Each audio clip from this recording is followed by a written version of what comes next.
my name is Marcus. I'm the compiler of a collection of therapy quotes entitled 1001 Windmills of the Mind.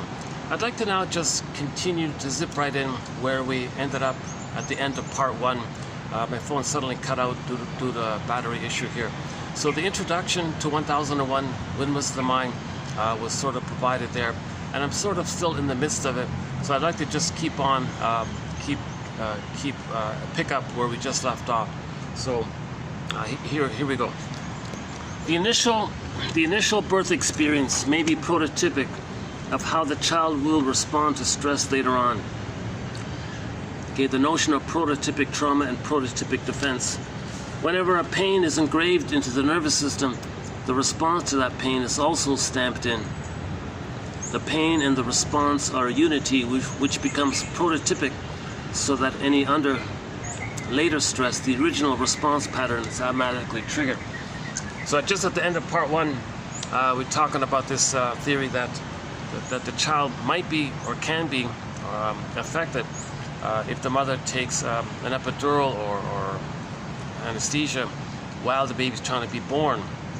And there can be like an imprint, a memory of this, like a primary circuit about this. Oh, we missed it, yeah.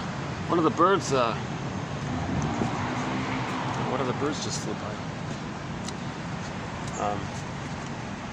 So the theory is that Janoff, the author we're currently discussing, Arthur Janoff, has a thing called the primary neural circuit in the brainstem that records the memory of the baby's first attempt to deal with a pain, like the response, how he protected himself.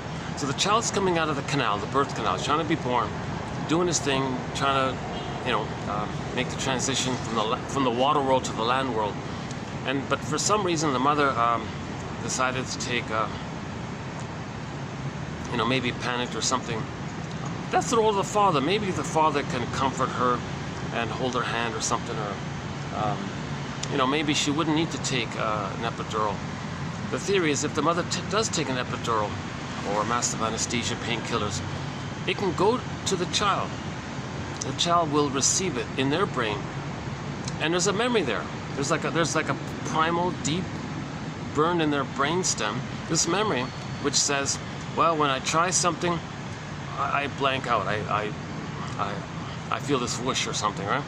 So the baby's trying to come out, and then all that endorphin, painkiller, like makes you kind of dreamy, nummy or something. The child's coming out, oh, whoa, what's this? And he kind of gives up kind of thing, feels. So then later on, that's a prototype. If he tries to learn something and it feels like a little effort, he's got to learn something, try to bake bread or some new hobby or something, learn a new language, or make stained glass windows or something, or maybe learning about gardening or whatever this new hobby might be.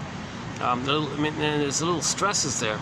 That can trigger the first time, the prototype stress, oh, whoosh, the brain will send them this blanking out kind of thing. The brain will release these endorphins to numb them out. So the person had a pattern in life. Every time I try something, I give up easily, I quit easily, it's too much, I can't do it. So that could be like a prototype. So one of the roles of the father, if this is true that such a thing does take place, then maybe one of the roles of the father, okay, I mentioned in part one what the father could do to help the mother during the delivery. So we mentioned one. The second thing that he can do is make sure she's comfortable and happy, and hold her, reassure her. I don't know, do everything he can, reading her situation to calm her down, soothe her down, so she doesn't need to take epidural, right? Maybe the father can just like hold her or hug her or something, like have a kind of maybe just lie beside her and hold her, I don't know.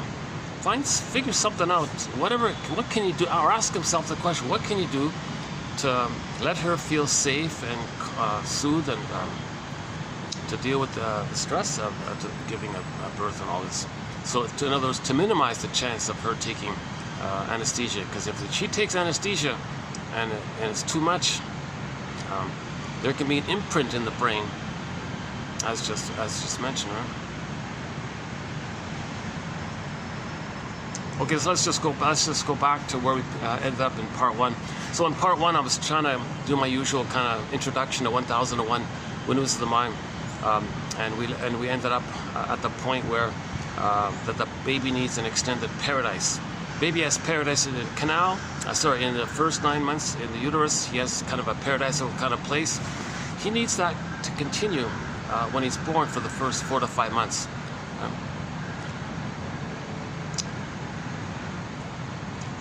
So in the uterus, no, mother doesn't drink or smoke, because that can stress the child, and he can be born, Janov says, theoretically with PTSD already. And then for the delivery part,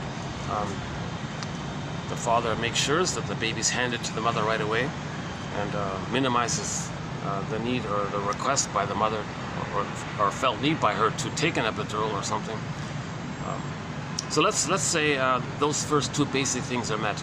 That the baby had a welcoming womb. Okay, a book called Knowledge of the Womb. Guy, I keep forgetting his name. Guy from Greece. Knowledge of the Womb, not a bad book. Guy named Janis Ludwig from Germany talks about prenatal life, and a lot of other authors. Oh my God, a lot of authors of Frank Lake, a guy named Francis Mott. A lot of people have talked about prenatal life. Not just Janov.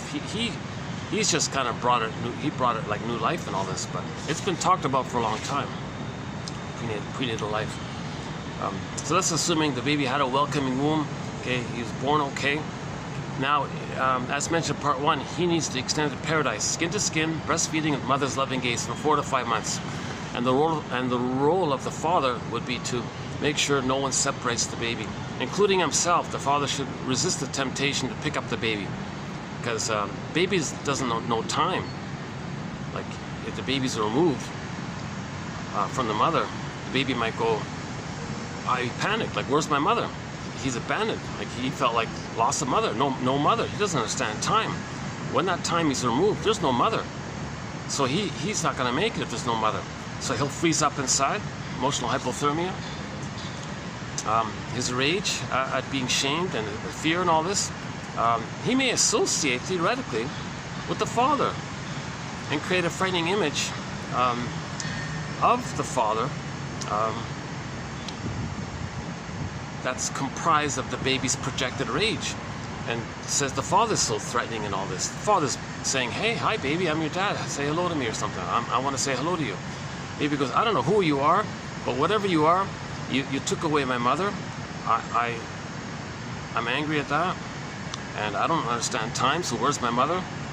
And now baby can't know he's angry, so he projects his anger onto the image of, let's say, the father in this example, and creates some kind of image or memory of some frightening thing that took away his mother, and he's got to remember that. He's got to internalize that to kind of keep an eye on it, and he's so pained by it, he may identify with that. So he may actually go through life being kind of hostile or something. He's identifying with his own rage projected onto the mother. He's got to identify with the mother. So the baby shouldn't be separated from the mother for first 4 to 5 months. What's the big deal? 4 to 5 months, mothers relax, have a good time. Don't watch scary films or anything like that. Don't watch propaganda or whatever. Don't watch scary items. Just play some nice music. Keep her in a good mood. So that'd be the third thing, the third part for the role of the father and the other family members. To keep her pampered. Pamper her for the first 4 to 5 months. Cater to her every whim. Let her feel like a queen. Let her feel so happy and all this, because that'll go to the child. The child needs a blissful, relaxed kind of place. As Janov keeps saying, that kind of loving experience builds the child's brain, and it allows him to have like a normal balance in his system and all this, and so on. But the key thing about the first 4 to 5 months is that if the child feels safe with the mother, that self-concept, which is blurred in. Hold on, how's the battery? Okay, it's charging. Yeah, see, I had to reboot it. That was the problem. I forgot. Yeah, a little tech issue here. Yeah, so I'm just now figuring out how my camera works after all this time. a little delayed. Yeah, look at that. There's a delay in my learning. Why did it take me so long to figure this out? So there's the a delay, right? So I'm trying to learn something, whoosh. So did my mother take an epidural? I wish I could, find out. Because when they're, people should find this stuff out before their parents are gone. Like adults over 40 may want to consider interviewing their mothers about this kind of thing. Did you take an epidural? Did you drink when I was inside? Did you smoke when I was inside? Find this stuff out, right? And then read Arthur Janoff, and you may freak out a bit.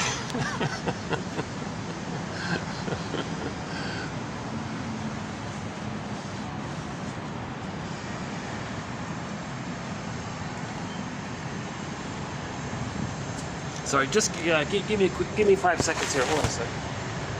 Let me tell you.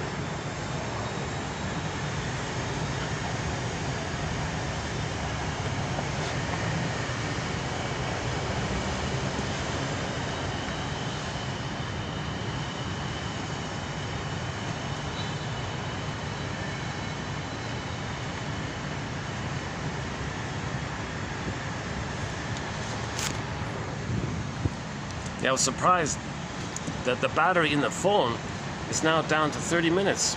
Without the backup, without this backup thing, on its own, it's down to 30 minutes. Can you believe it? Jesus. But it's been a good little phone. Yeah, it's been a great little phone. It's sort of like an older model budget kind of phone, but it's been working pretty well. Yeah. Okay, let's pick up a little bit here. Maybe we'll just finish this point. So, the word of the year by the Merriam-Webster Dictionary Company for 2023 was authentic. Authentic. The child has an authentic identity, a real self, authentic self, and with that sense of self and embodiment, there's a natural animation, the radiance called feelings. The primary feeling is joy, as mentioned in part 1.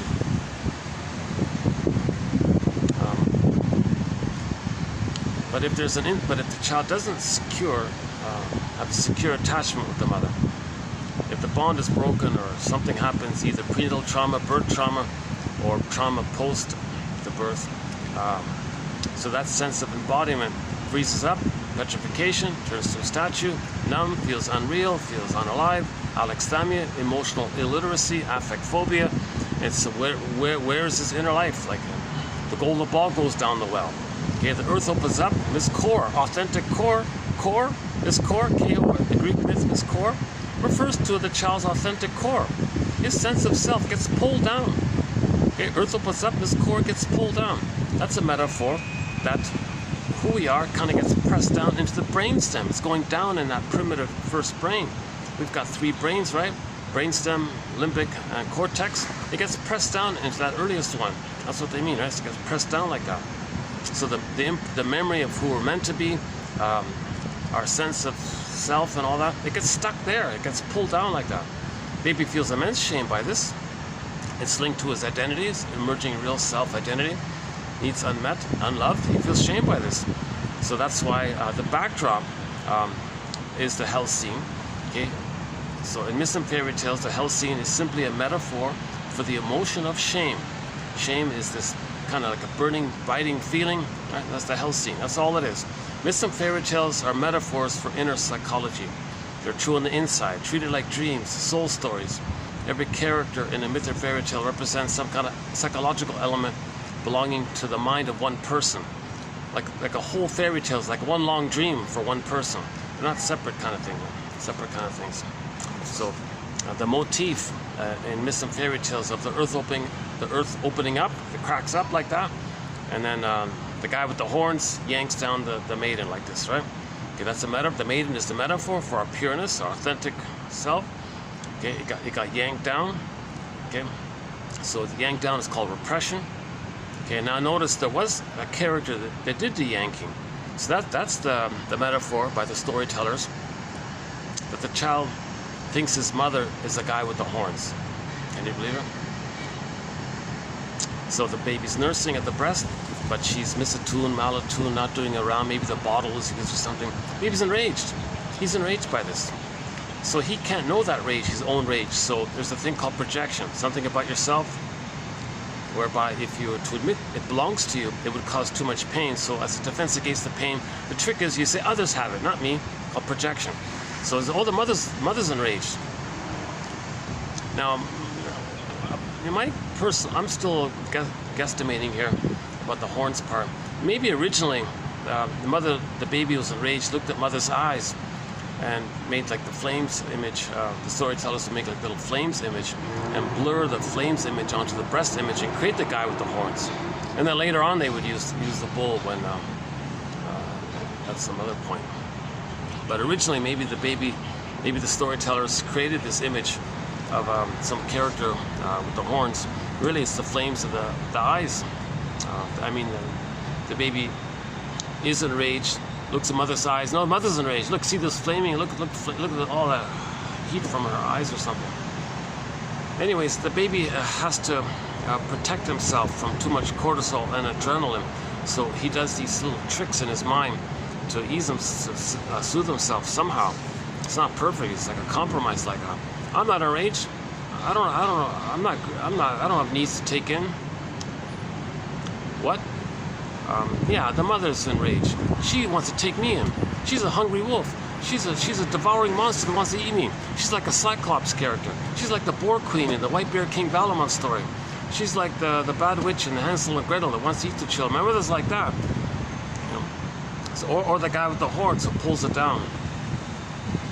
So this motif of any kind of frightening, enraged, dangerous character, think of it like artwork, like a painting. Imagine like take a snapshot, it's a painting, and put that painting, try to see it as a picture of your emotions and put words to it. So it's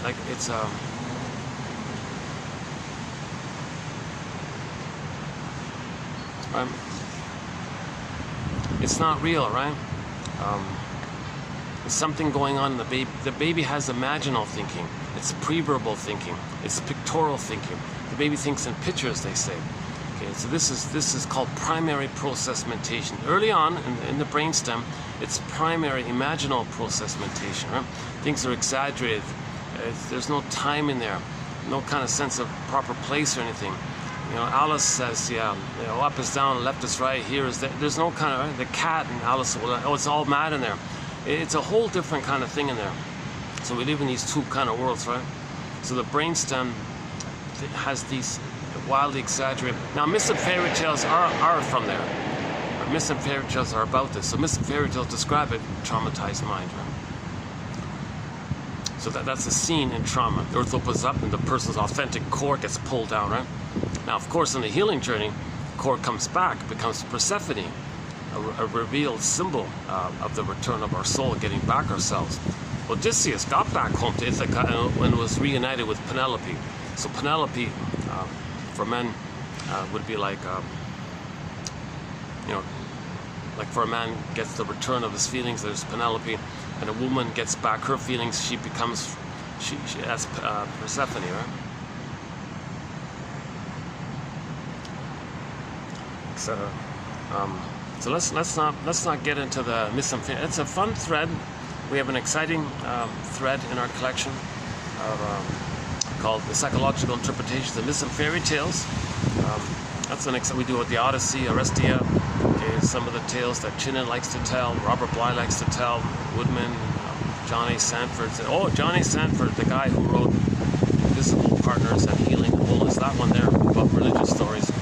He says, take a religious story, look for the psychological message, people, please. Look for the psychological message. Don't bog down with some character, real or not.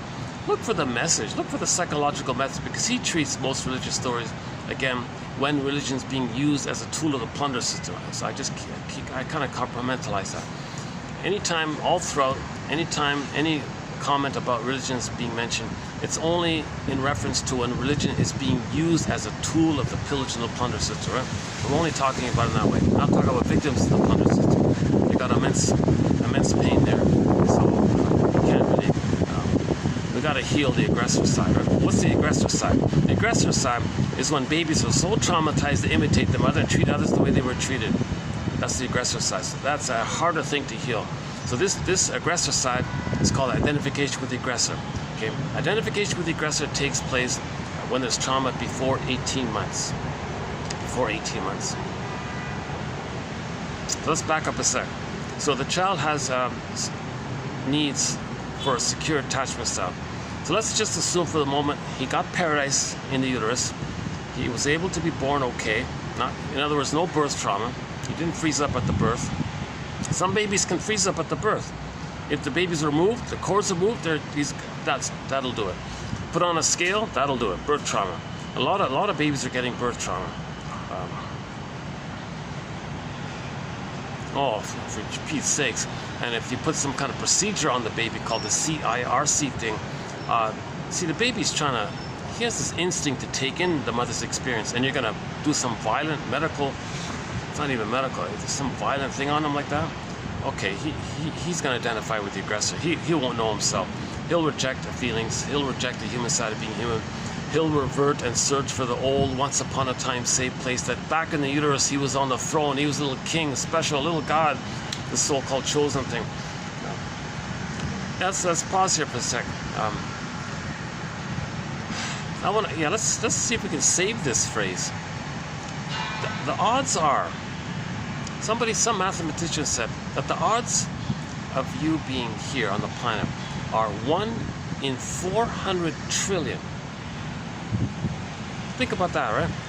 The odds of a person being here are 1 in 400 trillion.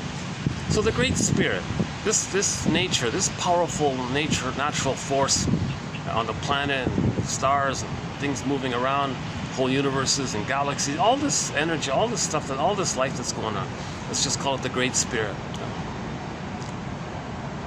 If the odds of us being here are 1 in 400 trillion, then we're all chosen. Come on. Right? By the Great Spirit. The Great Spirit, okay, 1 in 400 trillion, you're going to be here. So we're all chosen by the Great Spirit. That little bird was chosen by that bird there with the blue beak, walking the other way, just walking away. Here's another one, yeah. Not sure if you're seeing it, but there's two birds there. I know they don't look too impressive on the surface, but they got blue beaks, and when they fly, you got these colorful black and white feathers on the underside. They look pretty cool, actually. Yeah. Let's see if we get a closer peek at them. Yeah, do you see a little bit? Yeah, you can see a little bit, right?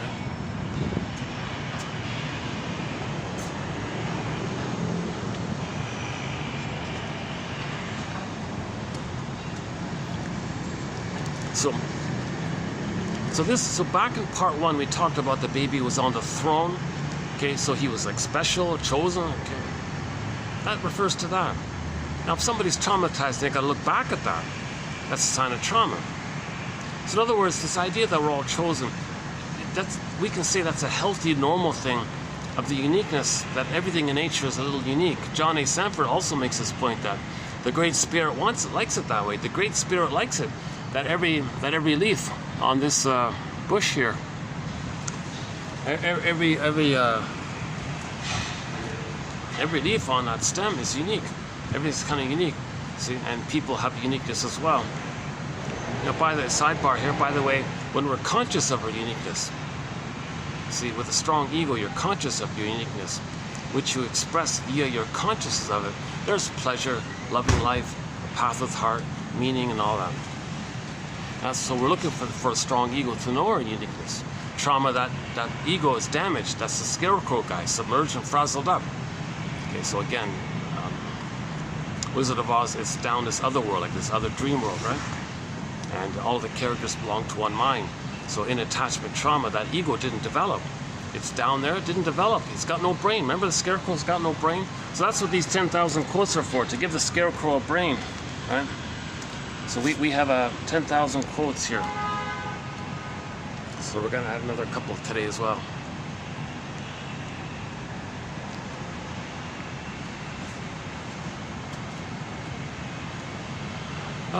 Let me settle in, yeah.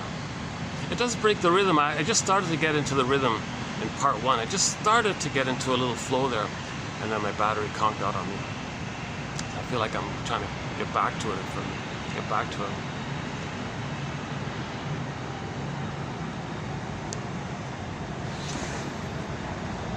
So if there's trauma before 18 months, the person gives up his sort of human shame self, says others can have it.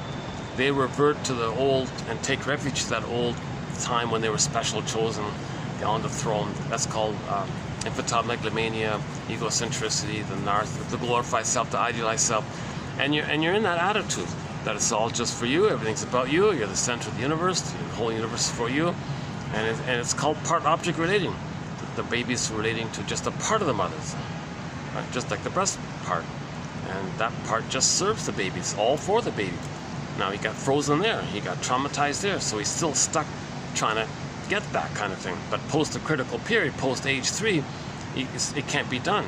It's a relentless, unreal hope to try to get post age 3 that nurse, that proper maternal experience that was missing the first 3 years. You can't get it post age 3. Okay. Now at post age 3, what people are doing, especially Janoff's idea, is you're searching for something that maybe symbolizes it. With the grand fantasy that the symbol can somehow magically morph and take you back in a time machine and be the real thing. So you're searching for a symbol of it. Okay, whoa. Let's see, that's the confusion. That's neurosis, right? So we have a key quote. Janoff, yeah, let's do that one here. I think this is a key quote here in our collection here by Janoff, recently done. Yeah, here it is here. I think this is one of the best quotes here for the past 11 videos. It's this one here. The unconscious hope of fulfillment of old unfulfilled needs. Okay, so first there's old unfulfilled needs. Old unfulfilled needs. So the primary need for the baby is what's called a secure attachment style. Okay, so as mentioned, the first 4 to 5 months, skin to skin, breastfeeding, eye contact.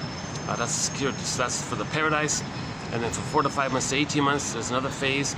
And then 18 months to 36 months, another phase. So it's kind of like 3 phases, right? So we could say there's 5 parts to it all.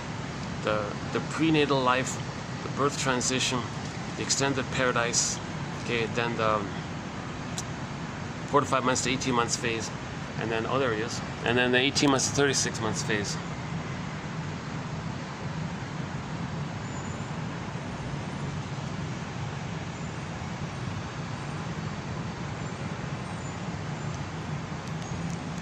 Hopefully I'm pointing the right angle.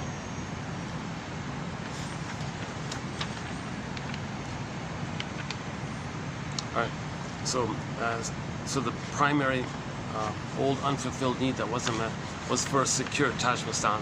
Now that secure attachment style, we describe the needs of that secure attachment style according to the time phase phrase, right? Inside paradise, mother not smoking. Proper birth, extended paradise, and then 4 to 5 months to 18 months, okay, the mother doesn't rebuff the child for thinking he owns the world. The world is his oyster. Sees the child as unique and all this.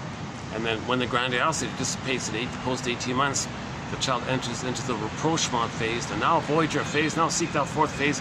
The need is for the child to discover himself and not get the message that by doing so, he loses his mother. That's a basic need. So there's a key need, right?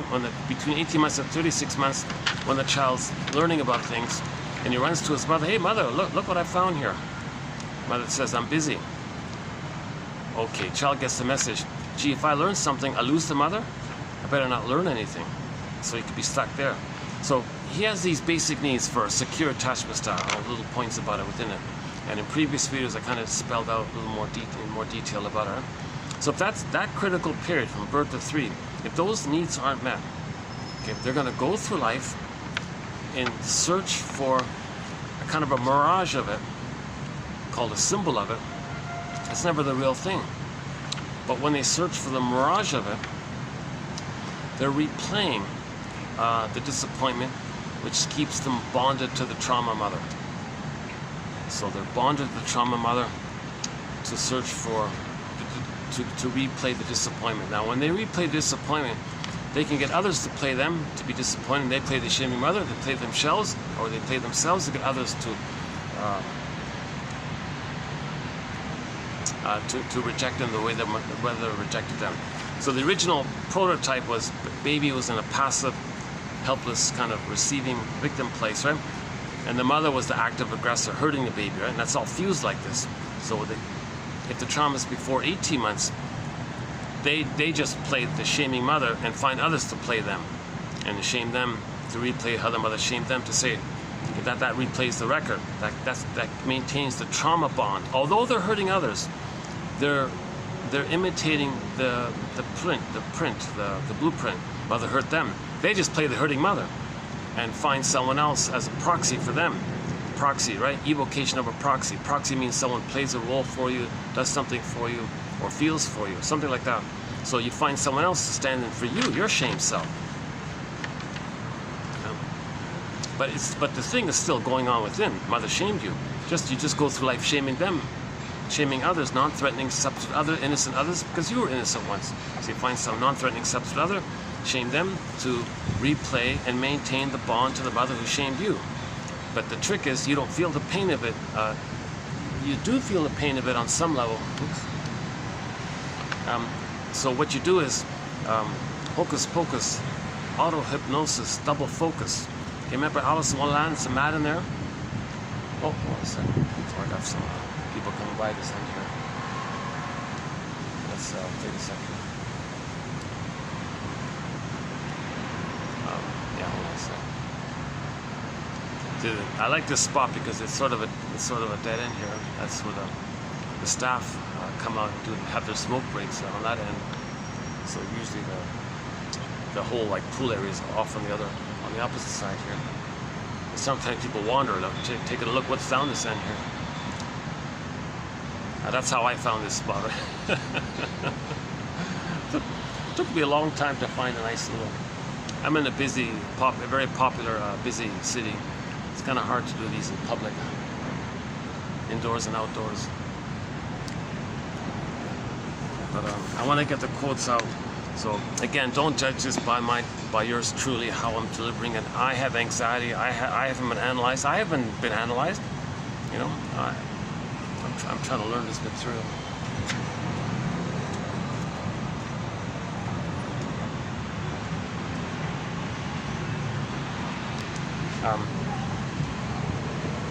Okay. So okay, a couple. Let's backtrack. I'll pick up on identification with the aggressor in a minute. Let's go back to the quote that I was just reading. Unconscious hope, the unconscious hope of fulfillment of old unfulfilled needs.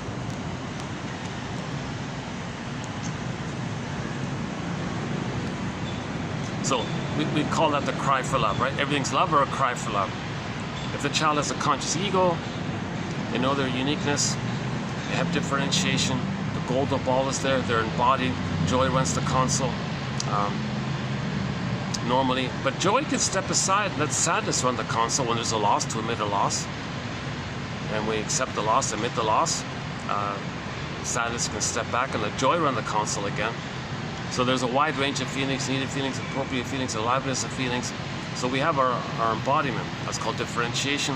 And then we have the feelings and a wide range of feelings, the quote-unquote more human side of being human. So there's a lot of gratitude. There's a lot of, Jane Bingham, I just saw the episode here. I just saw an episode just before coming out here. Someone who didn't like her somehow found a way to help her. And Bingham was saying, I'm really grateful. I know you didn't want to take this case, but I'm grateful that you kind of did your best kind of thing. And I felt that kind of sense about her, that she had that kind of quality of gratitude. So,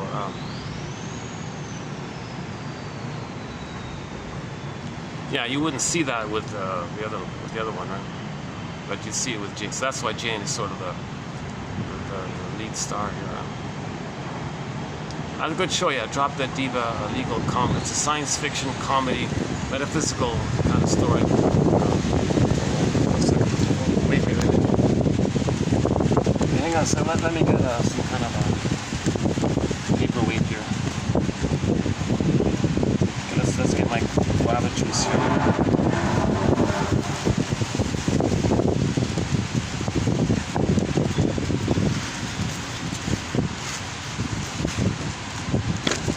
All right. Yeah, the guava juice is sort of a companion beverage to 1001 Windmills of the Mind, the guava juice. just for fun, I was just saying, you know, what spinach was for Popeye, guava juice kind of a little bit is for me. A little, it gives me a little healthy energy kind of thing. But it's, yeah, it's not. This is not the container of it, but it's. I just use this tea container, but it's a green sort of a fruit. Even the processed packaged one anyway isn't too terrible. But if you can get the fresh pressed, of course, that's way better. Yeah. Green guava. It turns out there's a pink guava, but you don't really see it around too often.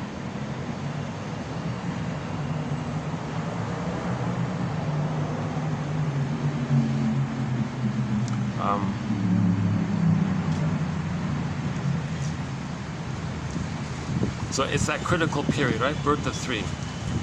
If the child doesn't get his needs met,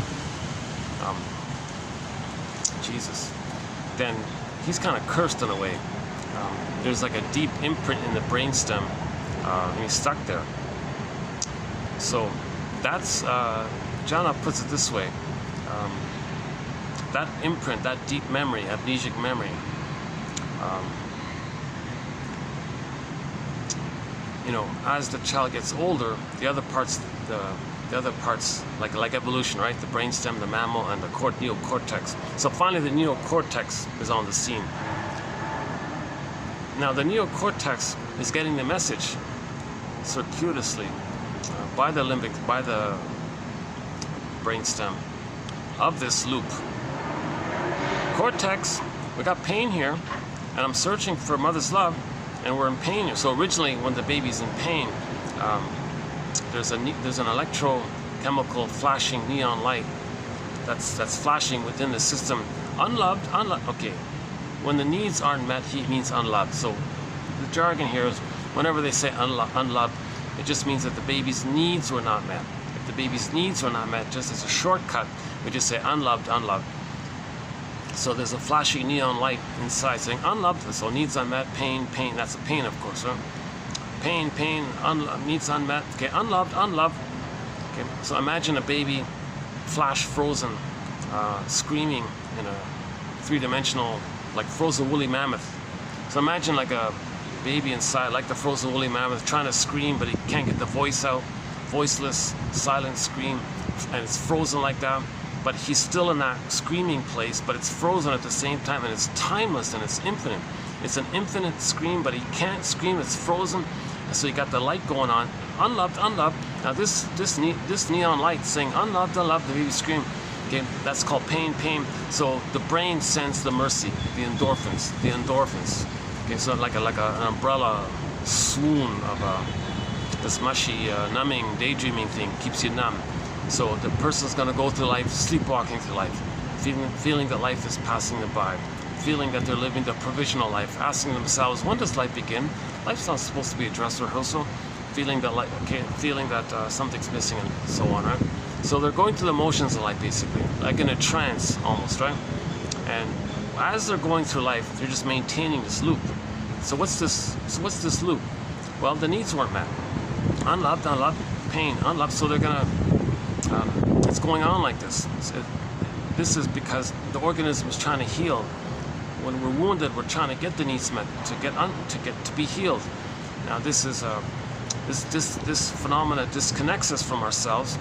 So now the words wholeness and healing are synonymous. So we want to be whole, but if we're kind of fragmented, we're kind of disconnected from our feeling life. So we're separate from ourselves. That's pain. So we want to reunite with ourselves. That's moving towards wholeness, and healing and wholeness are synonymous, says John A. Sanford in his book called Healing and Wholeness. Right? So this thing called repetition compulsion, this cry for love. Mother, I need secure attachment style. Okay, mother miss a tune, malatune. Baby crying. Mother, I'm crying because you're not meeting my needs. Baby says, oh, don't bother me with your cries. You're not crying. I don't see it. I don't bother me. You're not crying. You're not in pain. I say I'm in pain. No, you're not. Mother gaslights the baby. The word of the year, 2022, by the Merriam-Webster Company. 2022, the word of the year was gaslighting. A lot of mothers unfortunately, are gaslighting their babies. You don't have this reality. You don't have these needs and feelings. Yes, I do. No, you don't. Yes, I do. No, mother's got, and then it freezes up inside. Oh, I don't. And that's how I got attached to it, to go through life never knowing how I feel, never knowing my identity, never knowing my connection to myself. And then I got to spend the rest of my life trying to save you, to make you have some soul vision. You know, it's called gaslighting, huh?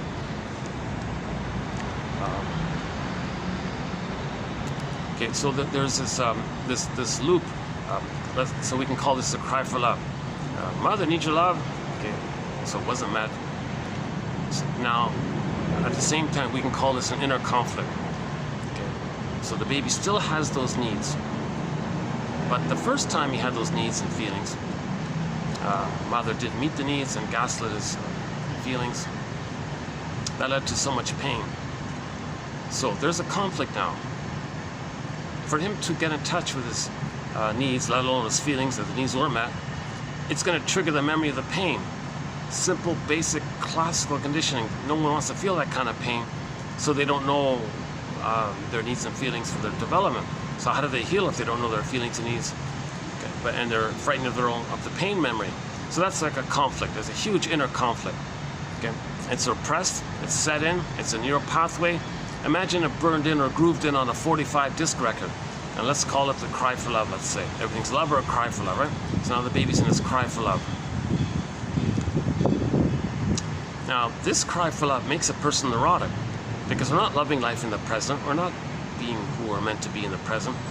We're not even seeing people who they really are in the present, because our need for mother's love blinds us to the reality of the present. So either we see others as our unloved self, or the shaming mother, and we flip it around. We're not loving life in the present. Enter the Greenberg film quote. Shrink said to the guy, "You have trouble living in the present. So you're lingering in the past, dwelling in the past, because you feel like you've never really lived it." So he's frozen, and it didn't cycle through, right? Brody calls it unfinished business with the mother. Didn't get mother's needs met with the mother. Okay, so this inner conflict is pressed. It makes a person neurotic, i.e. they're not going to love life in the present. They're just going to go through life replaying that interaction with the mother, with others in the present, with the grand fantasy they can somehow change the past. That's neurotic. You're not seeing people for who they are. You're just casting people into roles.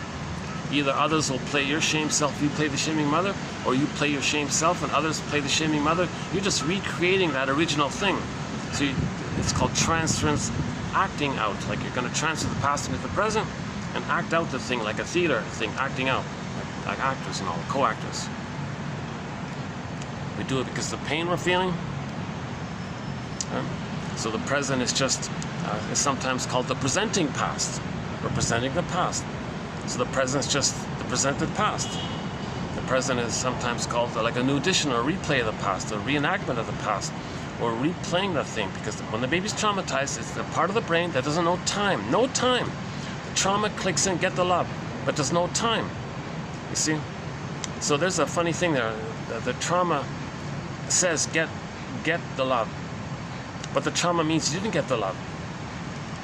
But the trauma means, well, get the love, because there's no time. So you're in this like loop like that, right? So imagine on a 45 disc record. Okay, side B is the same song as side A, or there are no grooves on side B. So the song, let's just call it Cry for Love, right? Makes the person, that's called neurotic. Edmund Burglar, one of our mentors, says this: every neurotic, okay, meaning anybody traumatized before the age of 3, basically. If they're traumatized in the uterus, that'll lead to certain personality patterns. If they're traumatized at birth, if they're traumatized between birth and 4 to 5 months, okay, 4 to 5 months, 18 months, 18 months. So there's a theory about the different types of personality patterns that kind of may manifest around where on that time spectrum the trauma takes place. But basically, we're going to be neurotic to some degree or another. Of course, the earlier the trauma, the more neurotic, right? In particular, before 18 months, it's almost like covert psychotic almost. It's just covered over with rationalizations and all this. but trauma between 18 months and 36 months, we're calling them the clingers. They're a little more sort of childlike and all that, but they're not really, they still have kind of hope to maintain, to move towards I'm okay, you're okay. But trauma before 18 months, they kind of give up on it. They just want to play God all the time and give up on the quote-unquote more human side of being human. Anyways, I'll pick up on that point in a minute. So Edmund Berger, our mentors, one of our mentors, says, every neurotic is a music enthusiast, but he only has one record. This one record that we're talking about, this Cry for Love on the 45. He carries this 45 record with him everywhere he goes. He carries it all the time in his pocket or whatever, his bag or whatever. He carries this one record. Every time he sees a turntable, he charges with never-ending fiery ardor. He runs to that turntable, plugs it in or whatever, and spins off that tune. So the metaphor is, in every new situation, he's going to reenact what's on that record, that Cry for Love. He's going to do the Cry for Love again. Mother, give me love. Mother, give me love. Okay, so he's going to play that past in the present. That's why he's neurotic. He's not enjoying the present for what it is. He's just using the present to replay the past. Now, when he replays and reenacts the past and the present, there are two ways. Here's the key thing. There are two ways it's done. Okay? He can play the passive baby self, or he can play the active aggressive mother self. Okay? And then find others to play the respective other character. Right? So if the trauma takes place before 18 months, the more painful, perverse, psychotic one, okay, he plays the shaming mother and finds others to play his unloved self. That's how he's replaying the record. Mother, I'm going to cry for love. No, new situation, cry for love. Now, when the stingers cry for love, they don't do it directly. They don't say, someone love me. They make another person in that place of wanting love, and they be the rejecting mother, and make them say, someone love me. That distracts them from the original pain of what mother did to them. Mother loved me. They just don't want to feel it. It's just too painful to replay that kind of thing. So they find someone else to play their victim's role, that evocation of a proxy. Hey, you play me. I'm going to play the mother. I'm going to replay the record. That's their crying for love with the mother. It's just they don't do it directly. It's just like flipped around like that, right? So that's Alice in Wonderland. It's hard to see that, like someone with the bully, like someone with the narcissistic pattern, the bully pattern, Iago pattern, the cynical, the negative, all these negative personality patterns that we're familiar with. Those without gratitude, or those who can't apologize, like those are thinking like in primitive, like survival mentality, like that kind of area.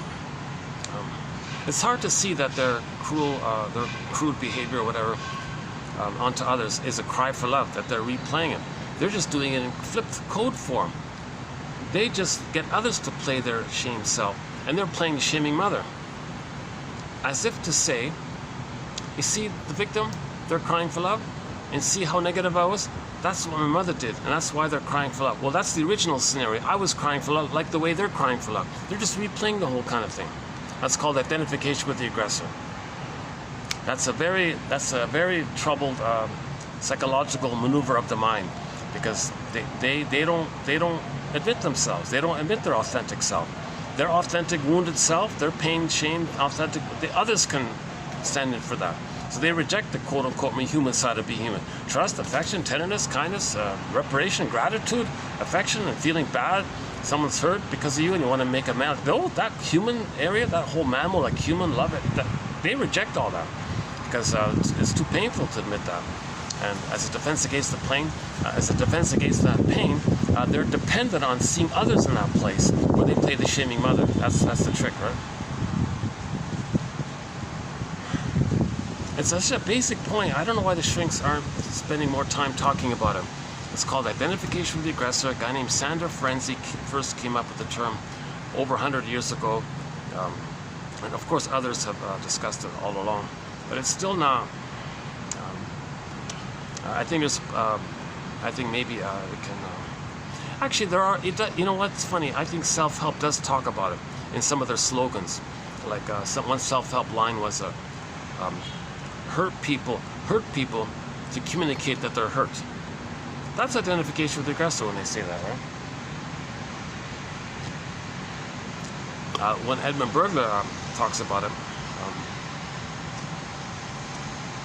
he has the example that once, like let's say somebody is cynical or narcissistic pattern or bully pattern, whatever, and they're shaming others. Bergler describes it as them announcing to the world what their mother did to them. Look, world, look at what my mother did to me. I'm going to act like her. Others are going to play me. Look, world, I'm showing you what my mother did to me. I've identified with her to make it clear what she did to me. So that's identification with the aggressor. He's showing up the mother in a way, complaining what she did. That's his anger, and lets others do his crying for him, kind of thing. Evocation of a proxy. Identification with the aggressor. William Fairbairn describes it this way: the more the mother's love is unavailable, the more the child doesn't get a chance to feel safe with her, to know himself and separate and hatch out of the fusion. Remember, the self and the mother are fused, all blurred up into one little thing. Only when the child feels safe with her does he hatch out, right?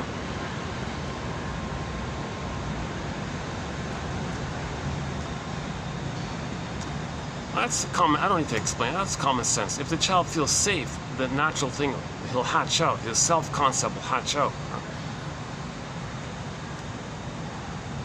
So the more the child is unsafe with the mother, the more he's still stuck in that fusion. It's called adhesive identification. Like crazy glue, he's stuck there. There's still one. Okay, but more accurately, he identifies with her and rejects himself, because he's got to have an attachment to the mother. So imitating her is his attempt to have a mother.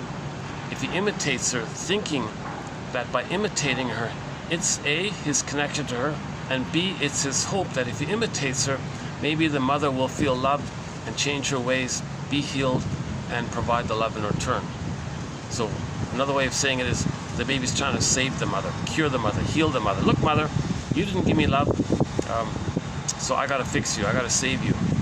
It's no baby's job to do that, but he's going to try. So it's really, shall I compare thee to an onion? You know, if you layer it all down, Morton Keeson says, those with the single personality pattern, it's coded, but underneath it all, their loyalty to the trauma bond is their ongoing attempt to save the mother. It's just they don't replay the loyalty directly. They just cast others in the role of their victimized self, and they play the shaming mother. So it's like flipped around like that. So enter doublethink. So a lot of doublethink and trans logic comes in this area. Alice in Wonderland thinking. So this Alice in Wonderland thinking is mainly known as primary process mentation, as opposed to secondary, normal, advanced, normal thinking. The primary, it's like the original primary, first primitive primary, whatever. So the record is, the memory is, mother shamed the baby, right? New situation. New situation, meets new job, new interaction, new people, new play, whatever. Just, it can be his generalized attitude. Everybody sees basically new situation. Every minute of his life, a new situation. The record said mother shamed him. He's only got that one record, remember? He's a neurotic. He only has one record. Mother shamed him. Crying for love, mother said no. And he's afraid to relive it or something. But he's got to relive it. So he does it symbolic, but he's got an attempt to relive it. But he can't truly relive it. So he does it symbolic. And there's that kind of compromise, I guess. But the compromise is, if he does it symbolically, maybe he can interpret it and know what happened originally, right? So new situation.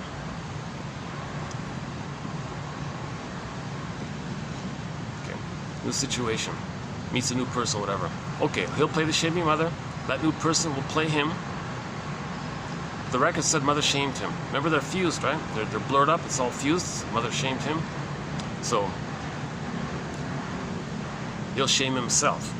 New situation. I'll put it this way: in every new situation, he's going to shame himself. But it's too painful to know that. It's too painful to know that. So the trick is, he'll, in his fantasy, distract himself from it by finding someone else. It's called scapegoating. You find another person, evocation of a proxy, the scapegoater one, to stand in for you as a trick to not feel the pain. So you're going to shame yourself. You playing the mother who shames you. You're playing the shaming mother who shames you.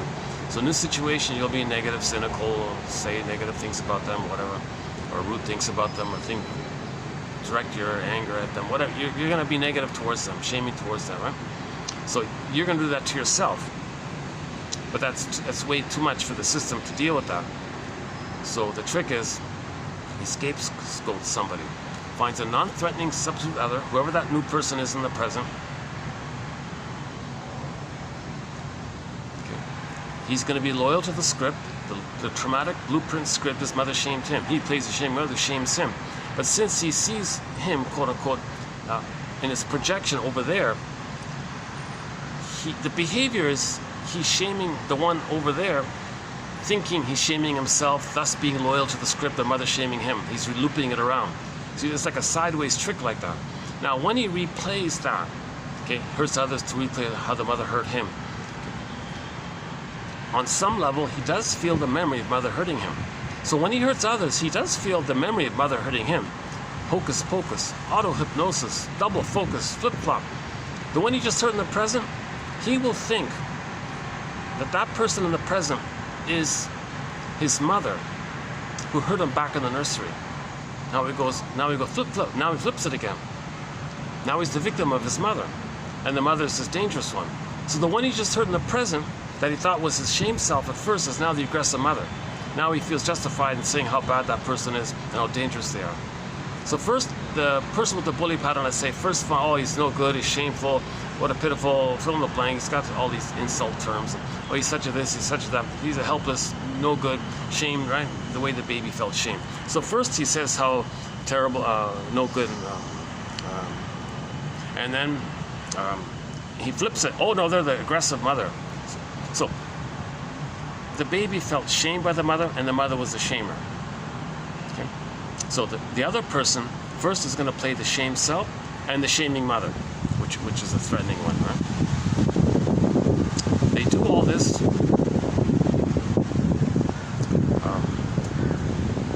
to maintain the trauma bond. They don't have themselves. They're the shaming mother now. They don't want to know themselves.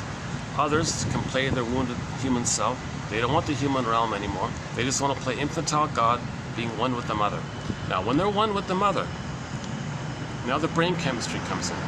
Originally in the uterus, when the baby was one with the mother, they had a blissful feeling.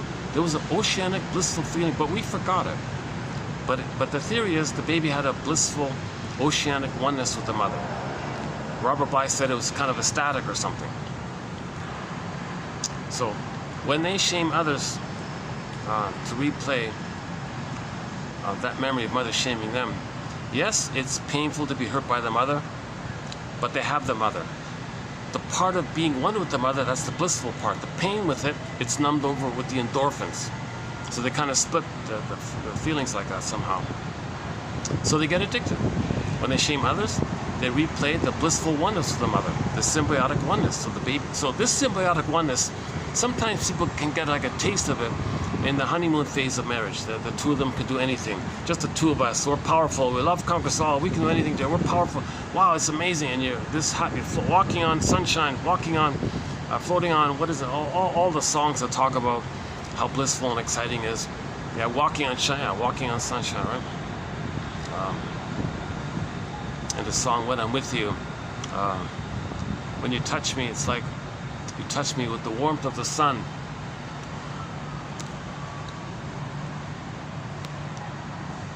There's a little guy there. I'll be pointing it right. I don't know if you're getting. Oh, he's gone already.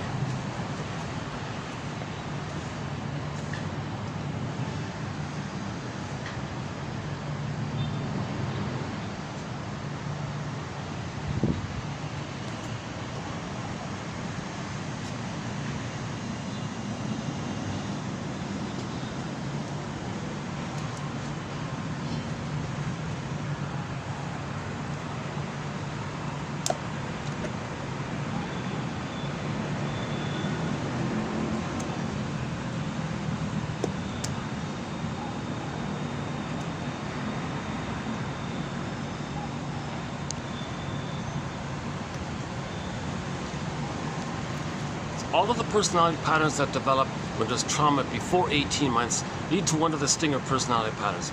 The commonality of the stinger personality patterns is, number one, that human sense of self, shamed and all this, the real authentic shamed self. They reject it because it was rejected in them. So they are very good with mastering and memorizing a dictionary of put-down terms. You're this, you're no good this. Okay, because every time they shame others, okay, in their cynicism, in their dark humor, black humor, shaming humor, put-down humor, schadenfreude humor, bitter banter, wit kind of humor. Most of this wit is kind of like that. It's putting others down kind of humor, right? You feel addicted. They're addicted to hate. They're addicted to prejudice. They're addicted to this shaming kind of humor. It's addictive. It's a drug, because every time they have this, quote, sting attitude towards others, okay, the way the mother did it to them, they feel that they're reminded of the blissful oneness of the mother. They're mama boys. Right? So when anybody with a I'm okay, you're not okay, a superiority complex, self-sufficient superiority complex, and your own humanness, they can have it. They're no good, they're weak, they're flawed, and this and weak, and you have all these terms that kind of imply a description of how you felt with the mother when your mother shamed you. So when they say all these negative things about others, that's a description of how they felt with the mother. It's called projection. Now, we do this to kind of know this originally. If they don't know it, they're going to keep on doing it until they know it, until they look in the mirror, kind of thing.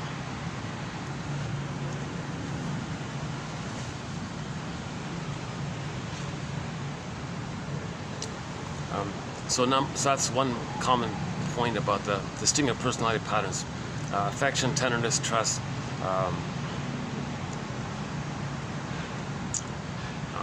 the quote-unquote more human side of being human, right?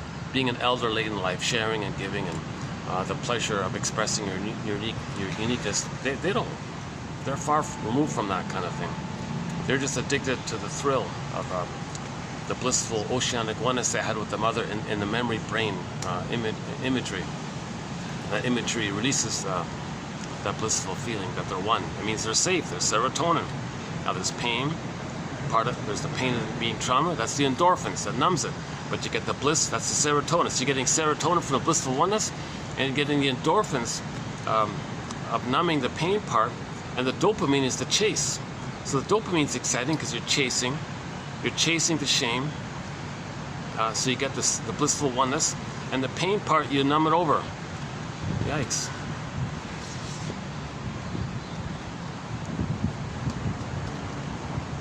So that's why people say hate and greed and envy and etc. These things are all addictive because it keeps you in the trauma bond with the mother.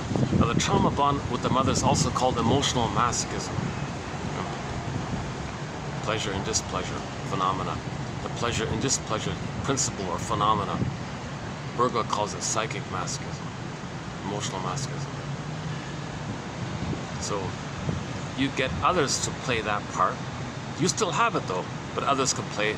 You play the mother who is the emotional sadist. So from the baby's perspective, the mother's an emotional sadist. If the mother gets some comfort or pleasure when she uses the baby, it hurts the baby. Okay, the mother has this power, and she may use it to think, okay, baby, you take care of me now. Some mothers have the idea that they can brainwash their babies to make them dependent on her, always turn to her so she never feels alone, always feels seen, respected, attended to, important, feels her sense of importance, never is triggered, never feels any kind of triggering of being abandoned. So some mothers may use their power to brainwash the baby, so she's getting some kind of pain relief or pleasure from this. So she's the sadist. She's the emotional sadist. The baby's the emotional masochist. Okay, if the trauma's before 18 months, they identify with the mother. That's the aggressor. But they still have underneath it the emotional masochism. Shall I compare these to an onion? That's why Adler always says that the superiority complex, this delusion that you're on the throne, self-sufficient superiority complex, that's a defense against the underlying shame complex, the inferiority complex. It's still there. You don't feel it when you act like the catwalk model with that air of arrogance and superior. I don't need anybody, or etc. Or any person with a narcissistic pattern with that aloof arrogance, that kind of thing. Right?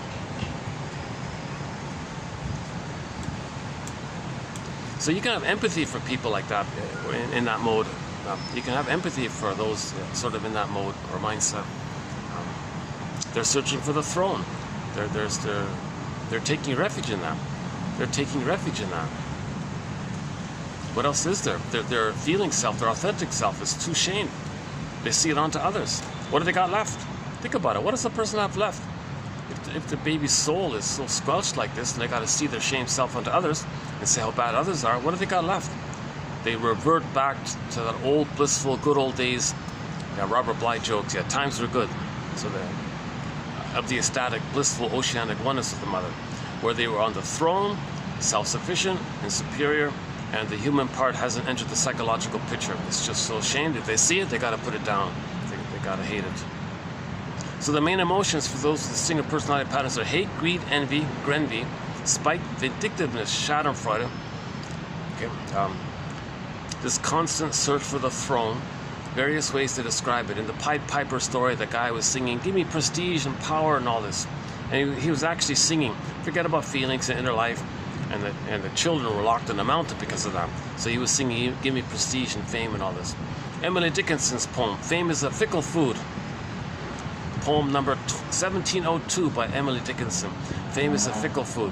Okay, she talks about shifting plates and all this. Finally, the crow inspects it, and with ironic caw, the crow flows. The crow rejects it, flies off to the farmer's cornfield, but the man takes it. You know, in the Peer Gynt story, it's this constant search for glory.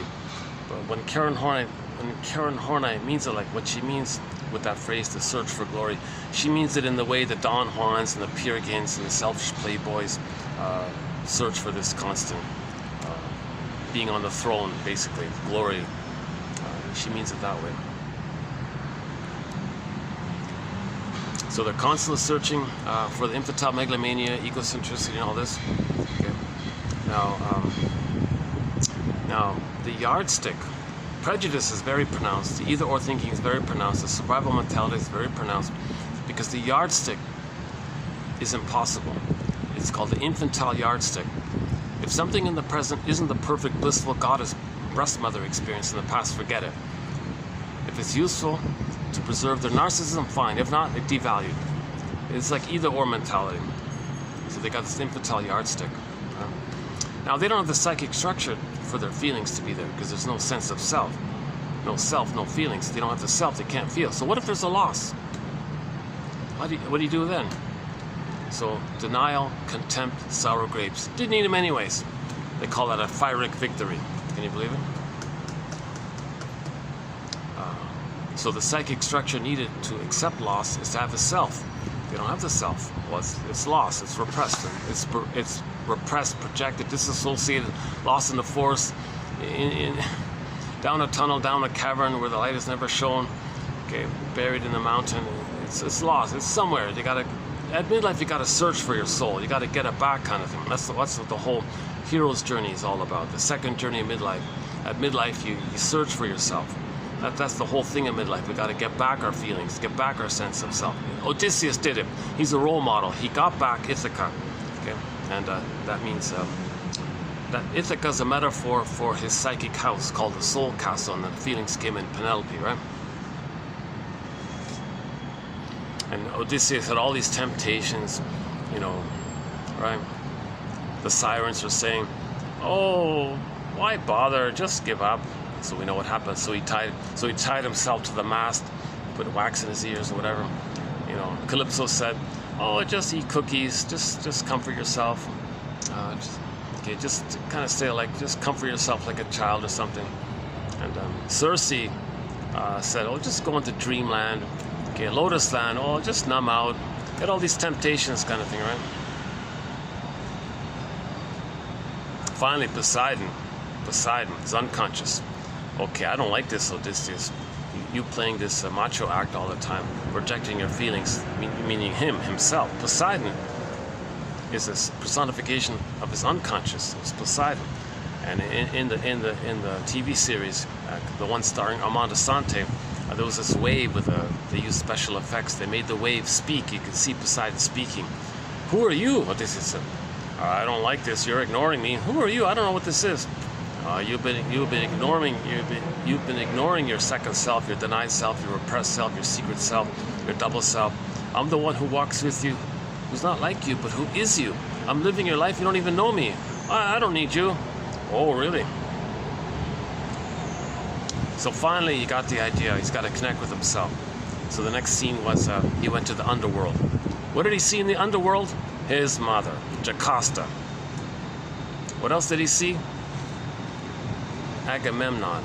Okay. Mother betrayed him. Okay. Agamemnon betrays himself. He learns to betray himself by the mother who betrayed him. What does he see? Sisyphus doing it over and over again. Odysseus looked into Sisyphus's face. He saw that it was his face.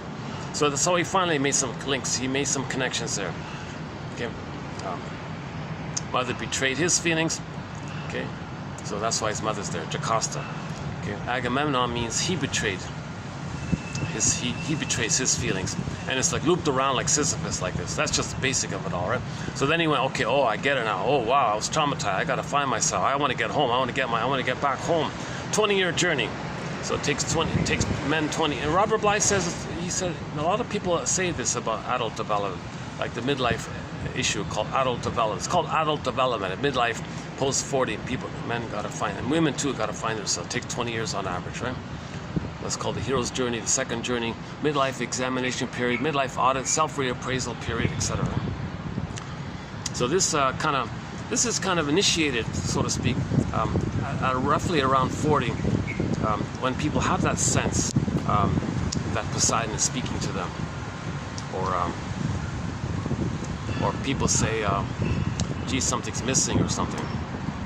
Or if you ignore Poseidon, in the waters, there may be like a swamp somewhere, I guess, and there's frogs on it, and the frog leaped out or something. That's called the Freudian slip. You're talking to somebody, you say this angry thing to them because you felt safe with somebody, whoever it was, and suddenly said this rude thing based on your anger of your trauma. So you're now feeling the trauma. This is called the delayed onset of your trauma. It was numbed over for the first half of life. If the personality sponged it. Roughly at midlife, the pain accumulates, it snowballs. The personality can't sponge it anymore. You can try and try. Okay, now, so you might want to recognize that. If somebody made a Freudian slip like that, oh, there's a sign. Okay. If they ignore it, didn't mean anything. The frog leaping can go into the body. It's called the mysterious leap. The frog leap between the mind, the emotion, spirit, soul, psyche, to the body. Now the person's got a physical symptom. So this Freudian slip thing, this leap thing, okay, so again, Miriam Woodman describes it as like the unconscious. You got forests in there, right? Unknown, lots of things. There's bound to be swamps and frogs and all this. So you're talking to somebody and like a frog leaping up, that's your rude thing that you said, the burp, the frog leaped up. So, or it can go into the body, the mysterious leap between mind and body. Now the person's got a physical symptom. Now, are you going to listen to it?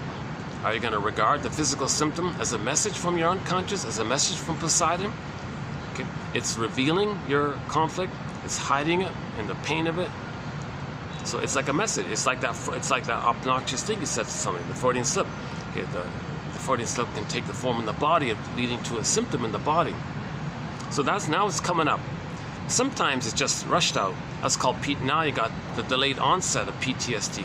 Now the person has a full-on nervous breakdown, right? So now suddenly in midlife, geez, they can hardly function, kind of thing. They don't sleep, restless, etc., etc. You look at the checklist on PTSD, the symptoms of PTSD. Check. Oh my God, why do I have PTSD? The person might say, and that's because you had trauma. In developmental trauma, relational trauma, attachment trauma, you don't see the symptoms of PTSD right away. It's all repressed, and you have mechanisms in the mind that keep sending you endorphins. So you may have been an emotional eater all your life, or maybe you had these fantasies that one day someone's going to save you or something. So religious can be in there, right? Again, we're talking about it when religion is being used as a tool of the pillage and plunder system. So Janoff talks a lot about beliefs having the effect of chasing symbolic, hopeful mother, but you don't know that you're searching for mother's love. You're searching for some magical, mystical power. It means mother's love. That's the hope. It's disappointed. It keeps you bonded to the mother, and you keep doing it. So that's why they may swap around. Yeah, Janov said the guy gave up booze for God, or gave up God for booze. You're just doing things to trick yourself to feel numb. Right? Endorphins. But the pain is still there. Remember the flashing neon light? Unloved, pain, endorphins. So the personality can manage to find ways to keep the person in this symbolic pursuit of mother's love, or just eat cookies and drink beer, and you get the endorphins. But at midlife, it seems to be coming up more. It's going to come more to your awareness. Now, a lot of people play whack-a-mole with their symptoms. No, just, doctor, take away this symptom. And then they forget it. Another symptom comes. Oh, well, nothing I can do about it. So they're kind of ignoring it all the time. And if they have the resources, if they win the lottery, or they got millions in assets or whatever, they can easily kind of just keep themselves distracted with entertainments and amusements and the feeling of how important you are because you won millions of dollars in real estate or something like that. So there's ways to kind of like always brush it off. But at late in life, you'll see this in their elder years. They're not really elders. They're just olders. They're bitter, curmudgeons, stingy, grumpy, irritable usually. If they're in the nursing home, they feel like they're back in the nursery, kind of thing, someone said. So they're not elder, they're not like generative, they're not caring. And you're wondering, like, why? Geez, what is it? You're 80, you live a life of luxury, or why are you so selfish and petty and chip on your shoulder and grievance collecting? And, how come, what's going on there? Well, they ignored it. They had the Freudian slips at midlife. They had the physical symptoms at midlife. They had the hunch that something was missing. They may another way of saying it is, at midlife they might say, geez, I feel like I'm sleepwalking through life, going to the moment. Where's the pleasure of things? They go to some beautiful place. Okay, yeah, it's not bad or something, but they don't really feel fully the pleasure of it, right? Or they have a loss and they say to themselves, gee, there's a loss there. Aren't I supposed to feel sad? Why don't I feel sad? That's a very good clue. If a person experiences a loss in midlife and they just act like nothing happened, that's a pretty good clue. You can't even grieve the loss. You can't even admit the loss. Oh, it didn't matter anyways. Oh, their fault. Nothing wrong with me. Oh, new chance. You just kind of brush it off like they get over it. All these pop culture slogans tell you just keep on going kind of thing. So this is called the delayed onset of the PTSD, and we get little hunches of it. So you want to listen to it as soon as you get that hunch. So that's the story of the film called That Uncertain Feeling. Okay, so it's just not a famous film. Young lady had a physical symptom. Whoa. So the song for this was Sad Faces Painted Over with Those Magazine Smiles. She was sad underneath but didn't know it, and got a symptom. Went to the shrink. Yeah, that's the stranger within. I'm going to introduce you to the stranger. I'm afraid of strangers, she joked. Then she met a character. This is science fiction. She met a character that represented her pain, shame, and like the Phantom of the Opera. Basically, the Phantom of the Opera story. So she met this torture artist guy, befriended him, got to know him, hung out with him. And sure enough, as she understood that what she saw in him was hers, she accepted it. The symptom went away. The symptom was saying, come on, I'm talking to you. It's Poseidon saying, come on, I'm talking to you. Okay, well, talk to the double self character. Imagine something about you that you don't know and get to know yourself kind of thing.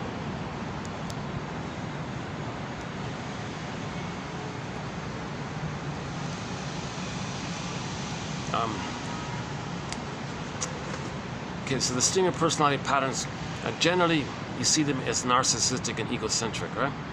So the narcissistic pattern can be the cookie cutter star one that we're familiar with. That Drop Dead Diva show, the manager guy, he's pretty much a typical carbon copy one, right? Doesn't care about feelings, just give me money and all this. And has excuses, always has an excuse for this, right? And if on the odd time he does something that's nice, it was because it made him look good, not because of the feeling about it or something, right? Then you got the voyeur narcissistic pattern. So you got the cookie cutter, quote-unquote, star one, the exhibitionistic one, those who are afraid of that, reaction formation. The voyeur one regards the star one as a proxy for the voyeurs. You got the clinging vine narcissistic pattern, the turtle narcissistic pattern. And there's even the caretaker narcissistic pattern. Those are not the codependents and the clingers and the pleasers. Some are like, actually, I think maybe we can, I'm going to experiment here from first time mentioning it. Maybe I'm going to experiment with that Tanous character. I'm watching that show, the Danny Thomas show from the 50s. So he's always helping the family and all this. But he's very narcissistic in that, in his pride, and if he doesn't get his way, he's very angry and all this. He pouts like a child and all this. So, but he is being helpful. But the psychic structure, it's for his glory, it's for his egocentricity and how he looks. And as long as he looks good, that's all he cares. So he's helping others, but it's in the service of him looking good in the process. So let's just temporarily call that the caretaker narcissistic edition.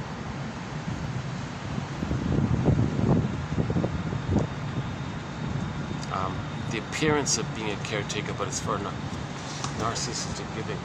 Why don't we call it narcissistic giving? Because we have some quotes on this thing called narcissistic giving,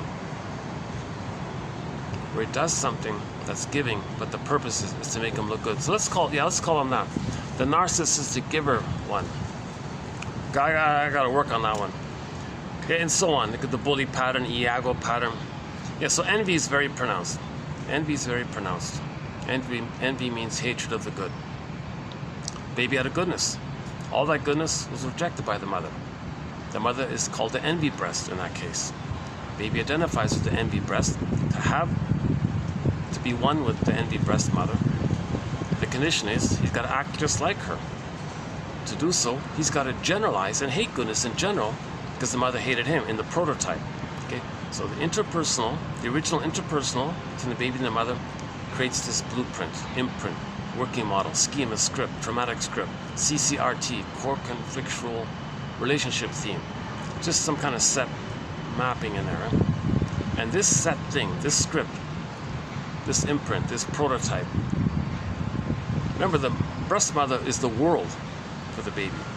He creates a map of the world based on his relationship, his experience with the mother, the first world. And he understands the world in general by that first world. Deep imprints because of that. So the interpersonal leads to the intrapsychic, which then shows itself or reveals itself or somehow expresses itself throughout life, interpersonally, later on. Okay, so that's the inside out. And then as above, so below. So the original inside was created by the original interaction. Then it's inside out, as above, so below. So if there's a problem with this intrapsychic,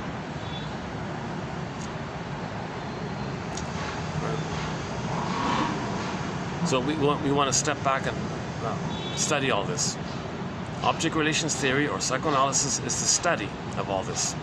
We study the interpersonal leads to the intrapsychic.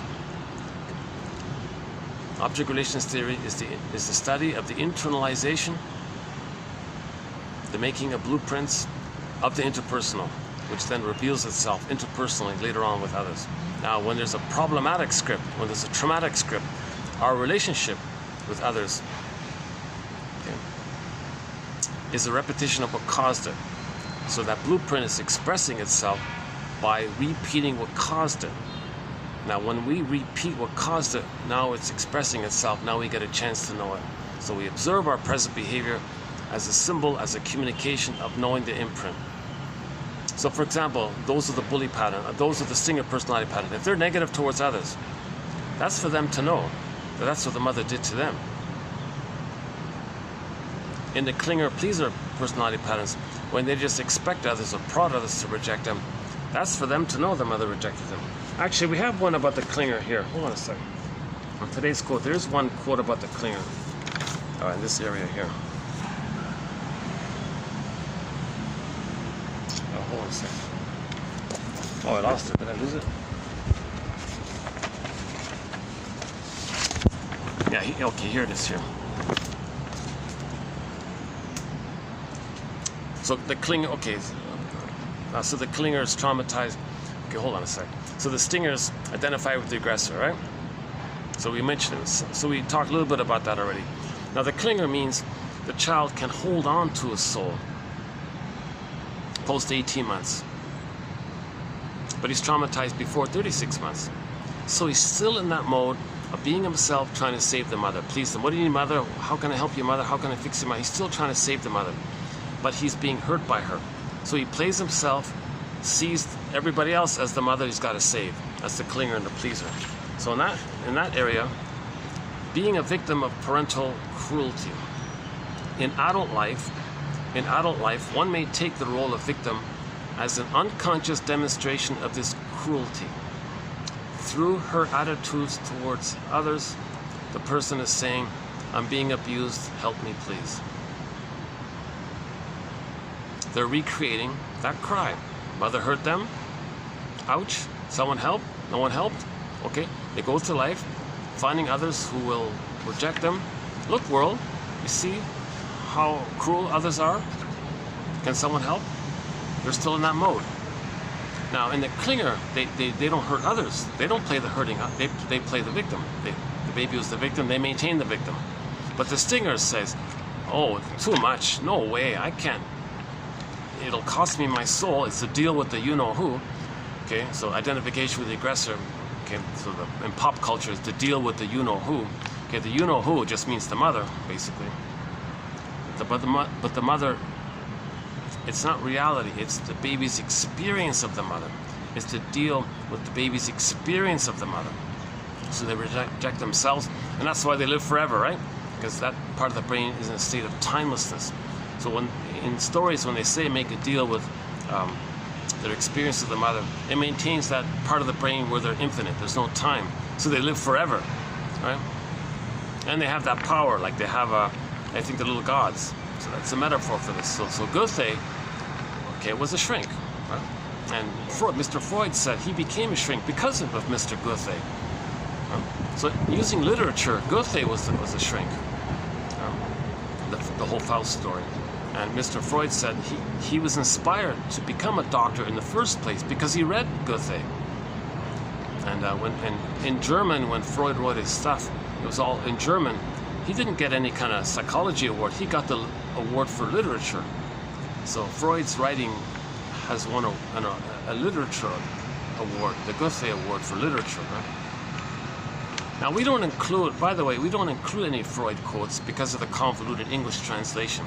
English translation messed it all up to mess with people. So we don't have any quotes from Mr. Freud, ironically, right?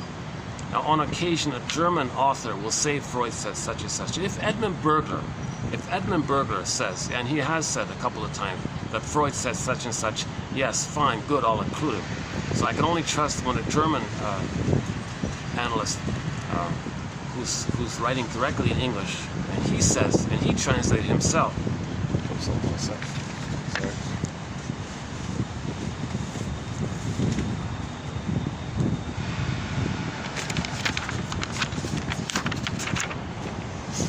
Oh, it's nice to do this in the breeze here, yeah.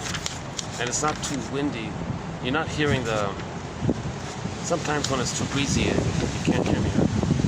It should be okay like this, right? Oh, the lighting is getting too dark. Let's check the time here. Look at that, the battery's charged. Can you believe the battery charged up? I can't believe it. What a funny thing this is with the battery. Now I got a full charge. I started this part 2 with 0, with 1%, now it's 100%. But I started part 1 with 100%, 30 minutes later it's down to 0.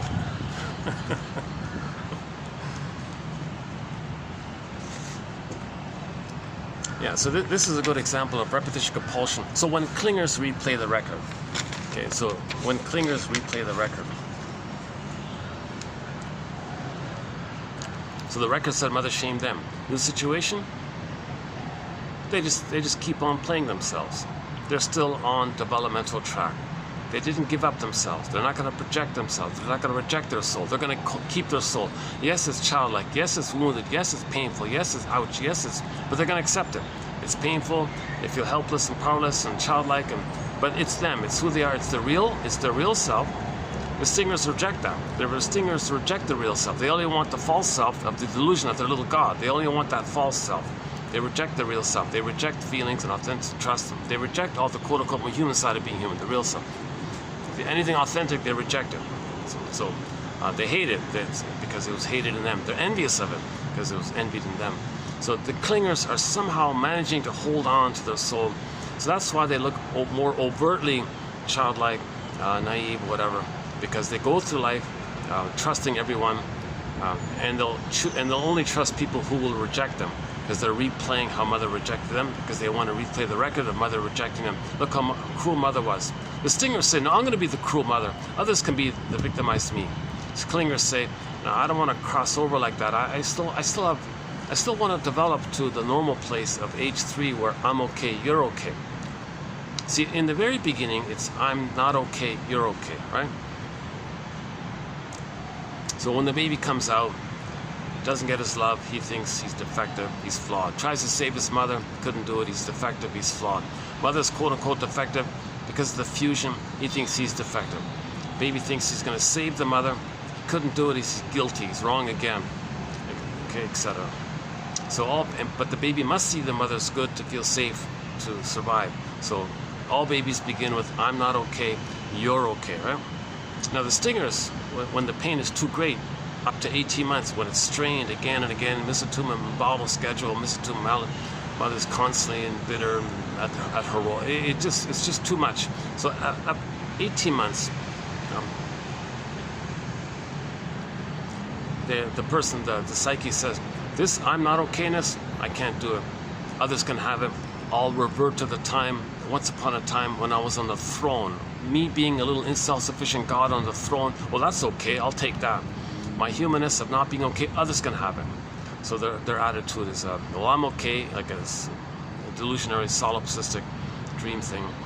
And their humanness, is, which they feel is not okay, others can have it. So the mindset is, oh, I'm okay, you're not okay.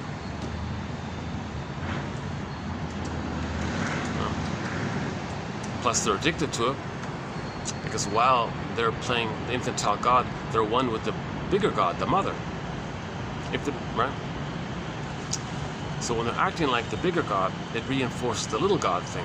So the fusion, the self and other baby mother blissful oneness is being fused around like this. It's kind of a blissful, excited feeling called emotional sadism, Schadenfreude, etc. Yeah, the French talk a lot about this. Just what is it? I'm not interested in the French side of it. We don't do any Lacan. Yeah, too much made up new jargon. It's not helpful. So there's no Freud because of the translation, no Lacan, no Jung for the same kind of reason. Although Jung sort of is a little bit helpful in the sense that his followers try to clarify and clean up his narcissistic cult-like thing that he was doing.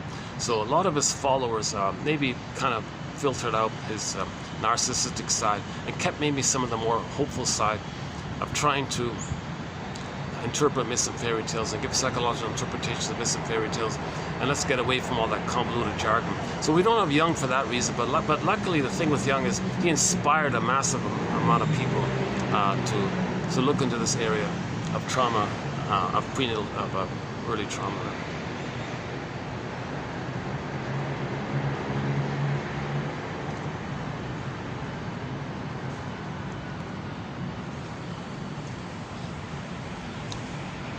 Okay, hold on a second. Let me fix the chair here. It's got a little wobbly here on me. Okay,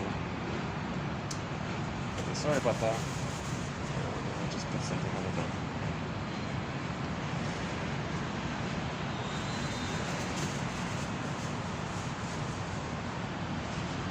Now, these wobbly chairs, they kind of... Hold on a sec. Sorry about that.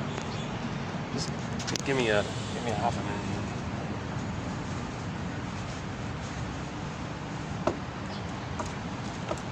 Better? Not really? Okay, hold on a second.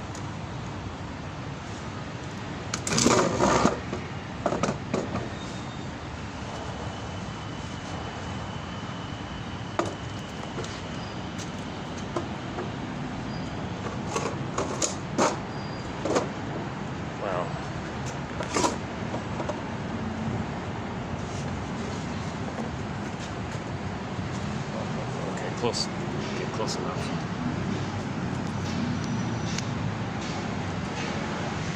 So yeah,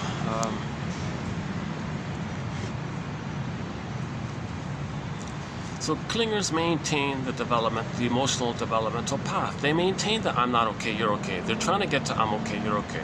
Remember, anything other than I'm okay, you're okay is trauma. Now the clingers they're on the developmental path of I'm not okay, you're okay, getting to I'm okay, you're okay. Their self-esteem is damaged, not enough confidence. They're looking for a good parent to help them know themselves, kind of thing. Singers have given up on all that. They don't care about that. They just want to play infantile God in the addiction of fame, glory, prestige, cynicism, narcissism, egocentricity. It's colder. There may be a hyper. Because of the fusion, they can read things more. So sometimes they're considered quote unquote charming or something if they can smooth talk you. And what they do is a thing called trance logic. When the baby identifies with the aggressor, it's called trance logic. Martin Horn has a theory about this. The baby's stunned by the mother. He's open to suggestion. Wants to please the mother, identifies with her, pleasing her. Okay? So those are the singer personality pattern have that as a template. They have that experience. They have that as a template. They have that experience of identifying with the aggressor. Stingers want you to believe what they say. So they're good salesmen.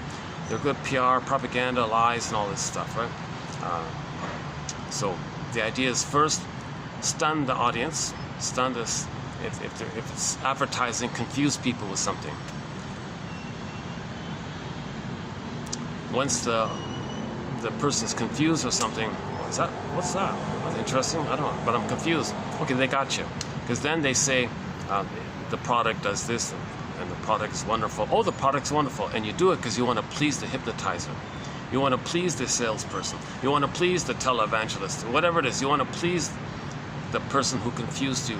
Because that keeps you one with the mother.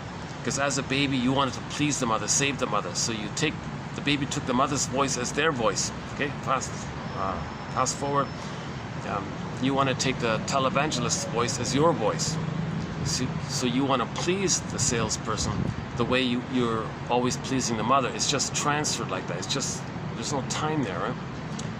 When the brain is triggered, there's no time. There's no there and then. The there and then and the here and now, from the brain's point of view, it doesn't matter. The traumatized brain doesn't distinguish between the there and then and the here and now kind of thing. That's the timeless issue.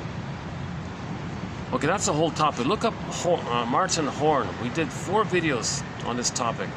We don't do a thread on hypnosis, but that's a popular topic in the subject of hypnosis. But we don't do a thread. That's the only one exception.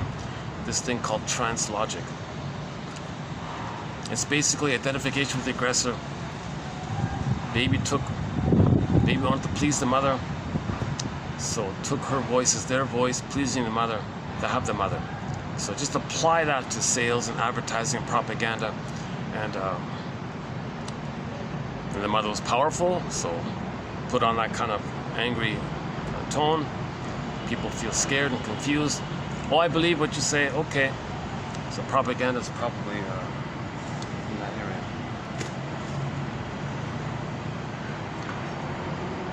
So again, the clingers. So one of our main songs for the clingers is "If You Won't Leave Me, I'll Find Somebody Who Will" by Warren Zevon. Yeah. If you won't leave me, I'll find somebody who will. Think about that song. Just the title of that song alone is insightful. The mother was emotionally unavailable, so the guy chooses women who won't be available. He'll select them to say, look, my mother wasn't available. So he expects women in the present to leave him. He'll coax them to leave him, make himself difficult to get them to leave him, because he's replaying how the mother left him, as if to say, look how cruel and abandoning my mother was. Okay, so today's quote here. Where is it? Being a victim of parental abandonment. Being a victim of maternal abandonment. In adult life, one may take the role of the abandoned victim child, as an unconscious demonstration of the mother's cruelty. Through their attitudes towards others, the person is saying, look, I'm being abandoned, help me. So they're just replaying, again, repetition compulsion. We recreate the original throughout our lives as symbol to know what happened. We're trying to know what happened. We're going to keep on doing a symbolic repetition compulsion to know what happened. The emotional eater. Every time the emotional eater, who's not physically hungry, runs to the cupboard to look for cookies, he's going to do it again and again and again to know that he's not hungry for the cookies. He was hungry and is still hungry for mother's love, maternal sweetness, symbol, literal sweetness, as a symbol for missing maternal sweetness. It disappoints. Okay, you're bonded with the trauma mother who disappointed. You're repeating it and replaying it. So we keep replaying and repeating until we get some story, interpretations, we can stop repeating. But the condition is, first you get a cognitive insight. The cognitive insight's part A. Okay, then you gotta work on it or leave it alone or something until it becomes emotional knowing.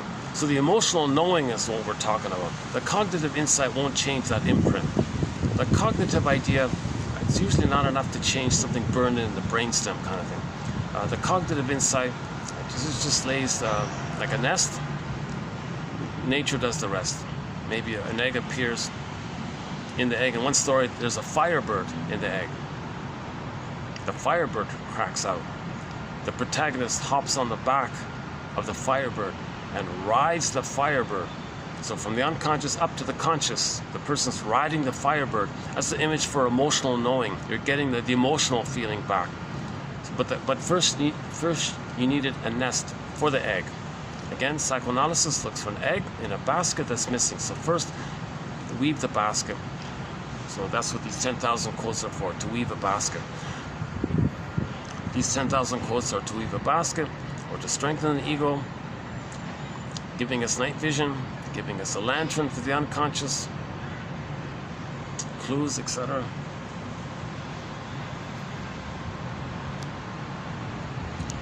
Oh yeah, so that song is good because one day in that song, the woman said to the guy, "No, I'm not going to leave you." He freaked out. Well, my pattern is, you got to leave me because I want to tell the world my mother left me. You're not going to leave me? Okay, well then, I'm going to regress to the stinger place. Right? You're going to be the abandoned one. I'll be the abandoner. I'll leave you. And then I'll go back to my default of getting women to leave me. If you won't leave me, I'll find somebody who will. That's a great song. That's a key song in our soundtrack. So we have an amazing soundtrack here to 1001 Windmills of the Mind. Most of the songs have a psychological link or message to it. Some are just there for fun, but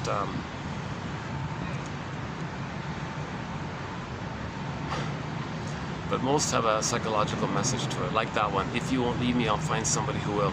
By the way, that song, just a little trivia, that song was commissioned to be the theme song to a sequel for Route 66, which never really got made. By the way, from that original series, Route 66, we have 11 excellent psychologically minded quotes from the original series posted in TQ 2599. That's an excellent batch. 11 great psychologically minded quotes from Route 66. Actually, you know what? That third one about birth trauma, today's topic, was from Route 66. The one about the mask, the albatross, third side of the coin, embracing the open arms one. That's a great. That's really that's some of the best television. Those 11 quotes from Route 66. Yeah, we have a whole booklet, like a whole chapter called Psychologically Minded TV Show and Film Quotes. So that's a good place to start, right there, $25.99. In the next video, we've got one. Is it here? Hold on a second. I think today we got one, don't we? Oh no, the next one. Oh, in the next video we'll have a new one. From the Danny Thomas Show, yeah. Yeah, just a fun little one from the Danny Thomas Show, yeah.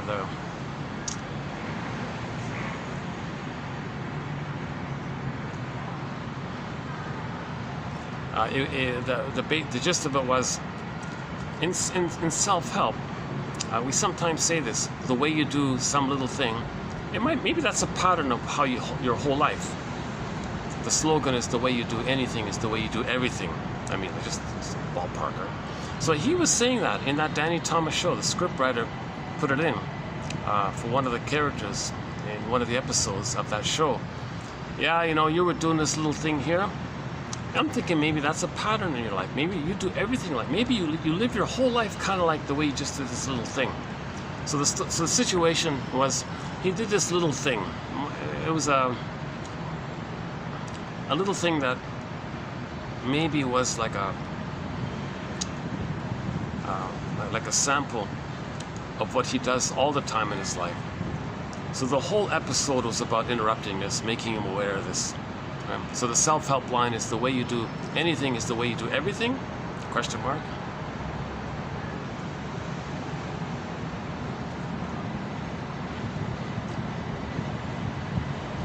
Like if you're impatient about some little thing, are you generally impatient or something? That kind of thing. It's just a general, it's not meant to be too.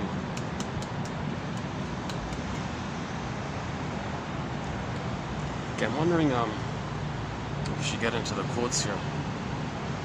Yeah, okay, why not? So I provided some basic, in most of the videos up to this point, I've tried to cover some of the basics.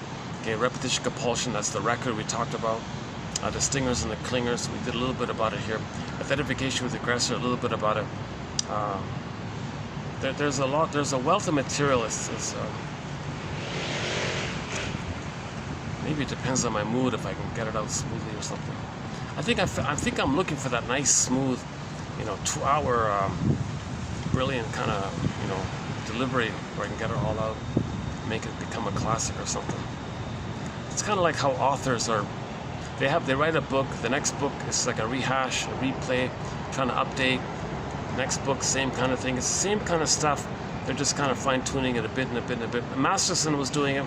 Janov, that's definitely Janov's story. Each of his books, kind of like a replay of the old book, but little updates, replay updates kind of thing. Okay, so let's get into Janov's story. So, in the last video, I announced that the conclusion of our marathon of quotes by the author Arthur Janov. So we did 12 videos. So I was saying 12 of 12. I had a few like honorable mention kind of quotes that I didn't include in the first batch. I thought, maybe there's enough here to create a 13th video. And actually, I think I'm going to do 2 more. So I'm going to update it. So the work of Arthur Janov will now be a 15-part series. We've done 12 already. In part 9, I tried to do a very good overview. If you go to part 9? I think in part 9, I tried to summarize the 9 videos. Part 10, part 11. Yeah, this will be part 12. Yeah.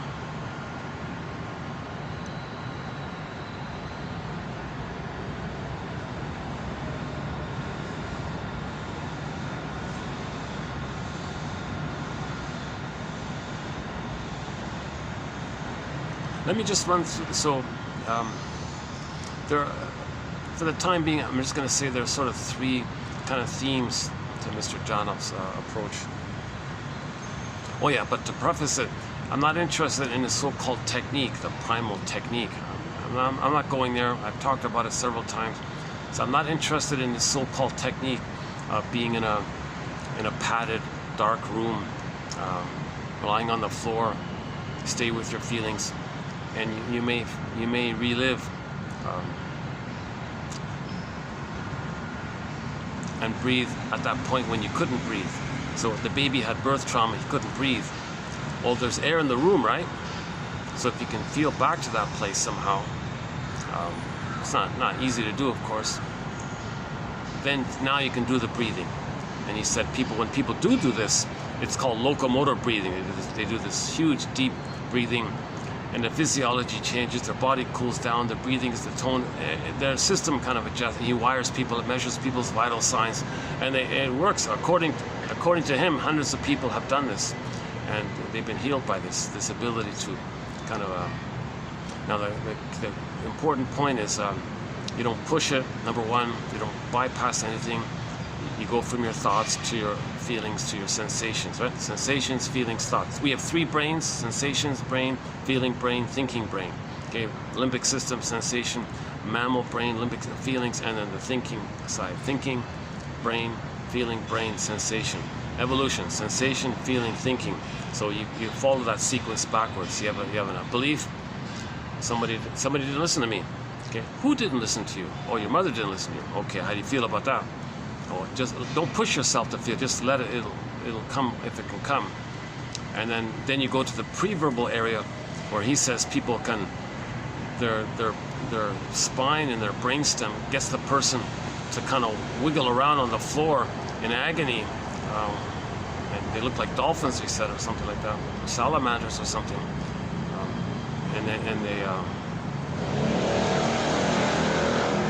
So I'm not a doctor. I don't know about this, but one good thing about him is that he says nobody's pushed into this. So people try to relive that. The second point is you're aware of it all. You're not like out of it. Like you're not like blissed out. You're aware of it.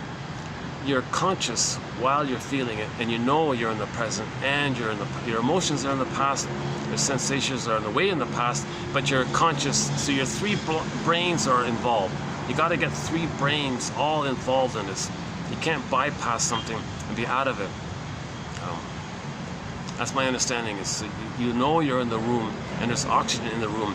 So if you're feeling, wait a minute, there's oxygen, and your body wants the oxygen, and you know there's oxygen, so you allow yourself to breathe. So there's the locomotor breathing. Because remember, the baby had anoxia with all the stress, he couldn't breathe, and he froze up there. But there's oxygen in the room. So one of the quotes was, so we have one quote about his so-called theory about his technique here. Yeah, the reliving episode. Oh, here it is. The reliving episode. So just to give you an idea of his technique, which we're not interested in really. I haven't experienced it. I have a hunch a lot of actors were just BSing, wanting to sound important, create exciting stories, maybe want to sell their scripts or something. Or it was just like a club they were involved in, or just wanting to please the guru or self-help guru. He never called himself that, of course. A reliving episode. Once one is totally in memory, body and soul, one has to relive a lowering of oxygen supplies at birth. The system acts as though there is this enormous need for oxygen and accepts deep, heavy breathing for a long period of time as a normal reaction because of the locomotor breathing. You see, you're going to breathe now the way you should have breathed back then. You're going to breathe now what you should have been able to have done but couldn't do back then. The baby froze up with no oxygen. So you're going to go back to that and do the breathing and release yourself. That's this idea, right? So the brain system is crying out for oxygen. The brain that suffered anoxia at birth. Now, if the person doesn't quite get to that place, there may be hypoventilation. So he didn't do it. He'd be dizzy, fainting, hyperventilation, puckered lips, or whatever. So he didn't quite get there. That's why you need a helper to monitor this, and that's another reason why I'm not interested. I don't have enough knowledge to talk about this. So his metaphor was, at the fair, when you hit the lever, you want the ball to go up the pole to ring the bell at the top. You got to get to that point. A lot of people might not get to that point. But if you can get to that point, okay, you'll breathe now finally in the way that you should have breathed. Breathe, breath. Wait a minute. Breathe. Yeah, okay. Breathe. Okay. So if a person can get to that, ring the bell, if the person can get to that point, everything is intact. as it was originally. So you went to your original home. You got to the right address. Another example was you got to the right address. You got to the right place. You got to that place. You got to the right address. The memory is present and the person is, quote, back there. She is reliving the event with the brain system involved at that time, and therein lies resolution. Okay, so blood pressure can go from over 200, over 110 to 120 to 180 at the end of the session. So he's talking about everybody's measured. Everything, your blood pressure, your breathing, all these vital signs are all measured to make sure everybody's okay. The memory has left its storehouse and has finally connected to the frontal area. We react now as we should have back then. We react now as we should have back then. There is obviously plenty of oxygen in the therapy room. That's his whole theory. It's called primal theory, that we can do this. So he says it's not enough just to lie on the couch and the guy's behind you making notes, giving interpretations. Well, you got to go prior. So darkened room, padded walls, on the floor, the helpers sort of in the back, not saying anything. So you want to get to the place where your brain stem is shaking or whatever. It's not epilepsy. It might a little bit resemble that kind of quaking, shaking kind of thing. So the person, he said, some people actually got to the place where the limbs weren't used, like the arms and legs weren't even feel. It was just like the spine was doing this quaking thing, and it was like a release. It did the movement that it couldn't do back then. It did it, and then the person could do the deep breathing. And it was like whoa, and then the person's body temperature was cooler. The heart math, the breathing was normal, and he lists all the physiological changes, and the system realigns to a proper place. He claims hundreds of people have done this. Where are they? Like, come on, let's have them talk about that. And when people give their testimonials, sometimes I read some of their testimonials, it sounds like a movie script. It sounds like they're just wanting to feel important, that they can create some dramatic movie script to make a film or something. Maybe some of these, this is Hollywood, right? This is California. There's a lot of people, actors, maybe want to learn how to make these kind of screams, so for the films they're making or something. Maybe there's crumbs of truth to it, and you elaborated on it. Or but you know, a part of me thinks this is a lot of it's BS or something. But another part of me thinks, nevertheless, another part of me feels and thinks, finds myself feeling, there's something true about it. There's something right about this. Can there be some kind of systemic way to organize this? Like, can we make what he's saying like really real and organize it?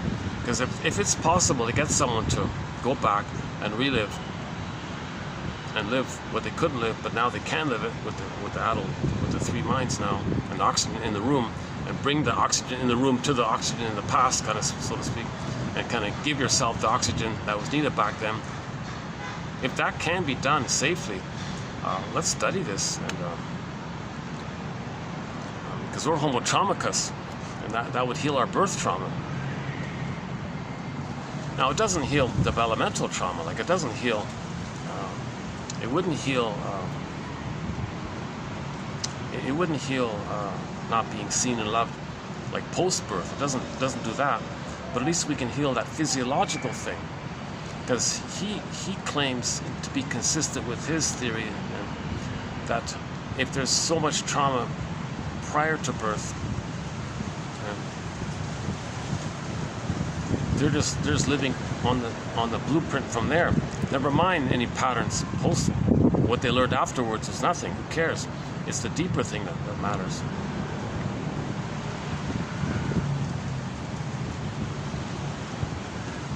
Yeah, he keeps saying, would you rather have 9 months of paradise in your uterus, and maybe problems 9 months for the first 9 months of life afterwards, or the other way around? Misery in the uterus and maybe a good time for 9 months afterwards. He says he'd prefer the first because the pleasant time after the uterus time wouldn't correct that. So you're better off making sure that the baby has paradise in the uterus. So that's his, I think ultimately, and he says it himself, that maybe that's his greatest contribution to do this preventative thing. So mothers, no smoking, no drinking, no argument, no heavy metal concerts, no caffeine, no alcohol, not even, you know, he said 5 minutes, one cigarette is 5 minutes of hell for the baby. Absolute suffocation and misery and suffocation. He's choking, he's not one, and mother's happy smoking her one cigarette. The baby's starving and dying inside.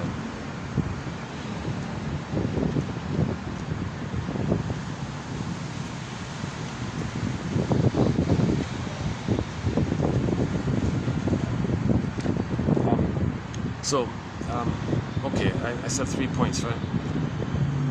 So one, so that's my sort of preface, that I'm not interested in his sort of technique. How does somebody trace back a feeling to that sensation, pre-verbal time, and relive? Okay, he doesn't really fully. Is it some guarded secret that he has? He wanted to train people to do it. He didn't put it in his books. I don't know what it is, but since he passed away, the thing kind of fizzled away, right? So maybe it was mainly like a cult of personality issue. So maybe it was, and I'm not interested in that aspect of it all. I'm not interested in his personality, like is he I'm not interested in that area of admiring him or something, like that area. More about the knowledge and the message kind of thing.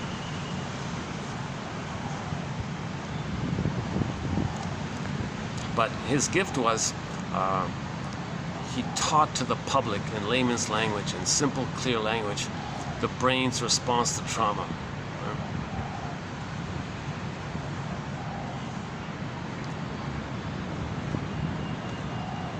Okay, so the first thing is the prototype. If the baby felt overwhelmed and stuck in the uterus, that could be a pattern for life. Maybe they go through life feeling overwhelmed and stuck in life. One mother went to the heavy metal concert, and the baby was scared by all the loud noises, and he was kicking in fear and all this. The baby twisted the cord around him and wasn't getting enough oxygen, and the baby kept kicking and kicking. The mother said, "Hey, everybody, feel inside. Little Junior's going to be a soccer star." Okay, that's called soul blindness. The mother was soul blind. She didn't see that the baby was in pain. The baby was in hell. The baby was fighting with the sea monster now. The placenta has 3 veins. The cord has 3 veins plus the placenta creates a sea monster. So, and one example was the baby kept kicking, and he got to a place where, wait a minute, if I kick one more time to try to unravel the cord, I'm not gonna make it. So he was frozen at that point with the prototype to deal with the pain. Don't move, don't make a move. And that became a pattern in his life. Whenever he felt a little stress in his life, his instinct was, oh, don't move, don't move. His reflex was, the triggered original, don't move, don't move.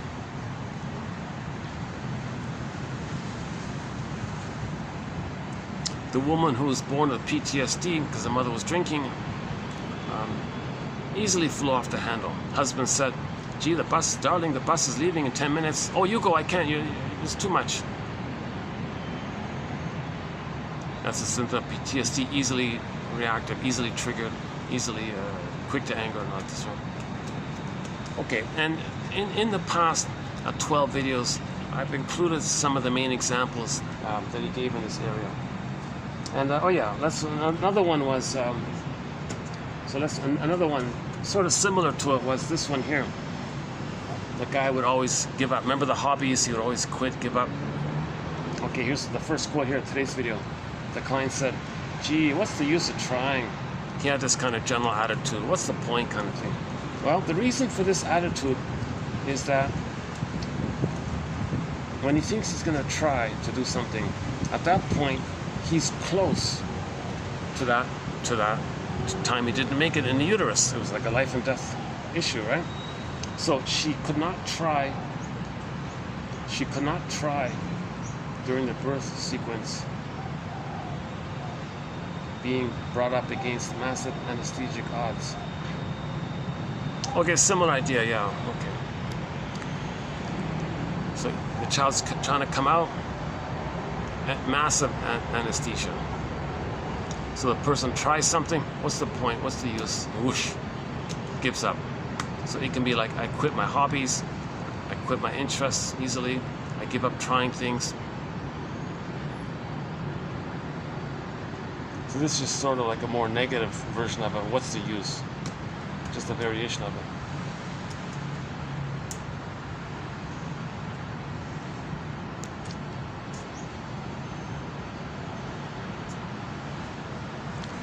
Okay, let's see. Hold on a sec.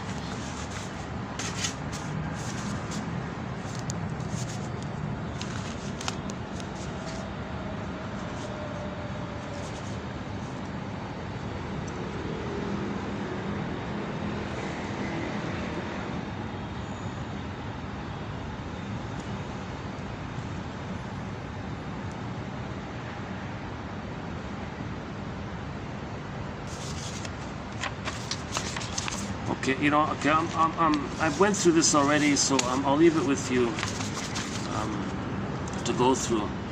So there are other examples of this point. Yeah, the endorphins, that's called Morpheus. So a personification of the effect of endorphins on a person. That character we create is called Morpheus, the Greek god of dreams and sleep. So when a person tries to do something and they give up easily, oh, what's the point? I can't do it. Too difficult, I give up, I can't try. Well, that's Morpheus came in.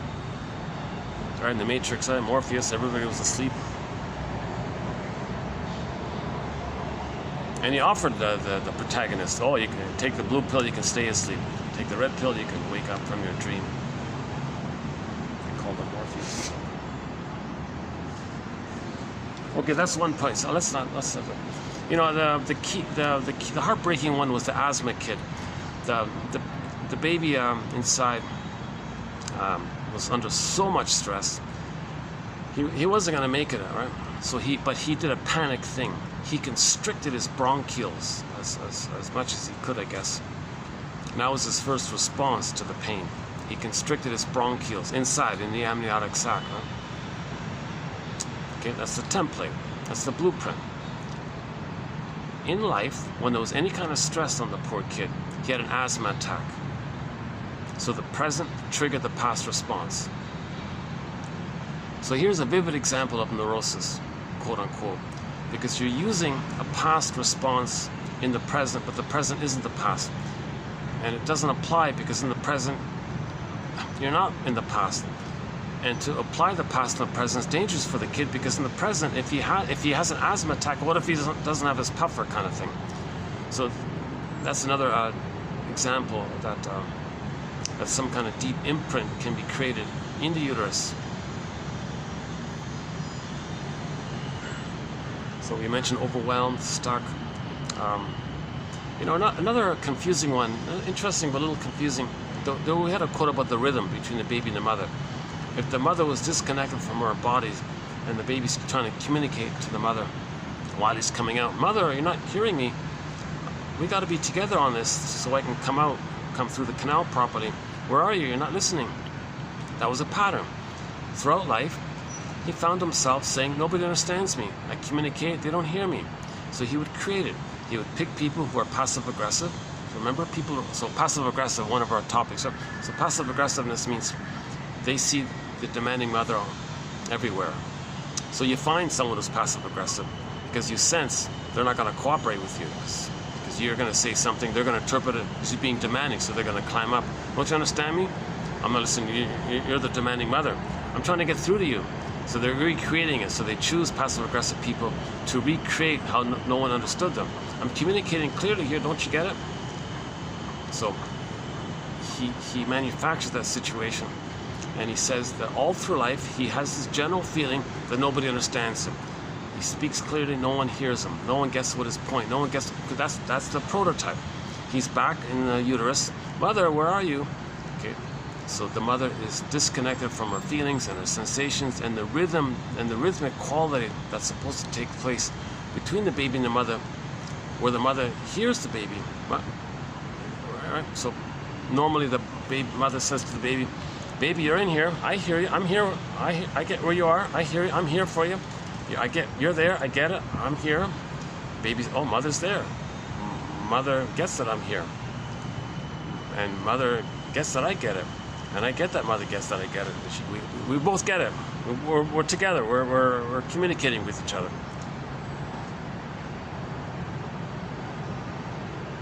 Maybe another reason, all the more better reason for mothers to focus on the pregnancy time, because that can be a template later on. Or put it this way, if the mother doesn't understand the baby's signals, maybe the mother can think, wait a minute, how come I don't get the mother, how come I'm not in connection with the baby? Does that mean that when I was in the uterus, my mother wasn't connected to me, and I didn't have that experience, so I don't have it available for my baby? So maybe she can face that and correct us, do something about it. Maybe try to do something about it.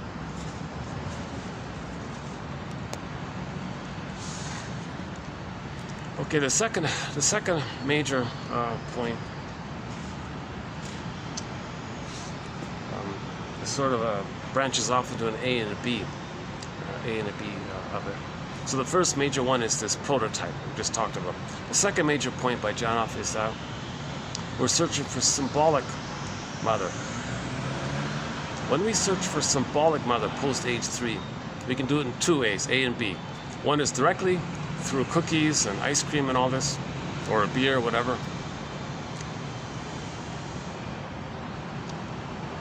Okay, to get the endorphins, to replay the disappointment, which leads to the endorphins. The cookie's not the mother, but you have a hope, disappointment. That's the pattern. Baby had a hope, disappointment. Okay. Emily Dickinson, a great hope fell. You heard no noise. The wreckage was within. Oh, cunning tale that let no witness in. Just replaying that. Hope, cookie. Okay. A great hope fell. No witness. There's even no witness. He doesn't know the story. That's what these 10,000 quotes are for, to help us find a story. We're finding our story. We're trying to find our story.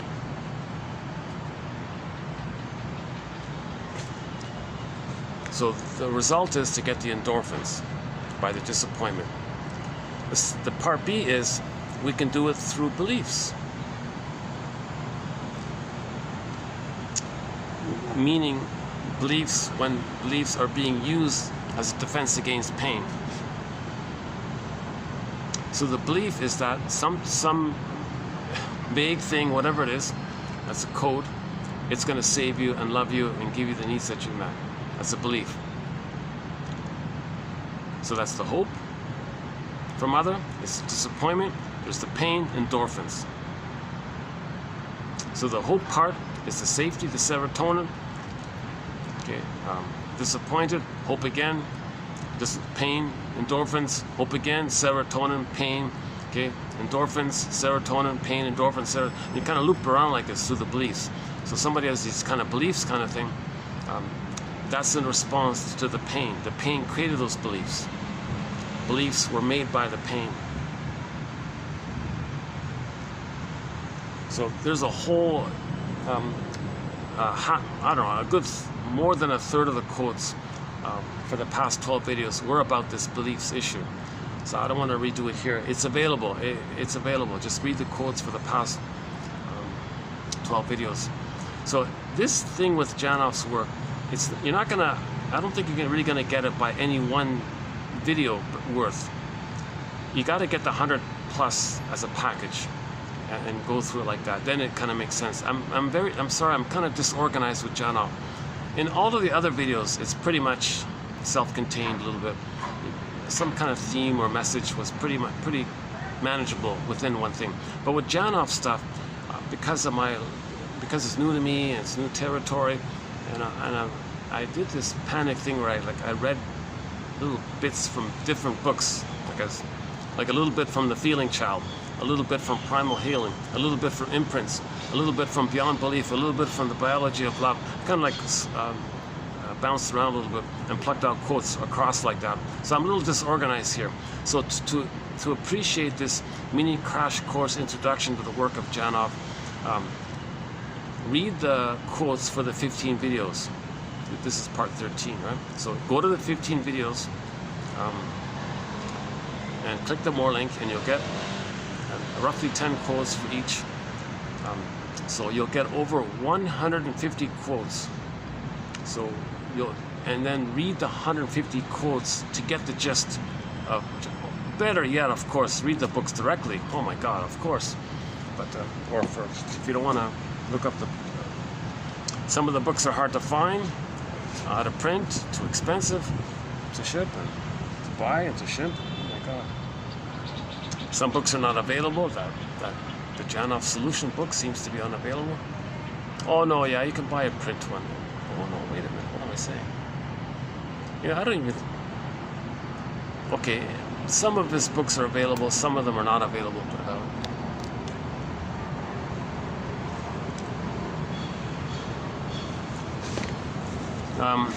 Let's see if I can find a key quote about the belief one here.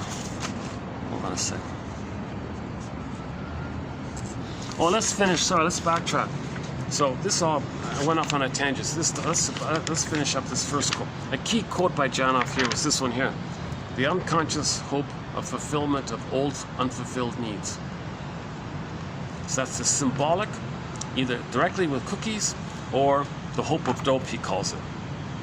He means the unreal hope that the symbol can be mother's love in the past. He means it that way, right? Pain automatically makes one honest with oneself, while it does away with unreal belief systems. See, the pain creates the unreal belief system. Oh, one day, so the televangelist said, oh yeah, one day some guy will come and you'll be saved. Whoa. The pain created that. That belief was there to repress the pain. That belief represents the pain, hides the pain, and represents the pain, like a physical symptom. And then, like Sarno says, you can focus on the symptom to distract you from the pain. There's most of religion, again, on the victim, on the pillage side. Right? So Sarno says, when you have a physical symptom, like a backache or something, well, it's revealing your emotional conflict and it's concealing it. But some people say, oh, hell with that. Let's just blame the backache, and that's the cause of the problem. No, that's a symptom, not the cause. It's a symptom. It's a symptom. No, it's not a symptom, it's the cause. Doctor, help me with the back pain, it's the cause. Numb me to the pain. Well, there we go. You just repressed it. You didn't address the cause. Okay, so religious things might be the same thing. Yeah? Oh yeah, some guy's going to save you. That's a symptom of the pain. Don't focus on the pain. Oh, just focus on the symptom. The symptom is the belief of the unreal hope that some superstar guy from some sky god's going to come in and I don't know, take you into a magic time warp machine where you're back in the nursery and you get breastfed properly. I'm not trying to be flippant about it, but hold on a second. We have a major threat called the psychoanalysis of religion. It starts with TQ 1203. 1203. That's a very good introduction to our topic on the psychoanalysis of religion. And then go to 2118 by Mel Faber, Psychological Roots of Religious Belief. And we got hundreds of excellent quotes on it. It's jam-packed with psychology. Oh my God. And Janov adds to it. You know what's funny? You know what Janov's most famous #1 quote is? What is it? 16 books? 15, 16 books or something. Did this for 50 years or whatever. Died at the age of 93. You know, if you look up Janov, you know what the first quote of his that comes up? Religion is legalized madness. Not this other stuff. That one there.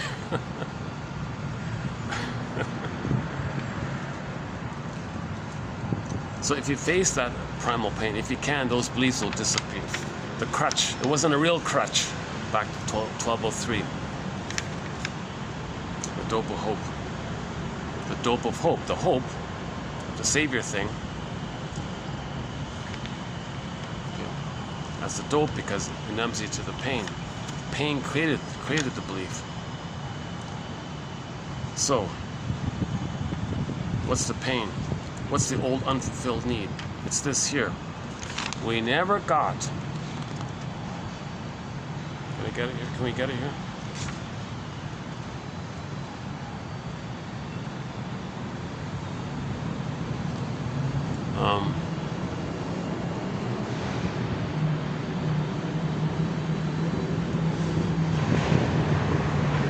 It's all backwards, isn't it? Are you seeing it?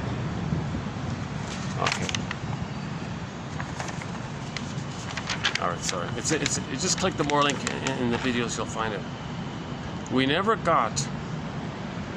Roger Gould in his book called Transformations makes a big point about this regarding, growing up and all this, being an adult and all this. We never got. So the truth will upset you free. The truth will upset you free. The greatest hurt of all, mother failed. We never got and will never get what we needed as a child. See, you gotta really get to this point, right? We never got and will never get what we needed as a child. It's past that critical time. It's past that critical time. No cookie you buy can magically cause a time machine to appear that puts you and the cookie into the time machine, takes you back to the nursery. The cookie becomes the good mother. You become the baby again. You get the proper experience with the loving mother. You hop back in the present. Okay, you come back. You hop back in the time machine. Come into the present. Morph back, and then you got the cookie. And I don't need the cookie. Thanks, cookie. I got loved in the past. I don't need you. Thanks, anyways. So Janov has the quote about the 10 monkeys and alcohol. So there were 10 pregnant monkeys, right? 10 female monkeys who were pregnant, and the 10 of them had a baby roughly at the same time, right? The experimenter left 5 of the baby monkeys with their mother normally, and he removed, kind of like the cruel thing that happened to the indigenous people. The scoop, the 60 scoop, hundreds of thousands of babies removed from their mothers. Unbelievable. That's a heartbreaking story, that one. Look up the music video to the song called Child of the Government. Child of the Government. Of course, much worse things were done. 70 million indigenous people. Oh, yeah. Okay, so the experiment, so let's go back to Arthur Janov here. He was quoting some, I don't remember where, about the study, about studying alcohol, right? So, let's back up again. Let's see if I can find it. Hold on a second.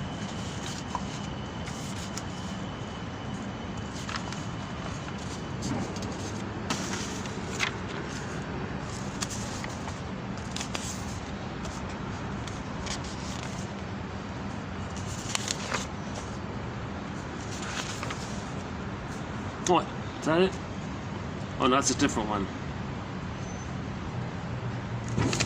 Yeah, that's about the blindfolded cat in 2750. Yeah. Oh, here. Is that it?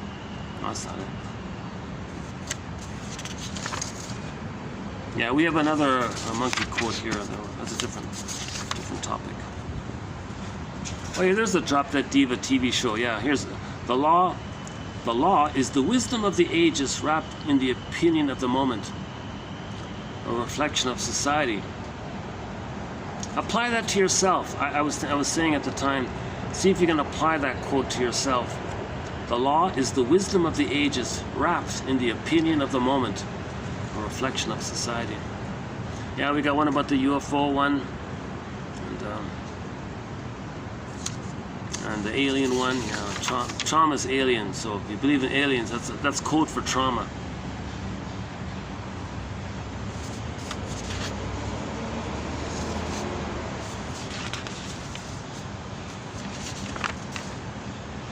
EMDR causes repression. One on shoplifting, interesting one. Pessimism. Yeah, see, pessimism is not just an attitude. It's a physiologic state that churns out attitudes. So that's a pretty good one as well, right? So don't just think, if somebody's cynical, negative wit and all this, don't think it's just some intellectual thing. No, no. The pain in the brain is churning it out. All those barbs and sharps and negative things they're saying, okay, the pain is cranking it out. The pain is creating these negative things. So if somebody's very negative and cynical, pessimistic, and constantly like that, because there's a constant flashing pain, unloved, pain, it's cranking it out. So you're no good, okay, means they felt pain by what the mother did to them. It's projection.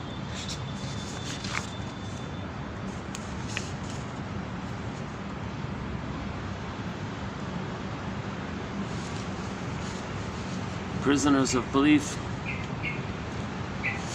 Yeah, there's some good quotes in here. You know, there are some good quotes in here.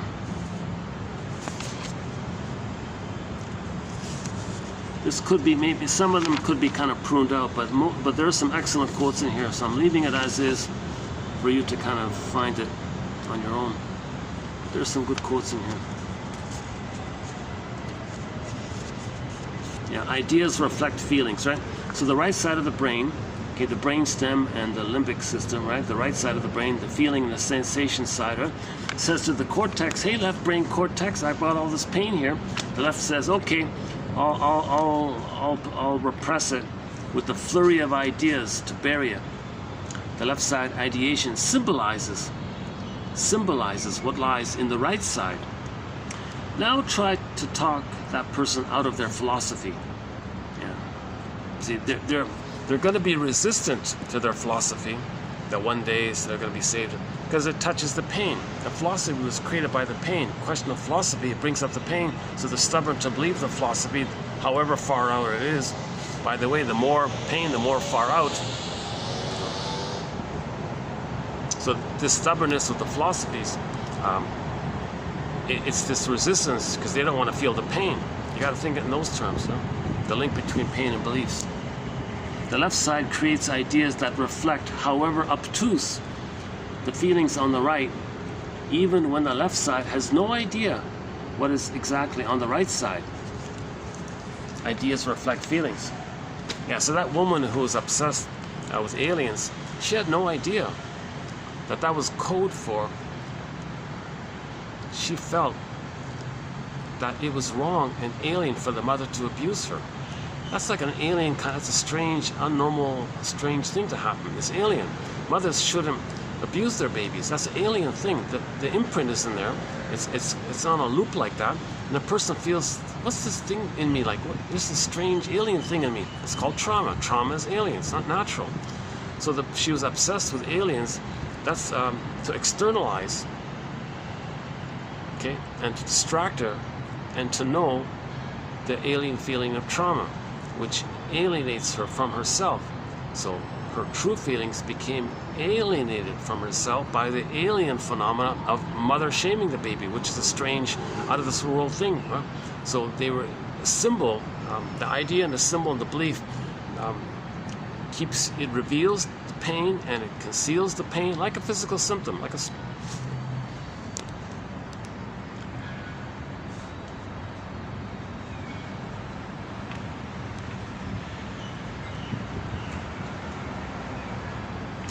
When our emotional history does not contain too much pain, information is then shuttled to the front part of the brain for meaning and understanding. When the pain is overwhelming from infancy and childhood, the left prefrontal area is left in the dark. It is then free to concoct all sorts of beliefs or become a receptacle for other people's prepackaged beliefs. So if you've got a lot of pain and you turn on the TV and see a televangelist, there's a prepackaged belief.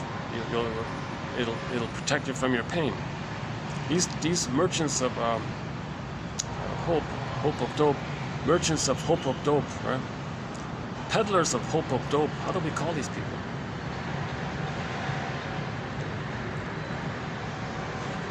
What they're saying is a symbol to deny your pain. It reflects the pain. The beliefs are there to squelch the pain. Your system is looking for these beliefs to not feel the pain.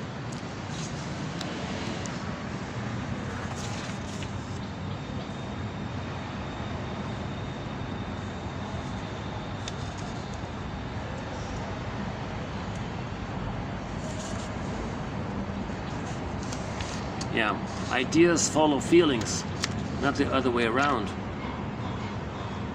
The feeling or sensation areas of the brain are in force long before ideas.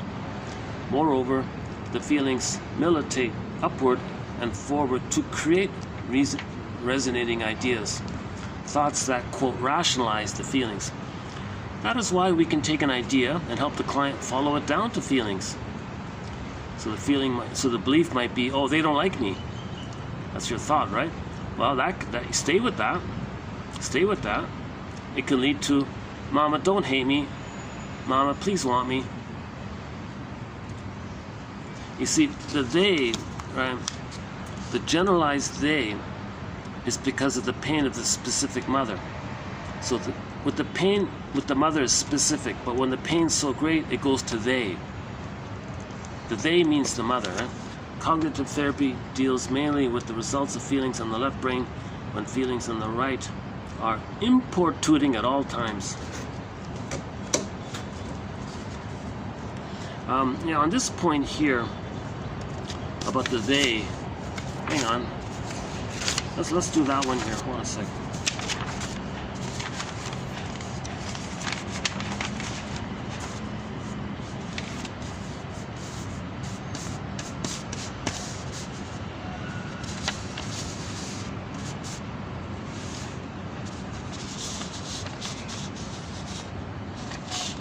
Yeah, this is an important quote here about the they. Hold on a second.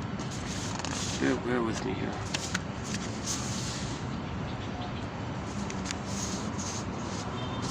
Yeah, the pain was too much to be felt, and that ideas had rushed in to quell the pain. That is, they rushed in because of the pain. So you gobbled up the beliefs because of the pain, put it that way.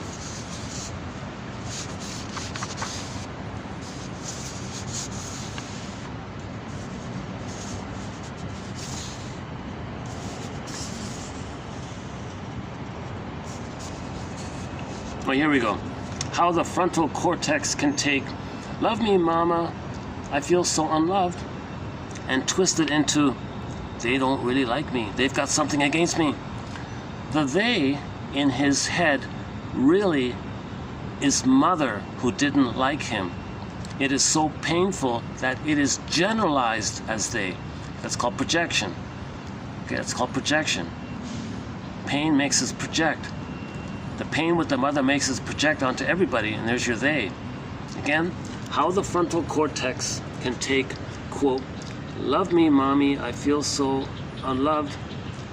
Take that, twist it, or project it, twist it, see it, make it up, invent, they don't like me, they got something against me. Okay, the they in his head, okay, the boogeyman in his head, is really mother who didn't love him. It's so painful that it is generalized as they.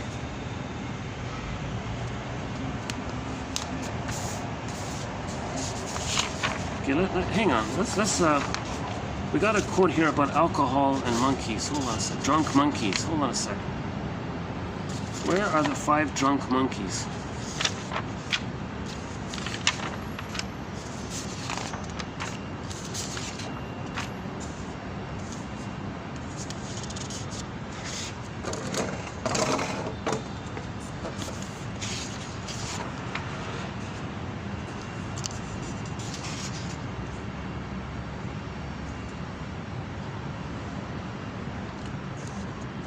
L.P. Hartley wrote, the past is a foreign country.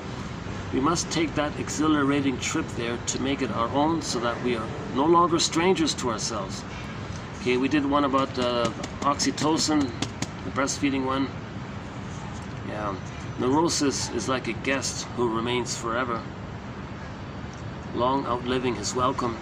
The only way we can get it to leave is to feel what is below its protective shield. Neurosis is the symbolization of pain.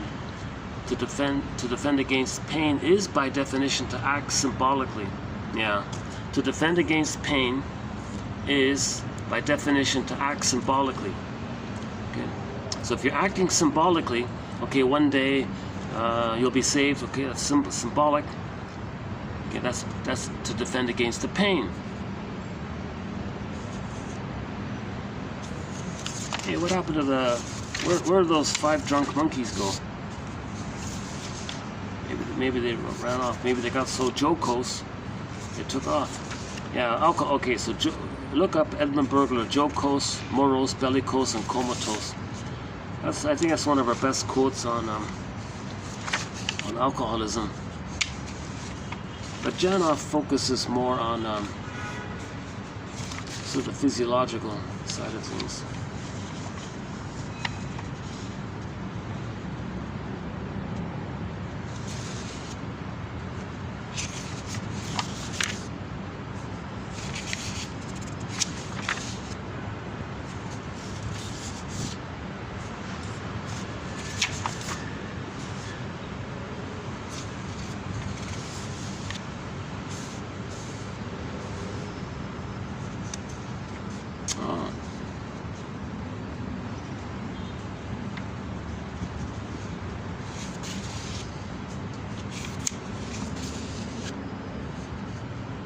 We are victims of the template.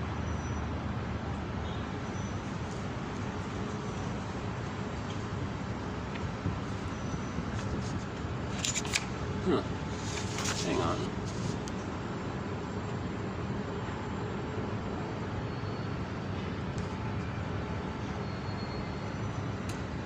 My guess is that most people who smoke or drink never really realize the connection between pain and their habits. Yeah, so when the person's reaching for the cigarette, are they aware that they're doing it because of the pain? Neurosis is a paradox. It is enormously strong, a force that one acts on every day, yet it is a force that eludes awareness.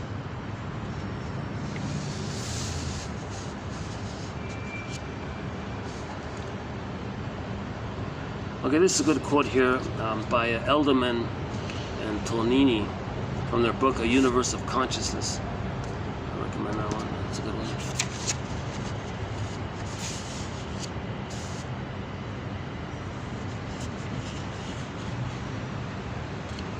Well, there's the tobacco one. Morpheus. Where's the monkeys one? What happened?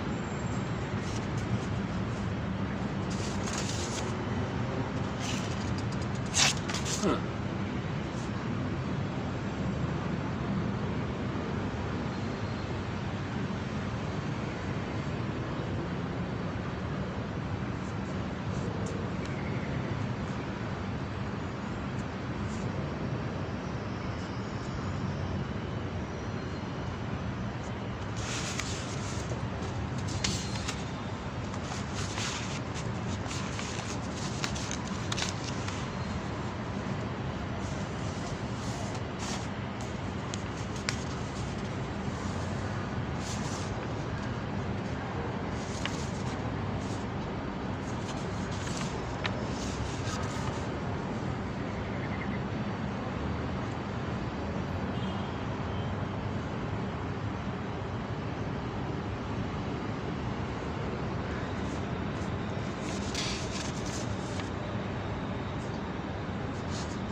Not this one.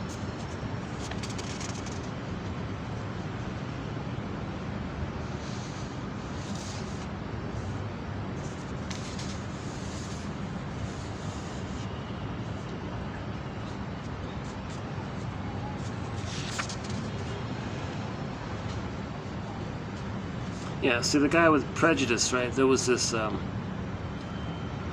one guy spouting hate all the time. Well, it turned out he originally he took a lot of painkillers in his life, but it wasn't enough. He needed more painkillers. So he created these really hateful beliefs to give him the painkillers. And it isn't just that he has these unreal ideas, it's that his disconnected system forces him to quell the pain. So if you're listening to a bigot, oh yeah, he's good and they're no good, we good, they no good. If you're listening to something like this, right, that's pain. His ideation brain and strong-minded philosophies are anchored to feelings of which he is not even aware. There's no more use in talking him out of those feelings than it would be to try to change his whole history. Yeah, so that's why you can't reason really with a bigot or something, with the prejudice, people's prejudice, because the pain is driving the belief. The belief numbs them from the pain.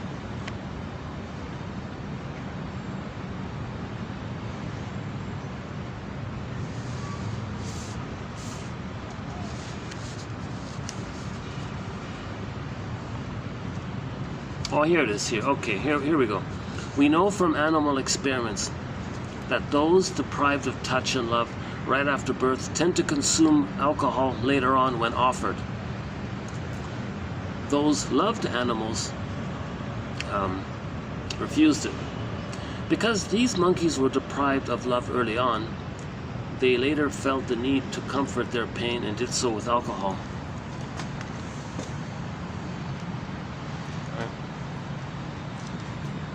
So 5 baby monkeys stayed with the mother and got loved and all this. The other 5 baby monkeys were removed from their mothers. Okay, so they were traumatized without their mother. Okay, later they brought the 10 monkeys into the same room and offered all 10 monkeys some booze. The loved monkeys, no interest. Ugh, I don't want this. But the love-starved monkeys were voraciously hungry for it.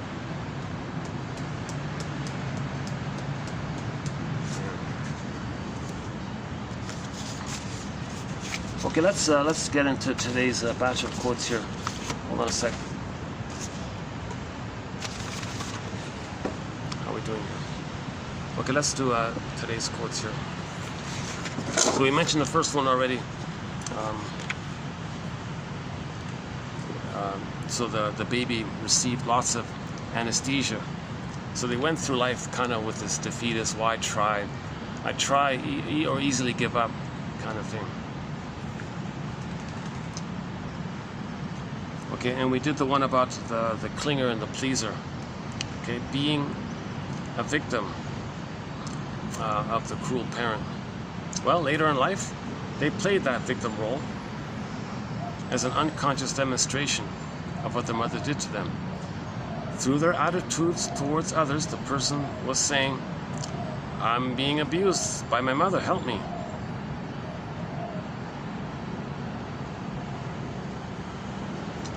Okay, next one here. Okay, here's one about ideas as well. If the pain is so steeped in the unconscious, it can be absorbed by unreal systems of belief. In this case, the person doesn't suffer. Instead, she may adopt crazy ideas such as a belief in the occult. Anything but reality. Right?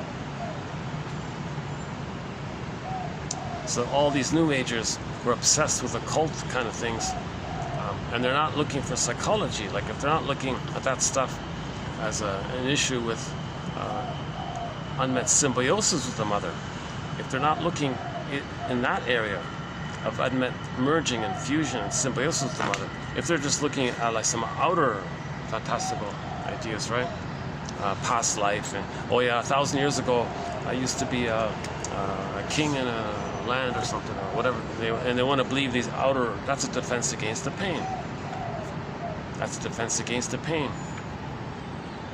And he was saying in his book that it was a big trend where people would pay big bucks to listen to some con lady say, oh yeah, Tell me who. I think the game was. She picked somebody in the audience. Oh, you there in the blue shirt or something. What's your name? What do you do now? Oh, should do some magical. Wave her hand. Oh, I got it. 7,000 years ago, you were a cheetah. I don't know. And people paid big bucks. People paid like $100 and packed like a small audit, like a 5,000 room audience or something like that. Can you believe it? That's how much pain people are in. They're so desperate to find some far out belief to get them away from their pain. Oh, I made up the one about the cheetah because I just saw the episode of Drop Dead Diva, where a guy wanted to invent a lawnmower that would propel itself by converting the grass that it's cutting, turn the grass into biofuel, and use the grass as biofuel to fuel the lawnmower. So in effect, the lawnmower would run on cut grass, the grass that it's cutting. So as the lawnmower is cutting grass, it takes that grass, quickly converts it into biofuel to fuel the lawnmower, and it's using the grass like that. And there was an episode on Drop Dead Diva about it. It made me curious. It was called The Green Cheetahs. It made me curious because I looked it up, and sure enough, somebody today in the year 2024, we're posting this in the year 2020, sure enough, somebody today is trying to get funding to actually pull this off. But obviously he's going to get some resistance, right? There'll be jealousy and envy around that.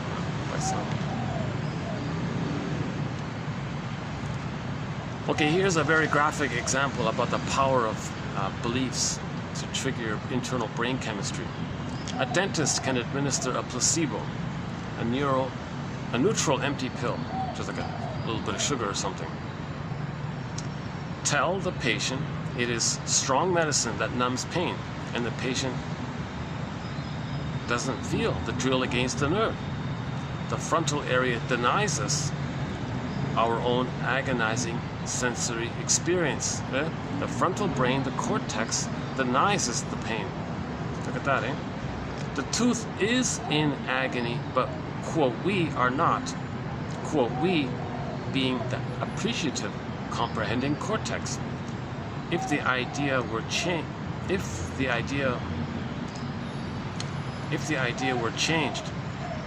would the client be in agony? Of course. If the dentist says, this is going to hurt, the patient will grimace and double over. This is no more to say that the cortex can be alienated from some subcortical centers. It can have ideas that counter reality. It can have ideas that counter reality. So that's the third one here, today's batch. It can have ideas that counter reality. Sound familiar? It can have ideas that counter reality.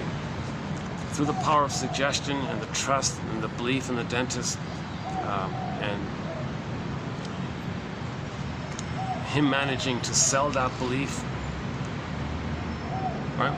So if the dentist sounds like a used car salesman, a charismatic, charming, strong, energized, or if the dentist sounds like one of the televangelist kind of people, and you manage to believe it, if he gets to that place, not everybody's going to believe it, of course, but it works sometimes, then the belief can trick you. The belief can trick the brain to send endorphins. The belief that there won't be pain by the belief, by the placebo, trick the brain to send the person endorphins. So he could see the drill in the mirror. The dentist was drilling. How are you doing? Oh, I'm fine. I feel no pain. Okay, good. All he did was the belief did it. If a belief is strong enough, it can release endorphins in the brain, and you don't need the trick. You don't need the actual real medicine. The belief did it. So beliefs and cookies have something in common. Cookies and beliefs. That's what he means, that he gave up booze for God, or he gave up God for booze. It's not about that. It's about getting your brain to send you endorphins. All right. Most counseling only provides us with reasons not to act out. Feelings driven by brainstem energy often win out more than... So he makes a big deal about CBT, cognitive therapy, just giving you these beliefs and pep talks, and you know, your thoughts change your feelings. Oh, really? Not according to evolution. According to evolution, feelings come first, but thoughts are afterwards. You got to respect evolution. Sensation, feelings, then thoughts. The sensations took billions of years, right? And then the feelings, millions of years, let's say. And the cortex, that just came on the scene a mere 150,000 years ago. And a lot of it's just there for the... One theory around the cortex is that its purpose is to numb the pain. So now enter the gazelle theory. So this reminds me of something I saw on YouTube by Professor Loretta Bruning. And we have some quotes of hers from her 3 books, Meet Your Happy Chemicals, I, Mammal, and Beyond Cynicism. And oh, hold on a sec, we got a visitor here.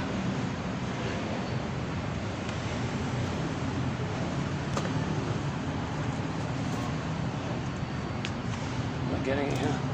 Are we seeing it? Hold on a sec, where is it?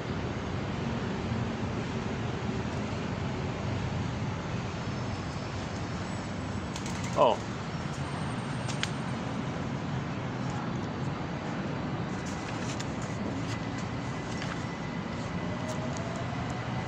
Let's see, how's the time? How's the time here? Oh, it's 6 o'clock already. Oh, look at that. Jesus. It's gonna get dark here like in 10 minutes. Today's Saturday. I'm not gonna be able to do it inside anywhere. It's gonna get busy down here. Okay, let's speed this up then. Yeah, okay. Not one of my smoother videos. Yeah, sorry about that. Yeah, a lot of ums and ahs. Again, my anxiety. So Janoff would say anxiety comes from the brainstem. It comes from these old fears. Yeah, so I'm reminded of the thing about the gazelle. So the gazelle was being chased by the lion, and the lion managed to bite part of the leg of the gazelle. But now, if the gazelle were to admit and accept that he's feeling pain by the bite, he would have been a goner, right? He would have fell down. So the gazelle's brain sent the gazelle endorphins, because if the gazelle can be numb to the pain, he'll keep going. And sure enough, the gazelle went on going, and he escaped. It was survival. It worked. So the numbing helped the gazelle escape the lion, right? And so evolution, whatever, built it in as a survival strategy, that if there's pain, well, if we're numb, we can keep going and survive. So 150,000 years ago, due to the confusion and our mismanagement of our discoveries and the serotonin we got, we accidentally, unknowingly, accidentally traumatized ourselves and put ourselves in the place. Oh, there's some birds. And put ourselves in the place of that wounded gazelle. So we're all walking around like wounded gazelle, but there's no lions. And to make matters worse, some people are acting like lions, right? To deny that they're a wounded gazelle within. So we're homotraumicus. So one theory about the cortex is that beliefs can release the endorphins. So if we're in pain, you create these beliefs, oh, one day you'll be saved or whatever. You'll get the endorphins. It keeps us going, because if we were to admit the pain, we couldn't do it. We'd fall on the floor. We'd like, I don't know, we'd be screaming in pain or something. Our system would be flooded. We couldn't, like the gazelle would be gobbled up.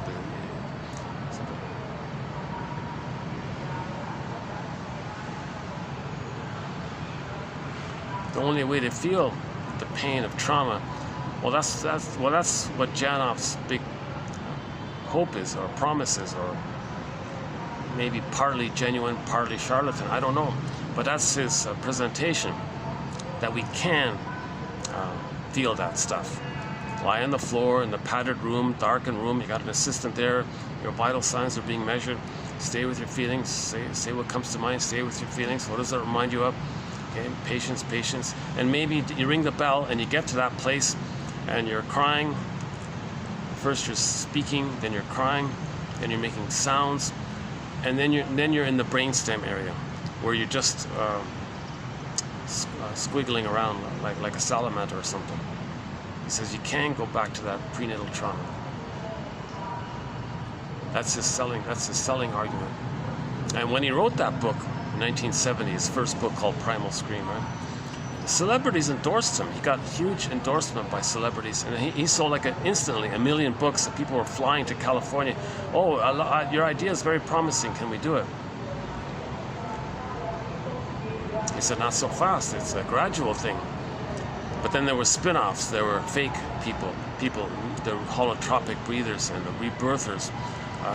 And lots of self-help seminar things. They would steal it because it would confuse people. It looked dramatic. It tricked people, and sometimes it would hurt people. You can't bypass that. Janop is right. You cannot bypass that. Luckily, you'll shut down anyways. Right? When you're talking to somebody, you feel, oh, excuse me, you run off. You do it anyways, right? If pain comes up, you just naturally run to the cupboard, eat cookies. But if you force somebody to not grab the cookies, maybe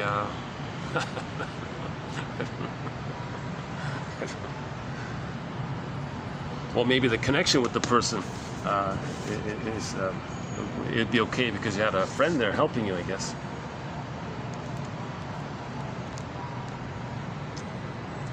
So that's just a huge question mark. It kind of got me curious, right? We accidentally traumatized ourselves 10,000 years ago when we became Homo traumicus. So we became Homo sapien 150,000 years or whatever it is, when we evolved up the cortex from our previous state called Homo bodoensis. So we're all from Homo bodoensis, one theory, for 1 million years, and then we grew the cortex, the third brain. So Homo bodoensis only had 2 brains.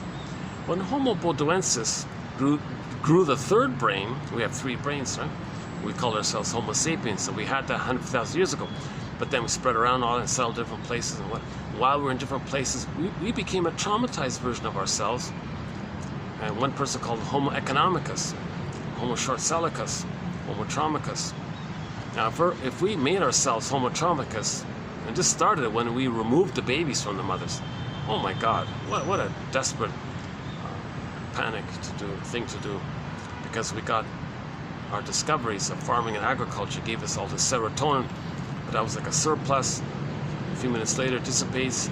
You feel less safe. Dopamine for the chase. So we went enter pillage. So we went to global village to global pillage, and then to pillage, you traumatize the babies and give them emotional poverty. Then they'll give others poverty. Now you have a pool of poorly paid workers do all the work. And the whole story goes from there. So for more on that, TQ 2725, part 3 of 3. It's a 7.5 hour video. It took me 7.5 hours to see if I could try to make it sound a little bit of interest and not be too distracted with my anxiety. So that's also another huge question mark. It's called the 48 symptoms of Homo traumicus. One of the symptoms is this pillage, the global pillage. And related to it is how religion is being used as a tool of the pillage. That's another symptom of Homo traumicus. And we talk about pollution, breaking the ecology, and we go down the list like that.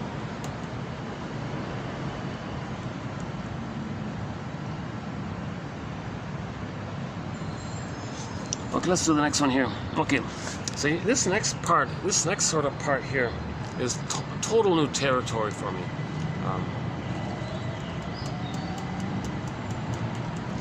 It's just maybe a feature or a trait, but I don't think it defines a personality. Like distinct personality patterns, maybe they have a sympathetic, like a revved up, or maybe they have like a shut down one, like the parasympathetic.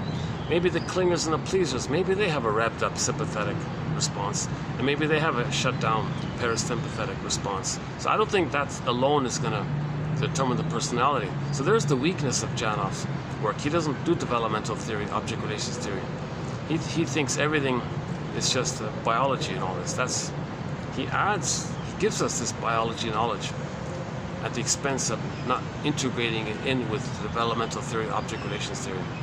But anyway, so here's the biology part of trauma. It's just a trait, in my opinion. The hypothalamus.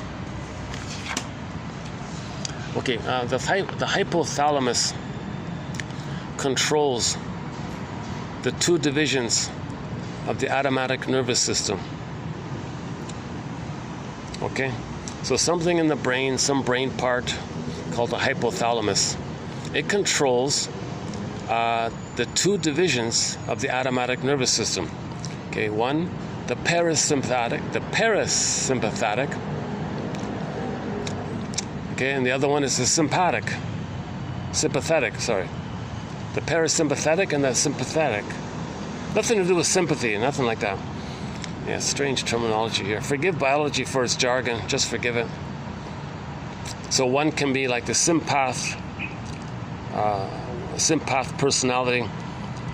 If the automatic nervous system gave the person a sympathetic response due to stress, or a person may have the parasympath personality when the automatic nervous system responded by giving the person the parasympathetic response. Now, both of these responses are controlled by the hypothalamus. All right. So let's specify here. So the sympathetic one, the stress one, right? Yeah, just put like the sympathetic begins with S. So think about stress. Right? Okay. The sympathetic system directs energy using processes such as the flight or fight response. It mobilizes us, raises body temperature, and reduces peripheral blood circulation to conserve blood for the muscles. So maybe that's why a person has cold feet, cold hands, or maybe a very pale expression or something. Okay, it's taken all the blood for the stress response to the muscles. Yeah, so the muscles are using all the blood. That's why the person has cold hands and cold feet. So if the person tends to have cold hands and cold feet, poor circulation, this may include increased sweat, frequent urination, etc. And for women, it's poor lactation, he said, yeah. So that's the sympathetic one. Too much stress, you're in fight mode, flight or fight mode. Okay, by contrast, the parasympathetic branch controls energy conserving processes. Energy conserving. Okay, a healthy person has a good balance between the two systems. Ideally, the two work together in harmony so that we can be more, quote, sympathetic during the day and more parasympathetic during sleep. But birth trauma or a harsh childhood can push us in one direction or the other. Okay, regarding the parasympathetic one. Okay, so for example, the parasympaths are often night people, meeting the dawn of each day as they met birth, sluggishly, anesthetized. Each morning is a sort of flashback to the birth event. So the parasympathetic one received too much anesthesia. Is that right? Oh, no. Maybe they both received too much anesthesia. Some just revved up, some just kind of conserved themselves. The conserving one is the more sluggish or more slower moving one, I guess. They're serving themselves. Okay, hang on. Next one. Okay, this one might be helpful a little bit. Okay, research in Sweden found that when a delivering mother was given opiates or barbiturates at birth, can you believe it? Some mothers are giving that when they're giving birth, when they're having a baby. Some mothers being given these things. There was a much greater chance of later amphetamine addiction in the offspring. Yeah. So the mother takes this at birth. The baby may be an addict as a result. Oh, Jesus Christ. What many of the new studies of addiction neglect, however, is the nature of the birth, whether it imprints the more phlegmatic, passive personality who later may need speed, or a more aggressive, excitable person who may later need downers. The body goes on compensating for the intrusion of drugs in the womb for the rest of our lives. It is as if we are constantly trying to reset the deviated set points. Yeah, so he knows about this stuff. I don't know about it. But I thought that last line was interesting. If the baby comes out in the more parasympathetic, energy-conserving mode, then they want stimulants. If the baby comes out more in the revved-up one, they want more downers. Is that right? The body goes on compensating for the mother's intrusion. It is as if we are constantly trying to reset the deviated points. Meant to be a healthy balance between the two, a normal, healthy, back and forth balance. You know, the automatic nervous system is meant to give us a little energy, a little rest, energy rest, kind of like a dialectic like that, I guess. But in trauma, things get fixed in either end. If it's the lower end, maybe they drink too much caffeine. If it's the higher end, maybe they drink too much chamomile tea. How about that? If it's the higher end, they want to drink chamomile tea. If it's the lower end, maybe they want to drink more coffee. Is that right? Did I get that right? When pain is imprinted, the system, when pain is imprinted, the system may overstimulate the frontal cortex. This is when we see obsessive compulsive behavior or phobias, as the frontal area hurries to discharge the imprinted overload, or depending on the nature of the early trauma, such as massive anesthesia at birth, the reticular activating system shuts down and may not provide sufficient stimulation to keep the frontal cortex active and effective. The result is a phlegmatic personality. So he thinks some people with the more laid back, easygoing, mellower kind of personality, he's borrowing some ancient times phrase, the phlegmatic personality. Maybe just as an approximate adjective. So some people have a more laid back kind of way. That's based on the physiology of the parasympathetic system. If some people are too revved up and hypermania all the time, that's the sympathetic issue.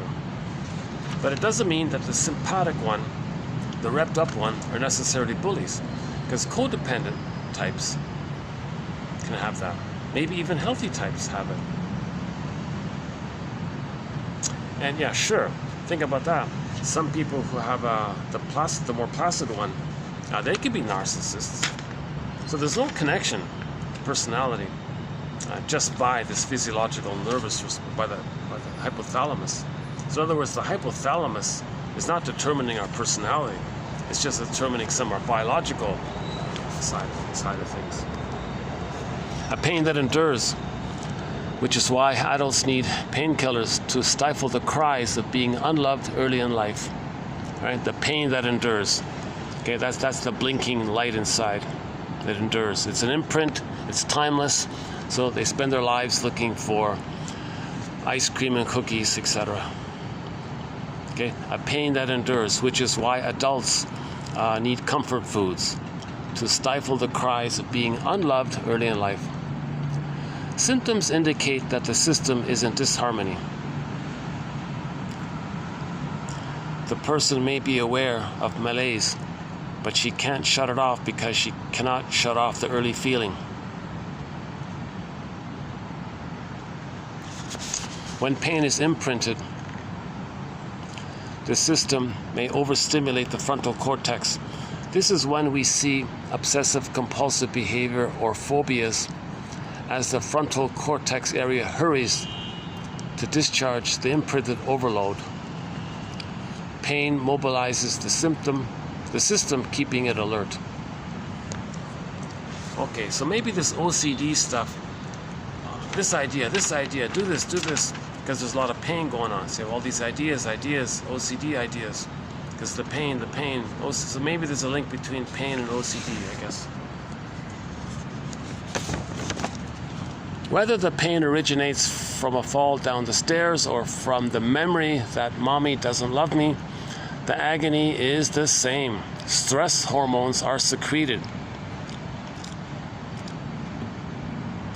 A need is struggling to be fulfilled. Love me a little, mommy.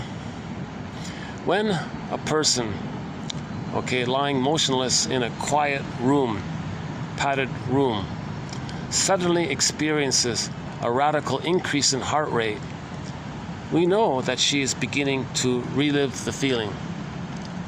The feeling involves year after year of not being able to articulate, love me just a little, be kind to me, mommy. A whole lifetime of not being able to say that. It may not seem like much now, but in childhood, no child can stand being unloved or hated. Parents are everything to him, and as we have seen, love means proper development of the brain. Yeah, he talks a lot about this as well. If the baby's loved, the brain develops normally. The last one here. In conclusion, there is a biologic need to be whole and to reconnect. A memory of wellness, of what we once were, lies in each of us. If the body normalizes with the re-experience of early feelings, then we can assume that it deviated with the original experience of that pain. Yes, original pain, the body deviates, right? He claims that a person could relive the feelings and the system stabilized, went back to its original memory of wellness. There is a biological need to be whole and to reconnect with our feelings. Okay, this innate drive for healing. In nature, the Great Spirit says when something's wounded, it's got to try to heal. So we can cooperate with this, or notice that if we're resistant to it, notice that it's because of the pain we're feeling. At least make that note, and then make an empathy statement. Part of me thinks this, yet a part of me knows this. Nevertheless, I find myself feeling this. Okay, now, so a continuation for this point would be Martha Stark's work. We did 7 videos on the work of Martha Stark. She does a thing called empathy statements. The main one was the ego and the id statement.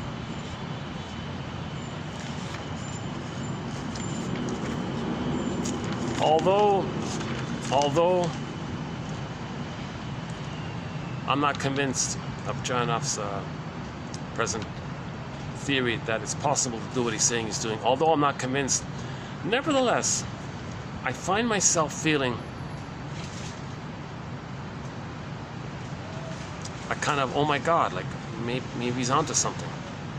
So part of me thinks it's BS, part of me says, wait a minute, maybe not. Maybe he just hasn't really quite got to the place to advance his method to be more consistent and coach people, and maybe to know how to train people. Maybe it's an issue of training. Maybe it's an issue of getting enough people to have done it themselves to then become helpers for others. So first Janov would have to heal enough people and convince enough of them to become primal therapists themselves, and to see if they can duplicate like that. Maybe he didn't quite iron the kinks out, but maybe he was on the right track. Maybe he was on. Part of me thinks that maybe he was on the right track. Like a what if. I find this immensely appealing. If this were possible, oh my God, we'd heal ourselves. Or homo traumacus, we'd heal ourselves.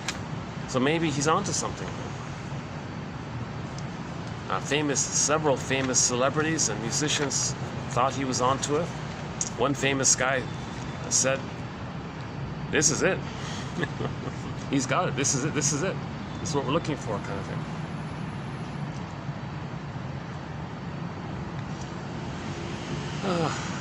Maybe let's just take a little breather here. Hold on a second.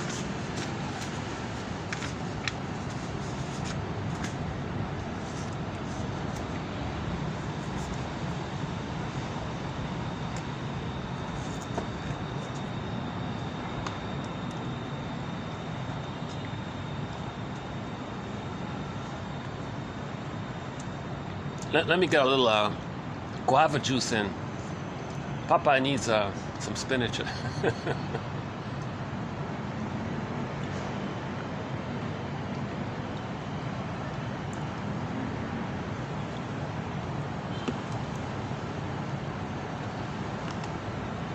Just like Popeye needed spinach. You know, I'm surprised more people didn't grow up with a love of spinach. I mean, that cartoon immensely advertised spinach. I just wonder why I never really...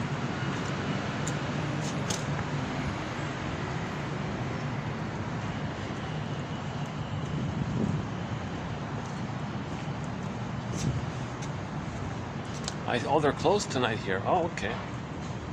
What is today's Saturday? Oh, there's the staff. Oh, there's... Oh. Oh, it's quiet here today. This is a little unusual. Yeah.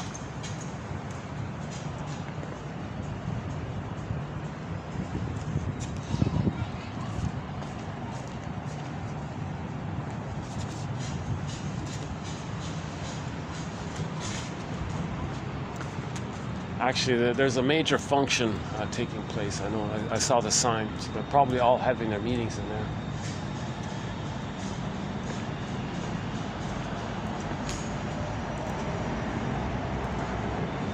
Sometimes a Monday can be 3 times busier than a Saturday. It's kind of strange with the tourists.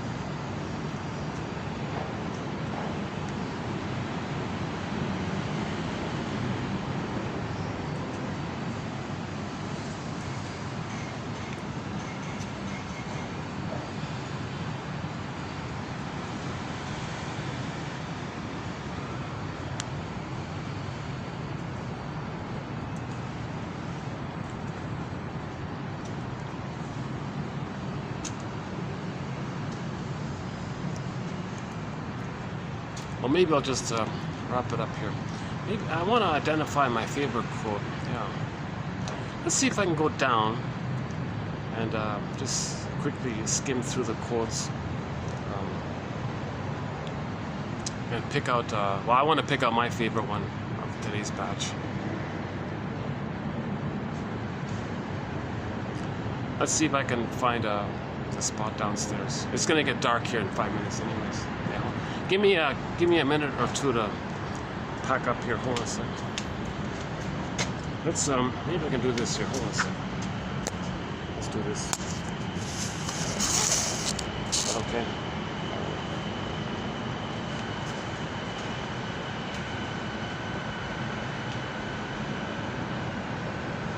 I gotta return the chairs.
How's the battery?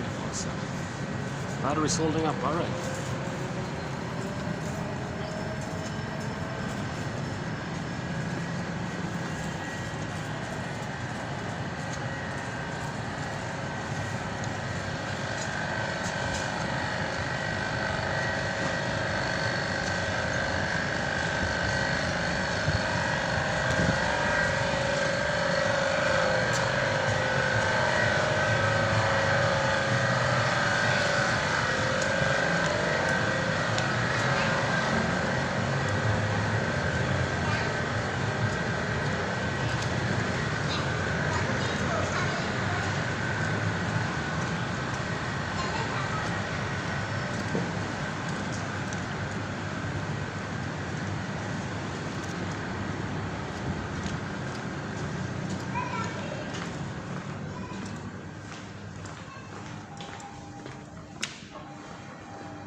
Oh, they're closed today, huh?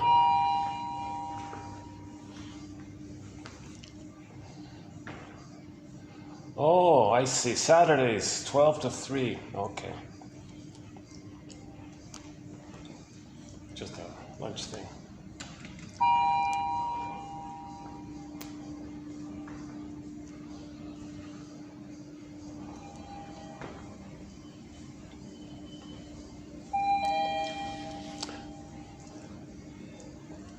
Well, that's a clue, you know, if somebody has poor circulation, right? They easily feel cold feet and cold hands. That might be the sympathetic stress response. There's too much cortisol, too much stress. So the automatic nervous system is out of whack there. If a person is easily, if a person easily gets cold feet and cold hands, or if they sweat a lot, yeah. I can relate to that sweating one.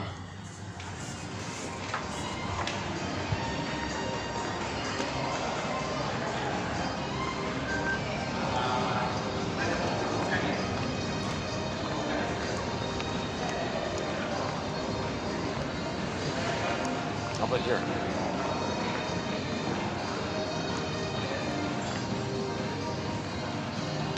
Now I might be able to go here if I can. Hold on a sec. Let me plug in the light here. All right.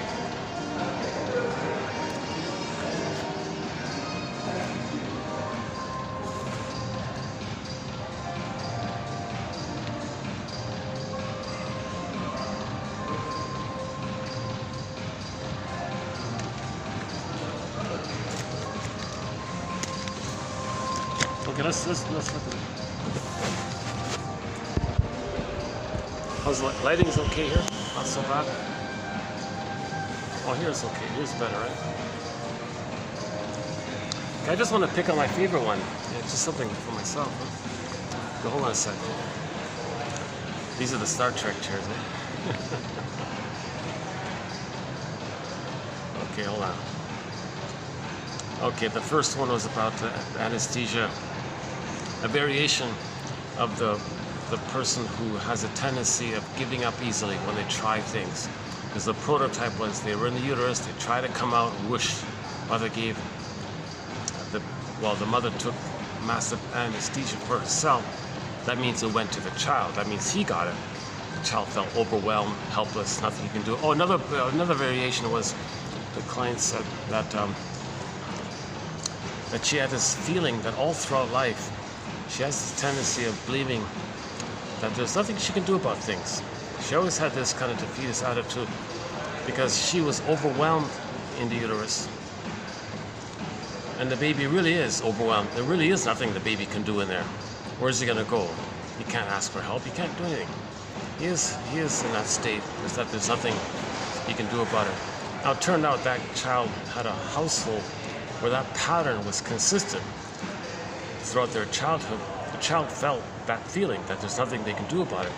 Okay, that was an imprint. So later on, decades later, when there's stresses, she goes to that default. She's triggered the past. So there was a problem in the marriage. She just said, oh, he's gonna leave me, nothing I can do about it. lots she can do about it. She can go to therapists, talk about it, save the marriage. Many things she can do about it. Didn't even try, because the knee-jerk reaction was a neurotic response to the past, but it isn't the past. The present isn't the past. There's lots she can do. She's a lot of things she can do, but her emotions were that the stress triggered the flooding of the endorphins when the mother took an epidural when she was being delivered. So the stress in the present triggered that, and the original feeling was nothing she can do about it. Similar to people who feel overwhelmed and feeling stuck. And so Janov thinks a lot of these kinds of things in life come from that prototype. That's his unique sort of emphasis. And he spent his whole lifetime writing over a dozen books to that effect. So the variation was, yeah, why try? Why buy? Why don't even? She gives up. This woman gives up too easily. So maybe the mother took an epidural too early and it was too much. The child didn't even have any initiative. Maybe the child didn't even try to get a chance to try to come out of the canal. The mother said, I feel something, I don't want to feel anything in advance, just give me an epidural, give me anesthesia, give me painkiller. And maybe the child felt overwhelmed from the very beginning. It was a truly, genuinely defeated feeling for the baby, and that became a prototype that they went through life with this attitude. What's the point of trying? I can't try. What's the point? I can't even think to try, because to think to try, whoosh, it triggers the endorphins that the mother gave me. Okay, the new one here was about the occult. So Janov wrote a whole book about this. This second point here, he wrote a whole book. At the age of, a little amazing, at the age of 92, he died at the age of 93.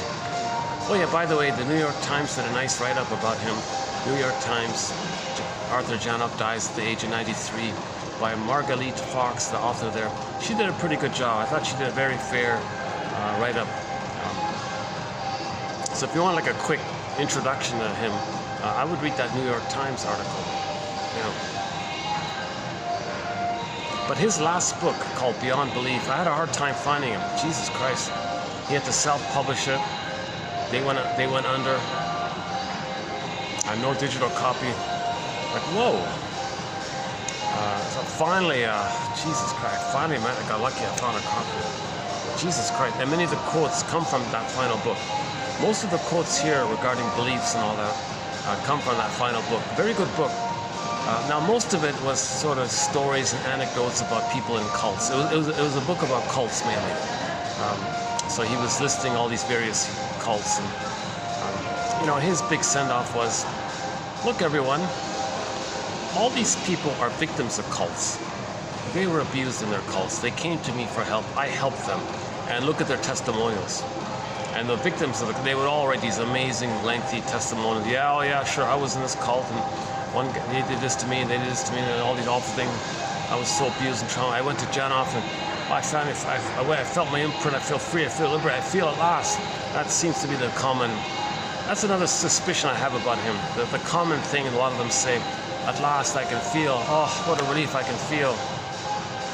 And by the way, a good image for this point about feeling is the French film called Kirikou and the Sorceress. Kirikou and the Sorceress, a French animated film. I reckon the subtitles are okay, but for that, I almost always prefer the subtitles. But for that one exception, I think the dubbing wasn't too bad. A rare exception. The French animated film called Kirikou and the Sorceress. Now again, it's a whole fairy tale. So just imagine that the whole character and every character belongs to one mind.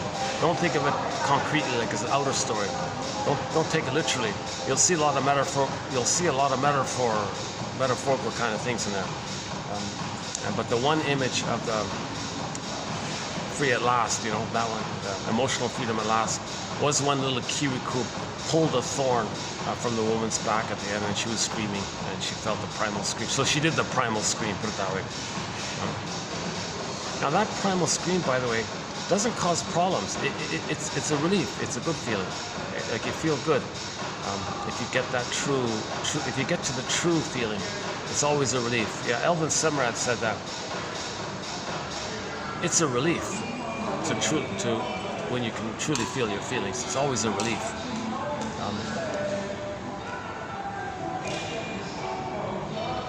The pain around the issue of feeling our feelings is because we're feeling our resistance to our fear of our feelings, and there's pain around that.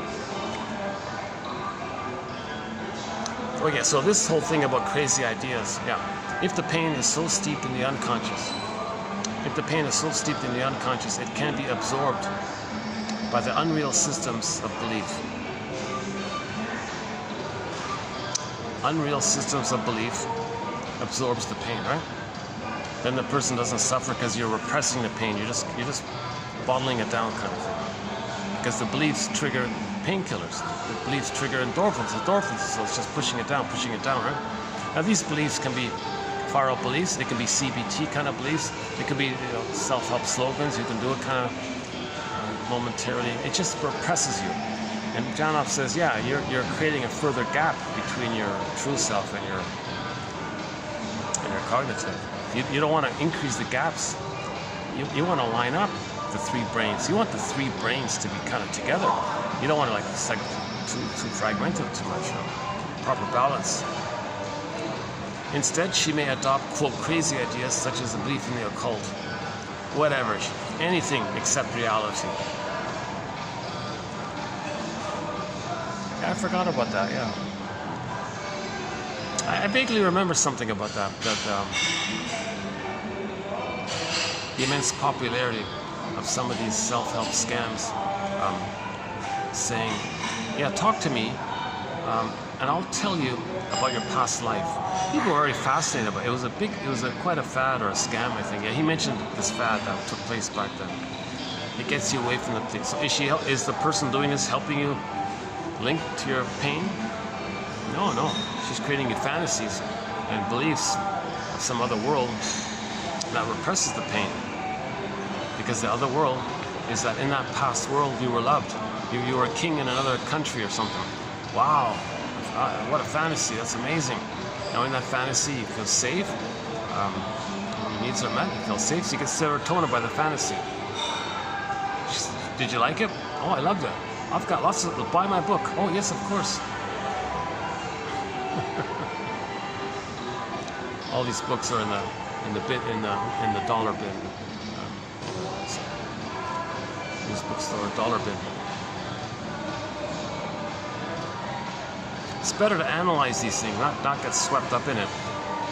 Use these things as try to analyze these, why, or ask more why questions.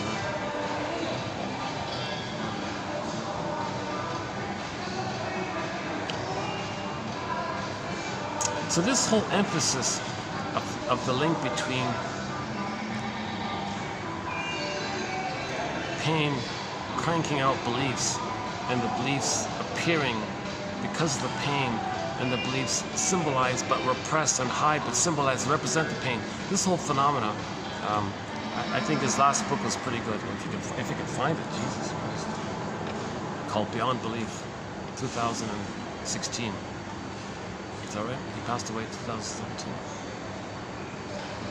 Okay, the dentist one. Okay, I won't go into the dentist with the placebo one. That seems to be like the most vivid, most convincing, most... Maybe the patient, whatever, in the dentist chair trusts and believes and treats the dentist like a parent, and they're like emotionally like a child, and they feel safe with the substitute parent saying everything's going to be okay. That keeps them away from the pain. Maybe the trust and the connection and the safety maybe releases the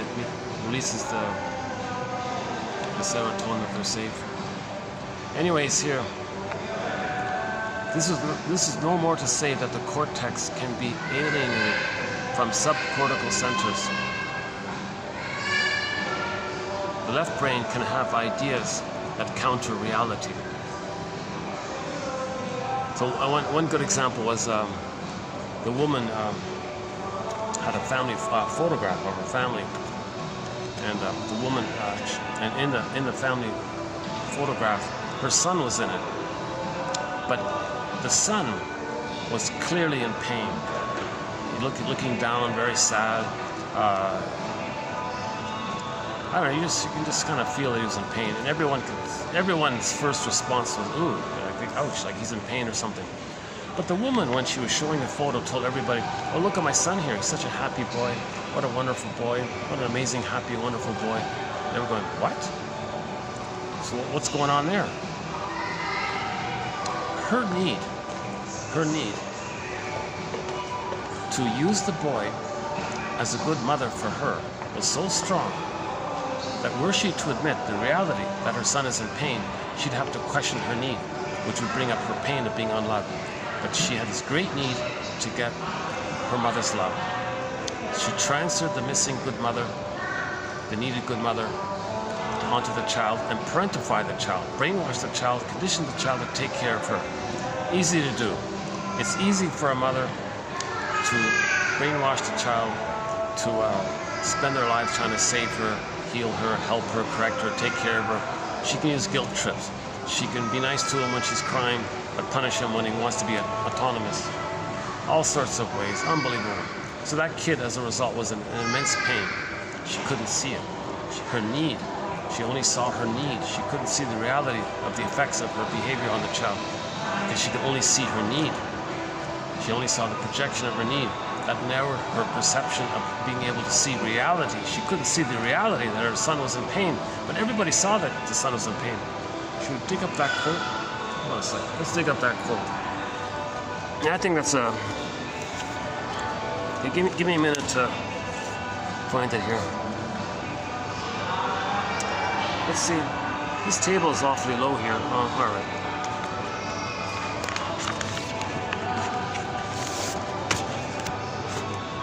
Jesus. They got these super low tables here. Look, hold on a second. Gotta turn this around. What if I do it here?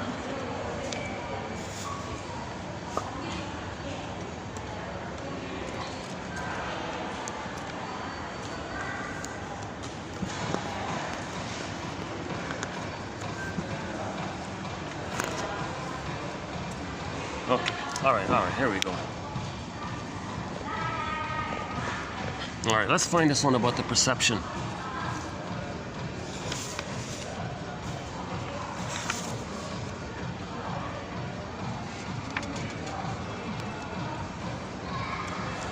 Yeah, we did the they one is good, right? The they, yeah, we did that one already. All right, that's a good one.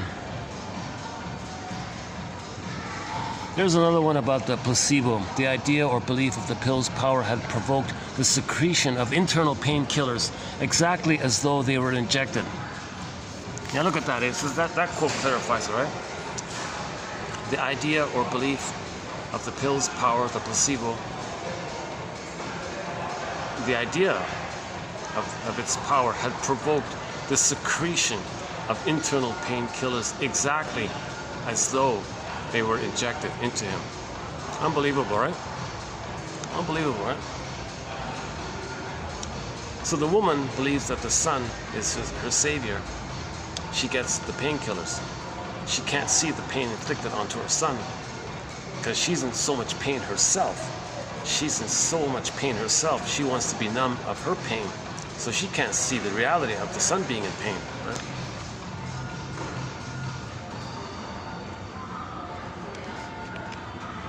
Okay, I want to find that quote about perception, about the photo we're talking about here. Give me a minute here.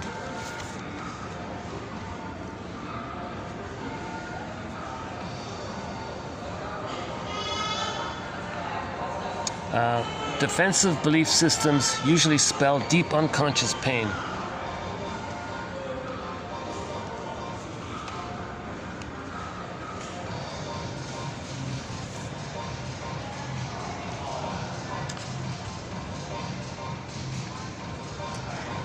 Yeah, to tackle a problem and then wants to give up right away.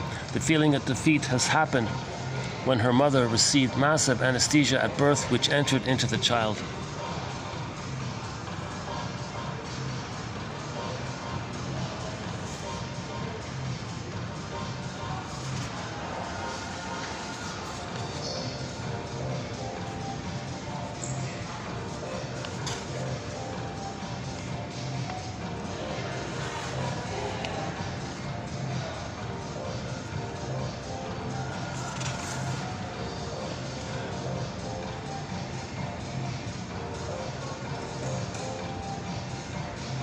Our therapy decodes belief systems by getting down to what really underlies them. It is like pulling back the curtain and peeping in at one's ancient history. The client's belief system functions as a sort of life vest. Take it away and he fears he will drown, be in danger of drowning in pain. As one novelist put it, when you get on the wrong trail, every stop you make is the wrong one. We are prisoners of our childhood, reacting to realities that no longer exist, or more accurately, recreating old realities over and over again.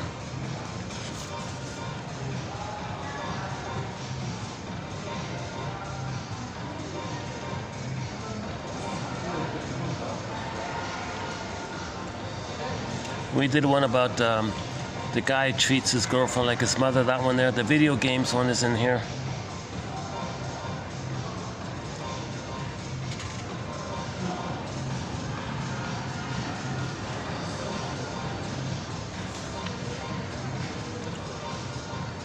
Oh, here we go. Yeah, this is the one I'm looking for here.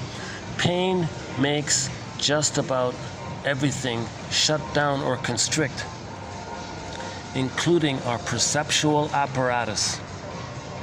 If the mother uses her son to satisfy old painful needs, she'll be unlikely to see beyond that need and perceive the pain she may be inflicting onto her child. Parental soul blindness. Yeah, that's the one there.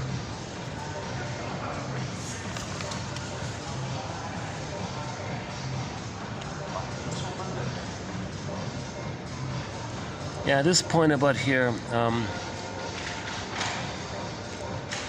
you're addicted to the chemistry within, not what gets it, not what gives it to you, right? Biochemicals of love.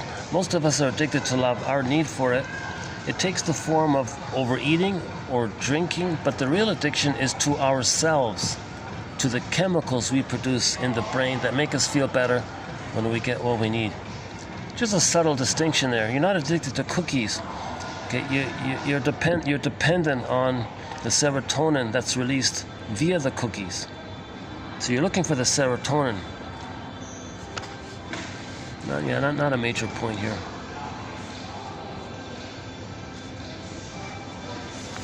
Yeah. With early trauma and lack of love, the brain system is constantly in deficit mode of its serotonin in supplies. It's no wonder that later tranquilizers or cookies may be sought to boost those supplies artificially. Long before we discover comfort foods to numb the pain of living, our bodies produce endorphins. Comfort foods aren't going to do anything but keep us unaware of reality. Yeah. If a carrying mother drinks 4 to 5 cups of coffee a day over several days during the critical period of synaptogenesis in the unborn child, the possibility is there for an imprint which will change the set points of the baby for a lifetime. Yeah, another key point he makes here, it'll change the set points. Then it's either too high or too low or something like that, right? Both are hurtful. Both are in pain. Neurosis and its scaffolding of repression numbs the feeling. To finally experience the agony of once imprinted pain is often the end of a long road through unreality back to the only true guide to life, one's feelings. So that's the golden ball. We're searching for the golden ball. Remember the Frog Prince? Okay, we want to get back to golden ball, meaning our feelings. Yeah, look at this. The strength of our beliefs helps us to avoid seeing the strength of hidden childhood pain, yet paradoxically, the feelings lie in those beliefs. Okay, there's a good summary statement, right? The strength of our beliefs helps us to avoid seeing the strength of hidden childhood pain, yet paradoxically, the feelings lie in those beliefs. He doesn't want to see it, right? It's right there. The stronger the beliefs, stronger the beliefs, all the stronger the hidden pain. It's right there, but he can't see it. There's the paradox. Yeah, CBT. He calls CBT, cognitive therapy, a massive distraction, self-deception, denial, brainwashing, thought control, the battle against feeling. The battle is against feelings entering into conscious awareness. Yeah, he thinks after the so-called primal therapy, if the body temperature is cooler, that's a good sign.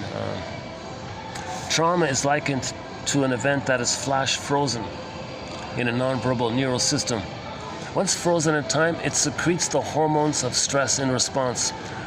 Our goal is to bring memories from the nonverbal to the verbal areas of the brain.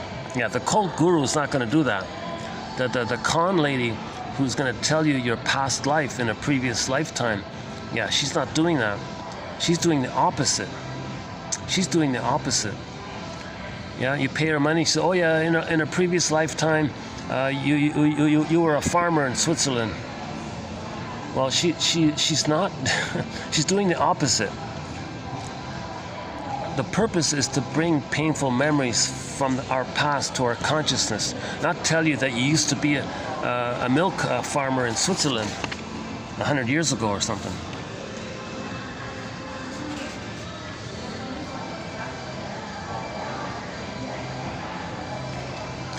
Oh, here's an example of the woman who was born with PTSD. The husband said, could you please, darling, could you please bring the salt to the table? Do you expect me to do everything? Get it yourself. Like, whoa. Just a little thing, right? She flew off the handle. Okay, so because when she was in the uterus, the mother drank too much booze. That set up her set point. Her set points were too elevated. Yeah, okay, rationalizations, those are cloaks for your false beliefs.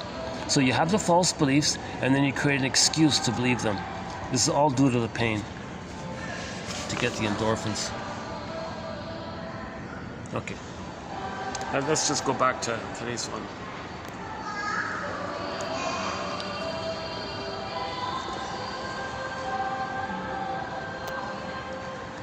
Okay, so we did the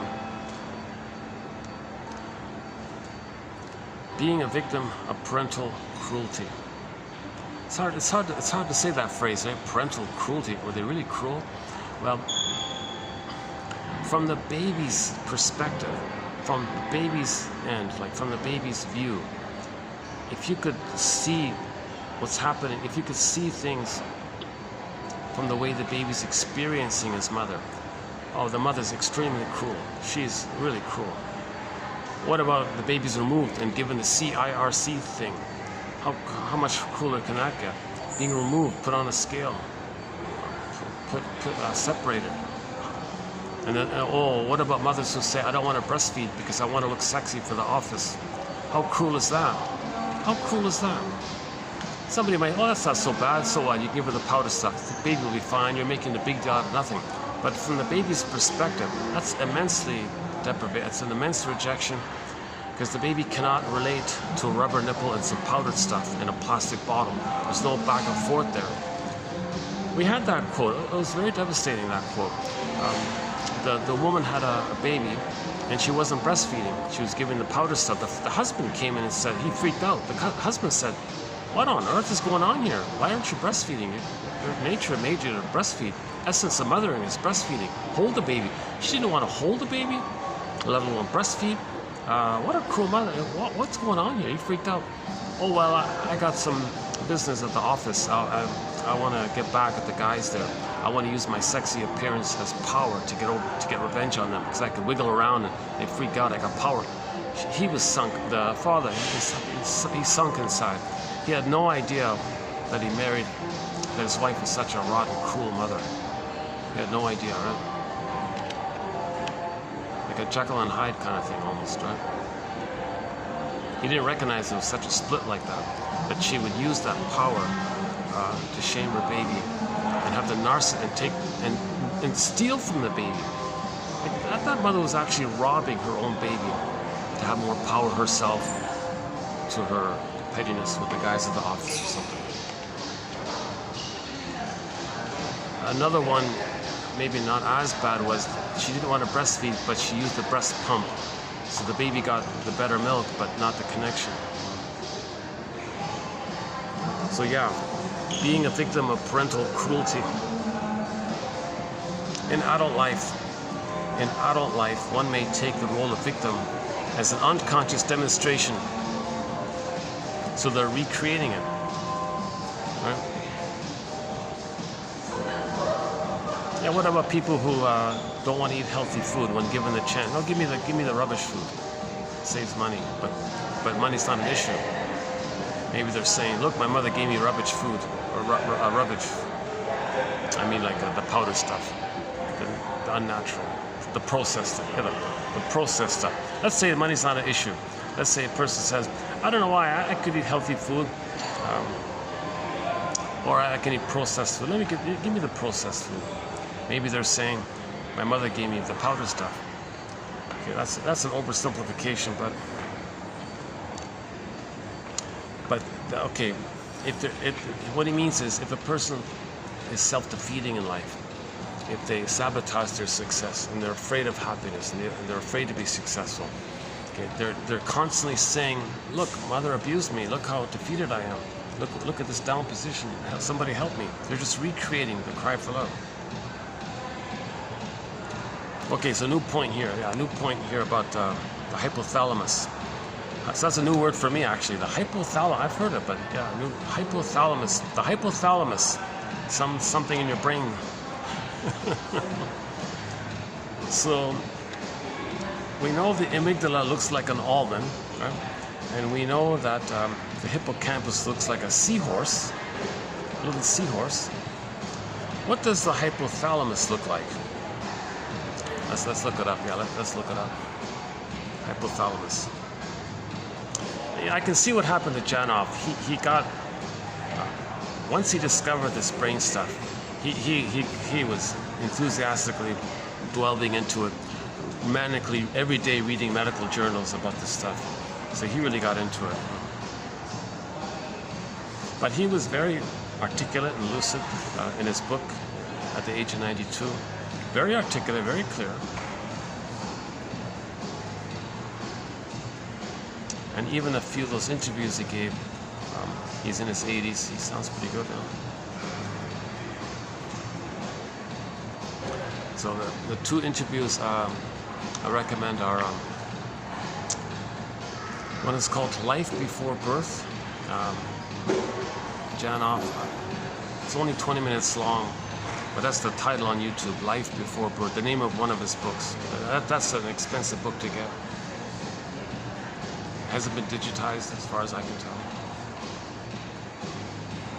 And the other one is with the Radio Curious podcast called an audio podcast called Radio Curious.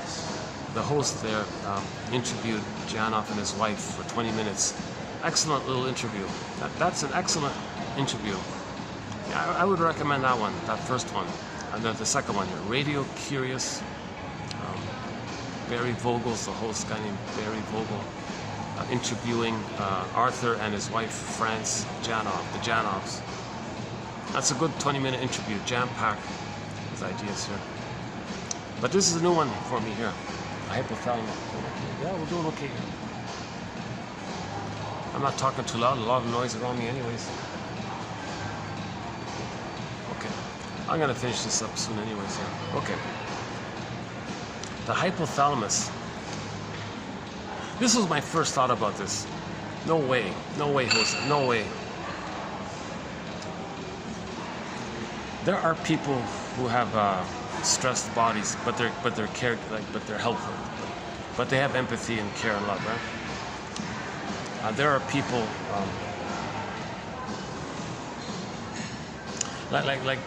my guess was maybe there's a tendency to maybe generalize and think people who have the sympathetic stress response, that's just PTSD. It doesn't talk about their personality. There's a difference between developmental trauma and situational trauma of the PTSD. There's two kinds of traumas. Right? There's the situational trauma. That's the PTSD, the sympathetic and parasympathetic nervous response system. That could correspond to some kind of situational trauma. But we have developmental trauma related to your psychic structure. Janov doesn't go there at all. But we do here, 1001. Windmills of the mind.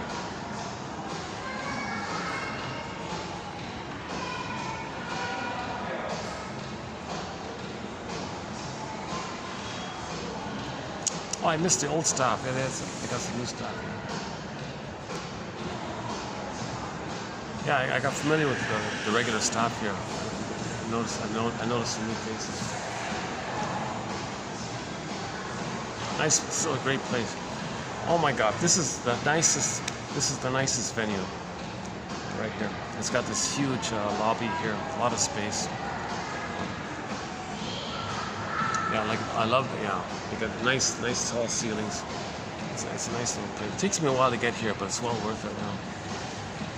See, I like this place. I got 3 options. I got on occasion when it's quiet here, on the very rare occasion when there's no event, but there's no AC there. The outdoor place we did today, and they have a backup sort of secondary kind of hotel, a smaller one nearby. So this is the best chance for me to be able to do a video on a Saturday.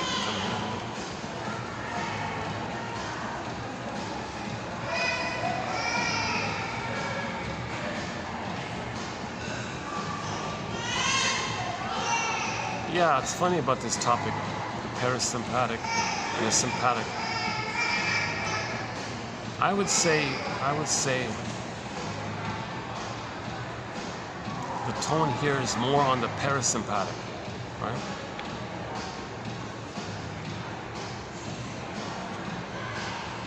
So the parasympathetic, it's the energy conserving mode. So you're not necessarily manic about things, you're just trying to conserve your energy. But the opposite one, where you're too revved up, all revved up, okay? Now you're running around manically to try to discharge all the energy because your brain says flight or fight, right? The stress response. This needs a lot of work. I'm sure other people have. I'm sure there are many. I'm sure there's a lot of information already out there about this, but it's kind of new for me. So sorry about not being able to jump in and give you the current up to date. So this is beginner's material, right? 101. Our first quote on this topic, hypothalamus. So you're gonna sit here. That's okay. Do you want to sit here? Yeah. If you don't mind me talking, yeah, you're okay? I'm gonna be talking here for a little bit, yeah? Okay.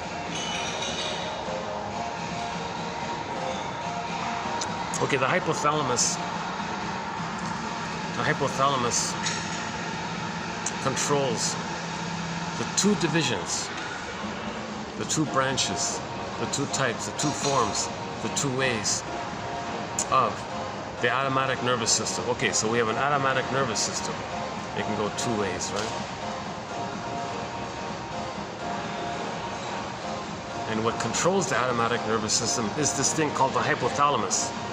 Okay, so we got the passive one, let's say, called the parasympathetic, and the more revved up one, all revved up one, the sympathetic. Am I saying this correctly? Sympathetic, but it's not sympathy. Doesn't mean sympathetic. You're sympathetic. I'm very sympathetic to what you're saying. Sympathetic.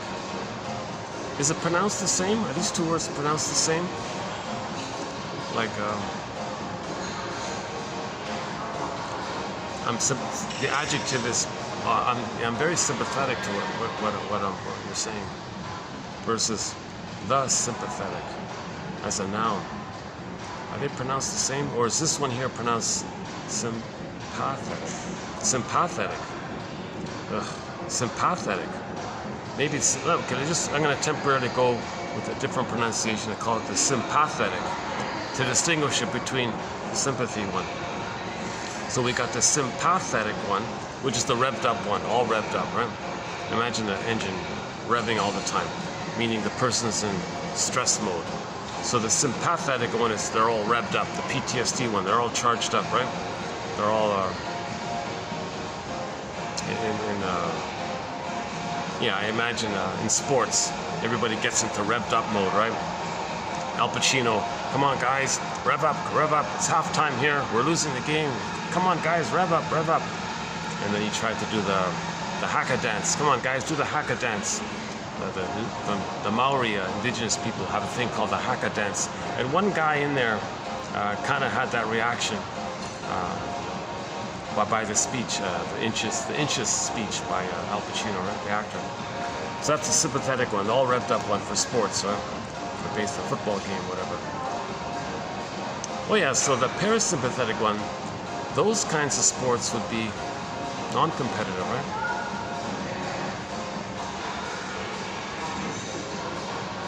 Oh, okay. So the difference would be sympathetic, that'd be like the karate one, let's say, and the parasympathetic one, that'd be more like Tai Chi or something, right?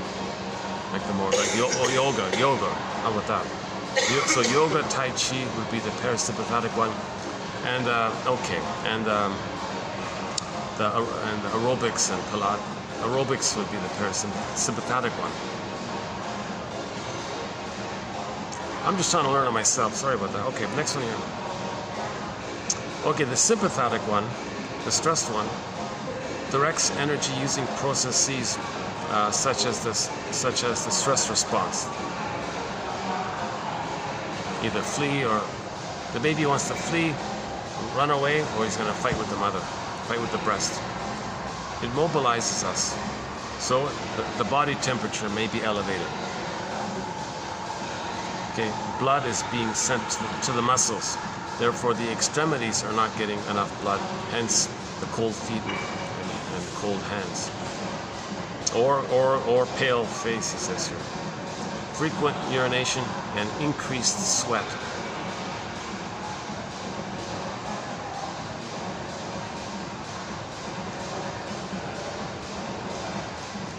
Okay, by contrast, the parasympathetic branch controls energy-conserving processes. So he calls this other one energy-conserving processes. People with more or less ballpark, the phlegmatic personality, kind of the cool, mellow kind of type. Maybe on the Enneagram. Oh yeah, let's do the Enneagram. On the Enneagram, it'd be like the 9s, right? Yeah, the 9s, right? On the body types, I guess it would be the endomorphs, right? No, let's not go there. That doesn't work. It doesn't fit. A healthy person has a good chance between the two systems. Sorry, a good balance, pardon me. A healthy person has a good balance between the two systems. Okay, take care. Guess he did his thing there. Around this way.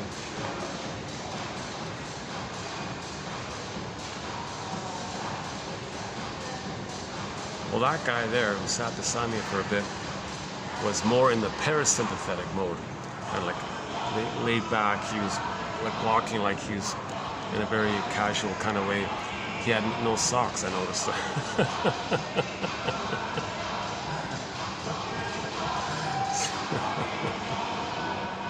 That's pretty laid back. Yeah, so the parasympathetic is the laid back one, right? The laid back one. Right? The parasympathetic. So that guy was more the parasympathetic. The no socks, laid back guy.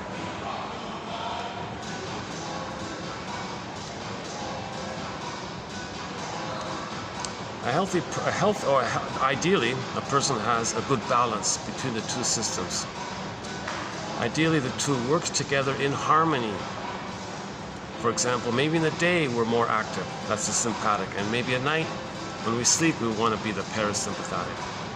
But here's the issue. Birth trauma or a harsh childhood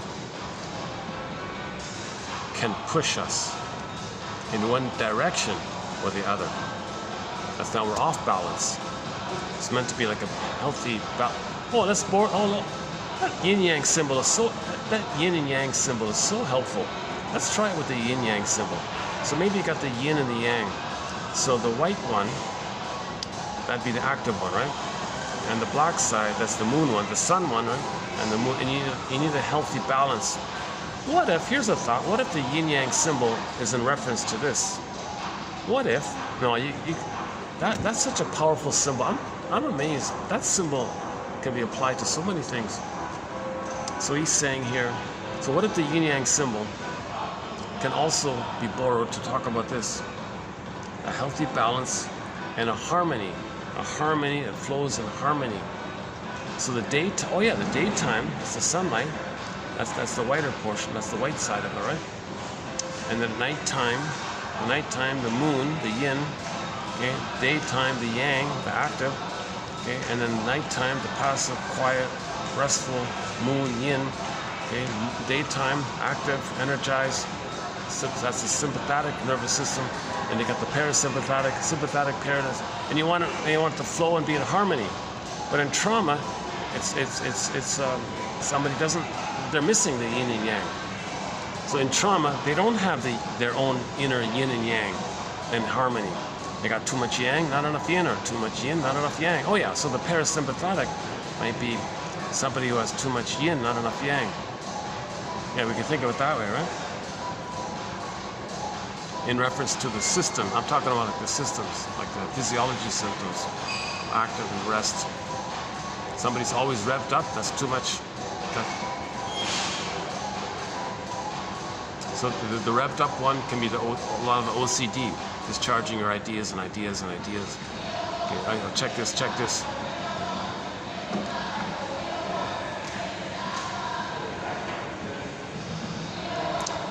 But this one here, if somebody is set with birth trauma that led them to the parasympathetic one, they might be often night people, because in the morning it's like the birth.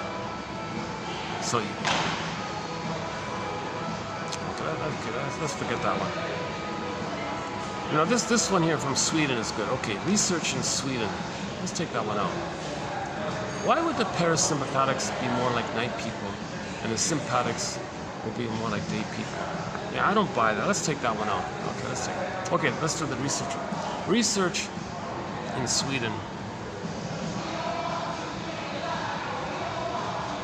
Meeting the dawn of each day as they met birth, sluggishly.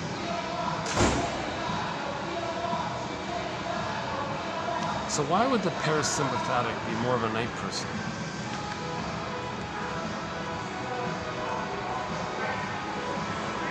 Doesn't fit. I don't get it.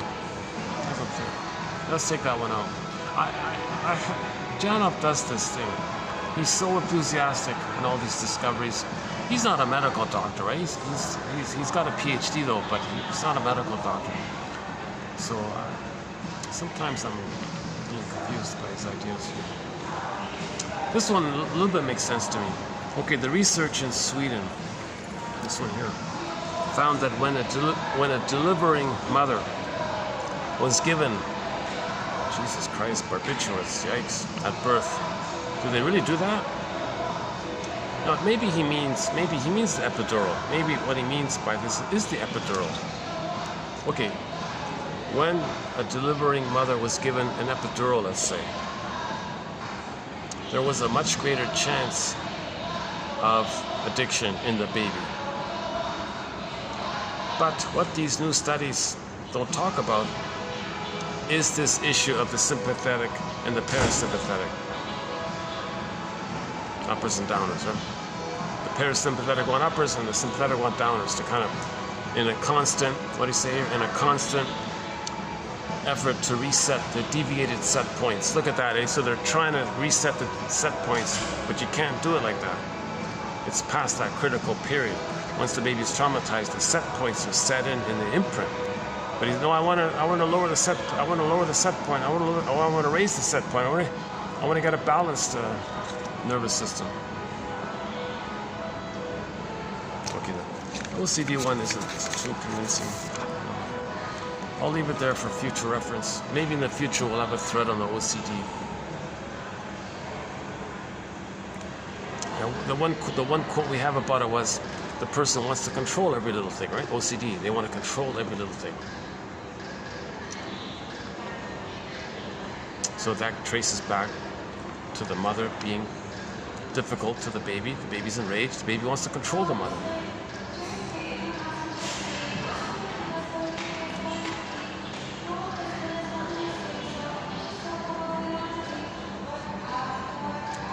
Okay. That's funny. That's funny. One time I was here on a Sunday night. It was nice and quiet. Yeah. Sorry about the lighting. I think that's the best I can get it. I've had this issue before with the lighting. Oh, hey, what about that? Either way. Okay, let's wind this. Maybe I can start to wind this down.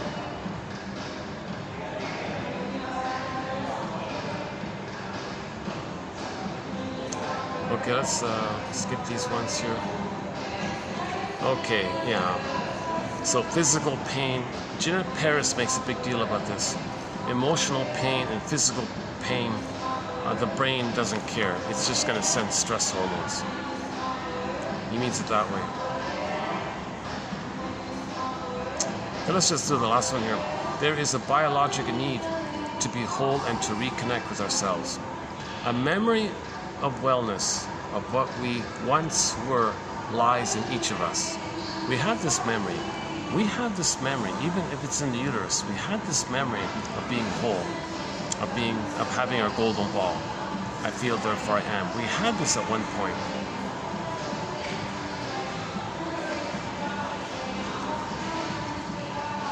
His evidence here is, well, if the body normalizes with the re-experience of early feelings, well, then we can assume that it deviated with the original experience of that pain.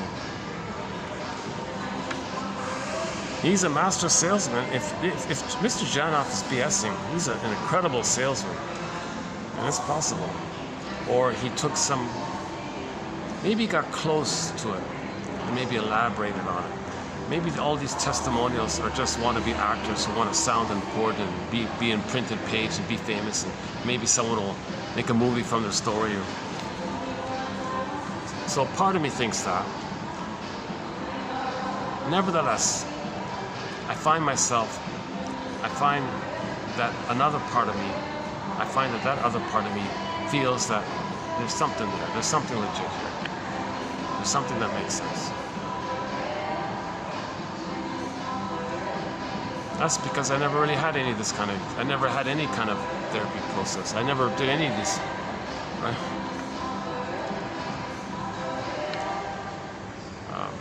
I've never been to Venice, California. That's where his thing was. But anyways, I know I read something. They're still technically in operation, but it's limited.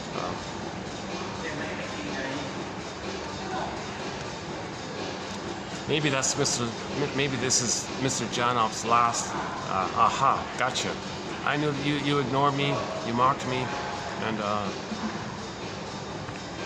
now see if you can get on without me. Maybe there's a little final. Because why didn't he do a better job of training people and have thousands of people do what he can do? Why couldn't he just single-handedly, let's say those hundreds of people he claims he healed.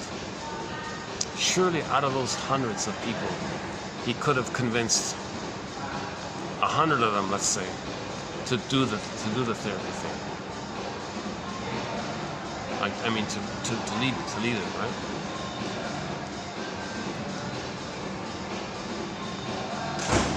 And then each of those 100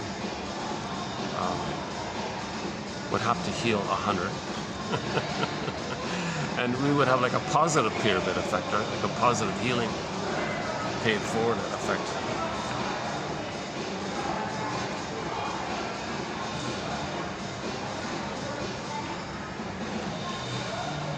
But certain things are not being told, right? He was a massive rock star celebrity in the early 70s, and then we barely heard of him. And I also had a negative thought of him. Like I heard the name, like, yeah, whatever. I actually saw the book in the bookstore. Oh, give me a break. I also had a negative kind of attitude. I don't even know where it came from. What, really? You can lie on the floor and scream and you'll be healed? Come on. What kind of quackery is this? What kind of nonsense? But then I read more carefully. No, he's not saying that.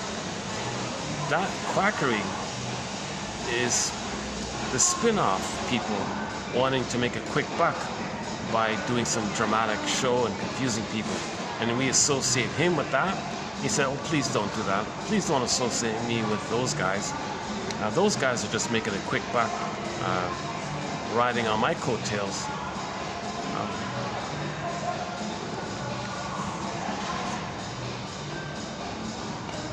And then he makes a point about this because some of the victims of those pseudo mockery scams, they were victimized by it. So they went to him for the real thing, and he had to save them. That was also discussed in his book called Beyond Belief. I hope this uploads. Yeah, this is past 4 hours. You know, there's a possibility this might not even upload. What a pity. Not one of my better videos, so that would be okay. If you don't see this video, that's okay. I'll redo this when I'm feeling a little more refreshed or something.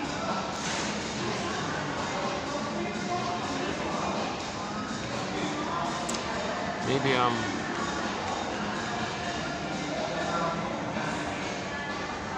why don't I just take it over there for a bit? Yeah, hold on a second.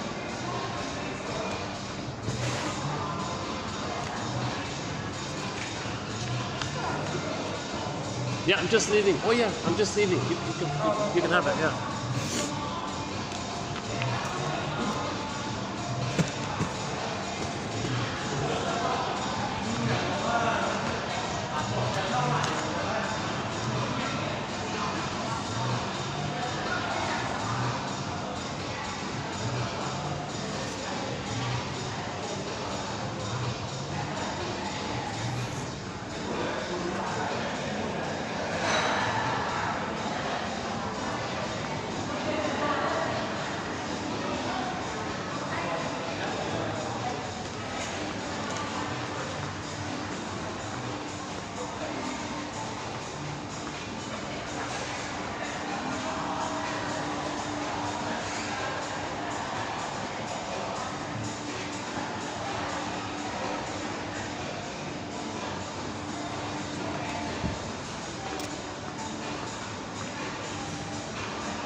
What about here? Why don't we go here? What's over here?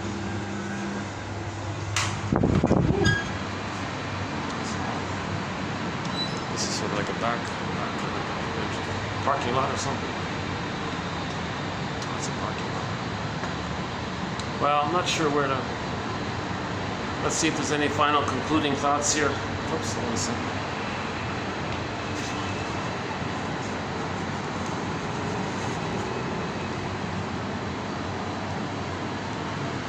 Oh yeah, that's okay. Let's just go there. Yeah.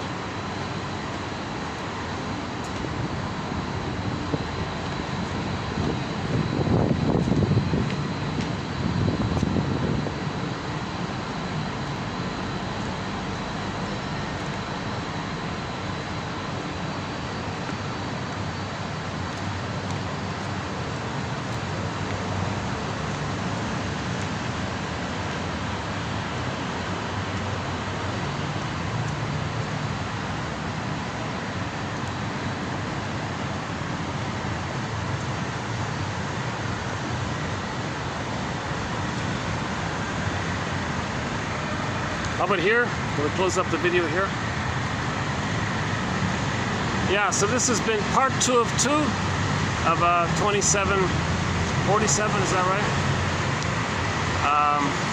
So yeah, this is our 13th video in a row on the work of Arthur Janoff.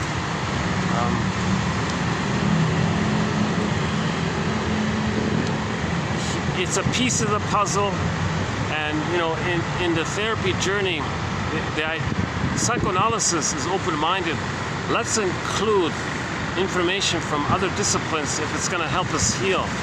So I think, yeah, knowledge about like today, the parasympathetic system and the sympathetic system being two variations that come about when the nervous system is going to react to how the hypothalamus is feeling by what's going on with the person and the relationship between the person and the person's environment and the hypothalamus. And the hypothalamus says, hey, nervous system, turn left or turn right.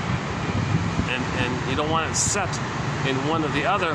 We want to maintain the yin and the yang and the harmony of the two of it all. But if it's set in one place, you see, that's the physiological side of situational trauma, where a person feels either revved up all the time or always in energy conserving mode all the time.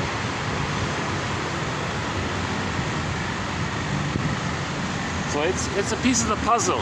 I think it's a piece of the puzzle. So I'm kind of glad we did part 3. I'm kind of glad we extended this.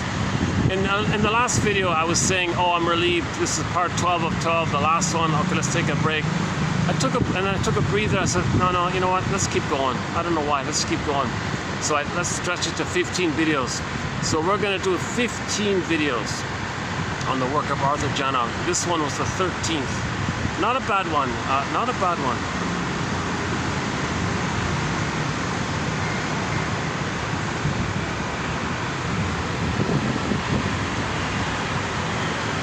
The first 1240, the 2740. It started with 2745, and we're now at 2757.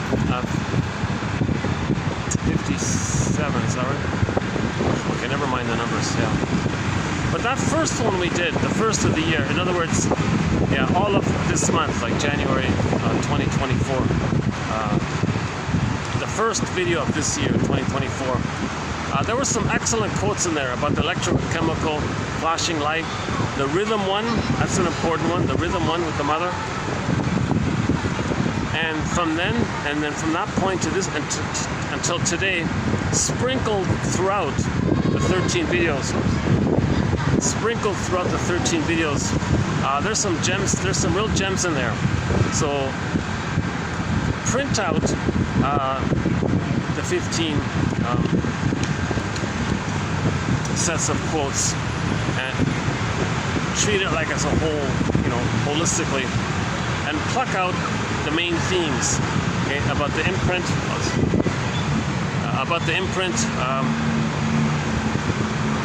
how a stress in the present can get us to use an original stress response from the earliest first stressful experience, and we're using that old stress response in the present. That's one definition of neurosis. Okay, number 2, searching for symbolic mother, symbolic breast, for symbolic mother's spirit, for symbolic mother's sweetness. We're searching for this constant symbolic mother love. Okay, and then we do it to not be aware of the pain of not getting mother's love. Now, in the symbolism of mother's love, it's either through cookies or beliefs. The dope of hope, or the dope of cookies. Now, Roger Gould calls comfort foods over-the-counter tranquilizers. Roger Gould calls cookies over-the-counter tranquilizers. Can you believe it? That's not a bad book by Roger Gould called Shrink Yourself. Oh my God, I just watched an episode of Drop Dead Diva this morning. Somebody posted a new episode. It was about this issue of obesity, yeah. So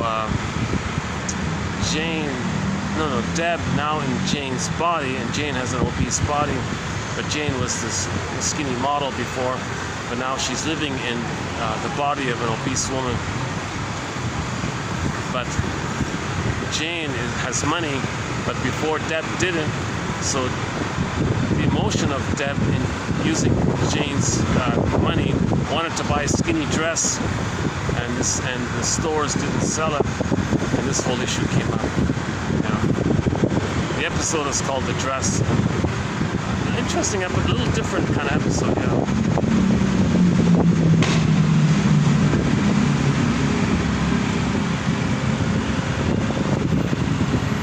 Yeah, it's a little confusing. Like, why don't stores sell larger sizes if the majority of women have a larger size?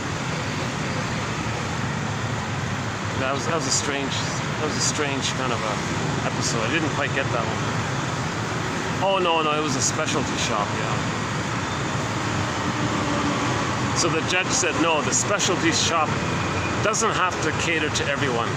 The specialty shop, if they just want to specialize in skinny dresses, they have the right to do it. So the judge was against Jane in that case.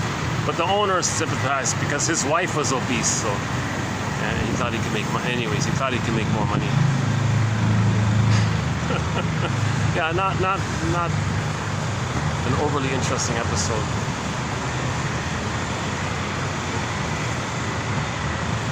Should we go? Oh, hey, here's more light. Look at this.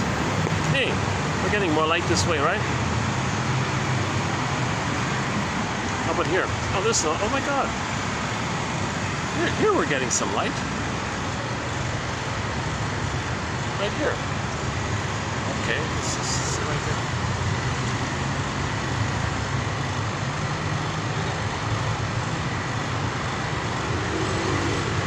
Actually, I did one video on the rooftop. I did.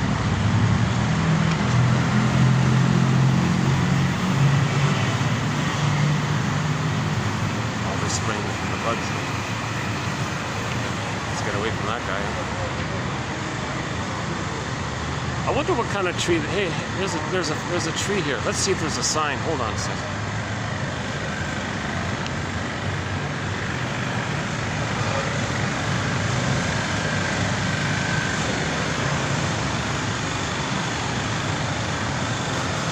Any sign? No sign, eh?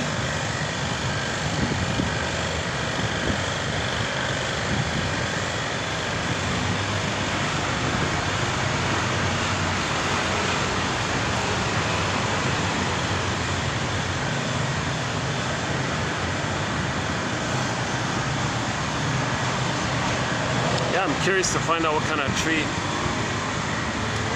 this one is, yeah.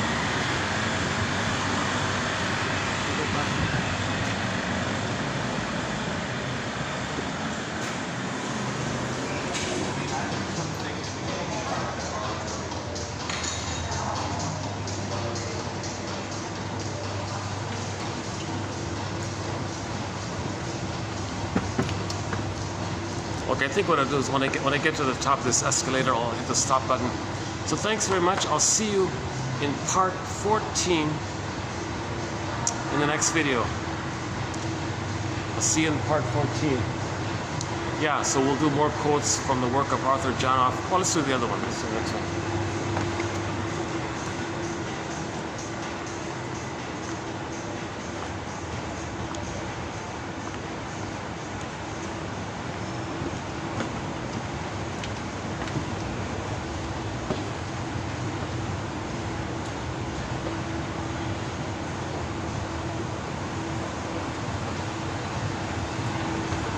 It's kind of quiet up here today.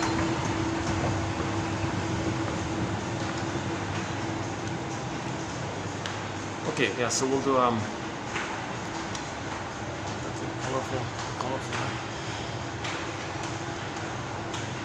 I don't know if I have any kind of humorous ending here. Well.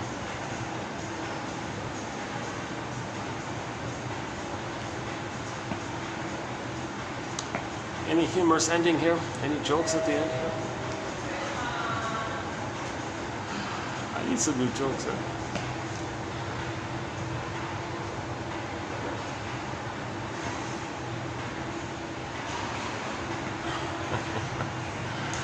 Okay.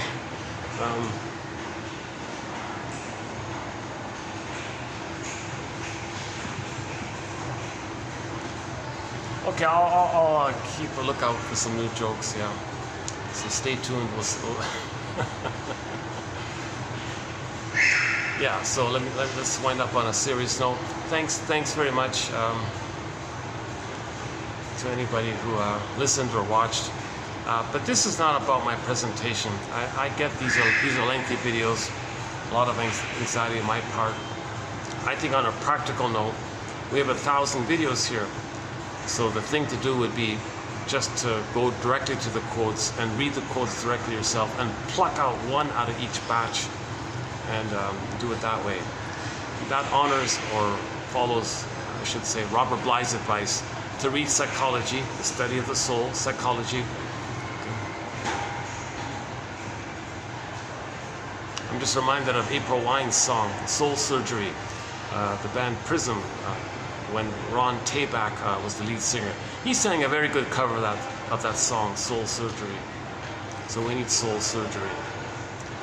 So these quotes are helping us to be our own soul surgeon. Yeah, I think it's fair to say that.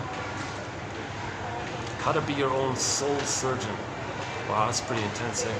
How to be your own soul doctor. How to be your own soul healer.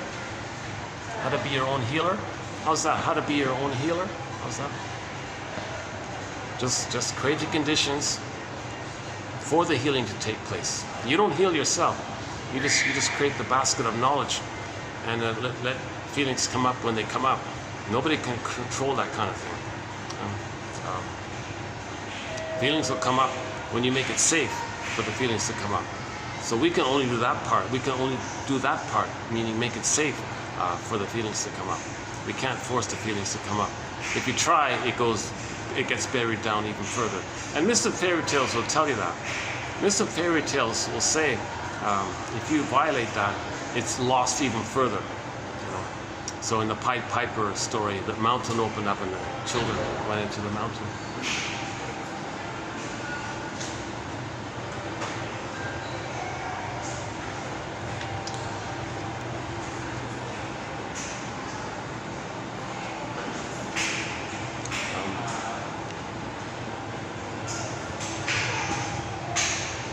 Yeah, I guess I could make a few more comments, but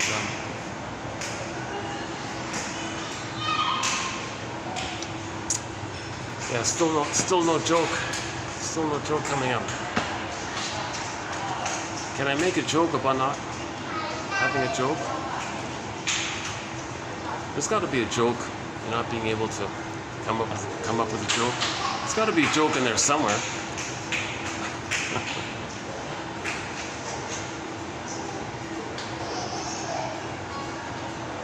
I'm just skimming my mind for the Danny Thomas show. I've been watching that show lately.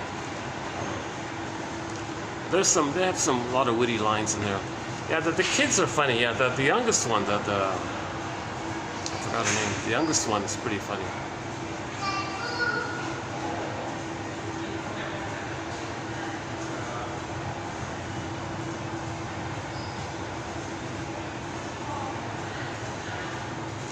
But that Drop Dead Diva, it's a good show. Drop Dead Diva. I think of six seasons. It ran for 6 seasons. And gradually, slowly, episodes are being uploaded on YouTube. The most recent upload was that one I mentioned about the dress. Yeah.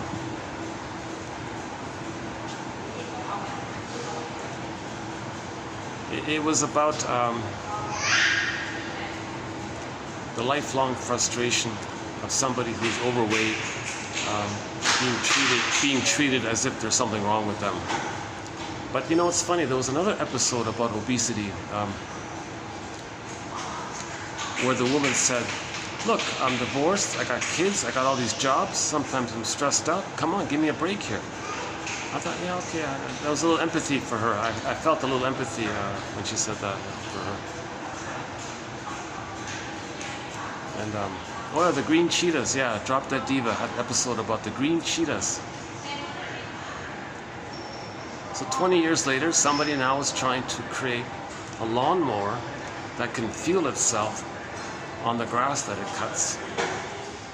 So you gotta start off, I guess you gotta start off with some grass to begin with. Let it convert it to fuel and to start the thing. And now it's cutting grass. It takes the grass into the system, converts it into fuels quickly, simultaneously, apparently. And he said he's looking for funding or something like that. And he said, yeah, you can program a map of your lot on it, and you can do it automatically for you, like a lawnmower robot kind of thing. Hold on a second.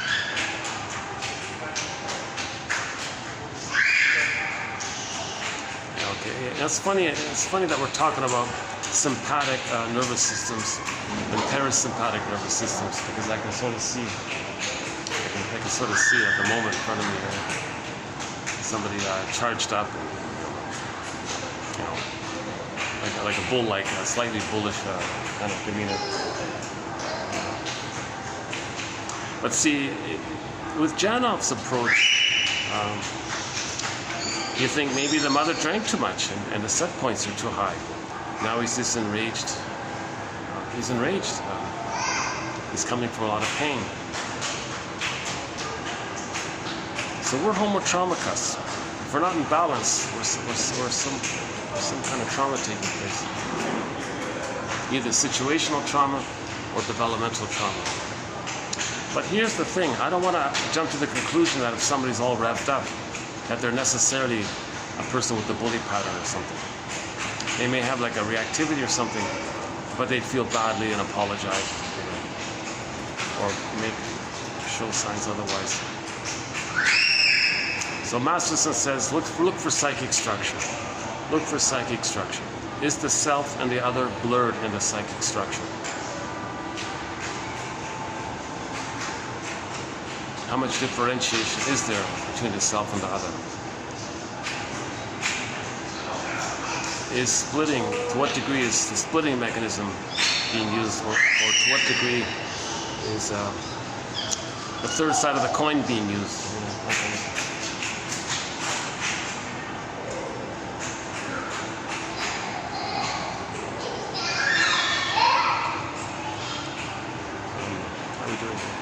Yeah, longer video. So we did a half hour in part 1, 4.5. Yeah, this has been a 5-hour video. One of the longer ones. Hopefully this will upload. I'm not fully sure if this will upload. I recently did a 5-hour video and my phone freaked out and I couldn't upload it. So I'm hoping things have sorted itself out now. There's a primal scream, right?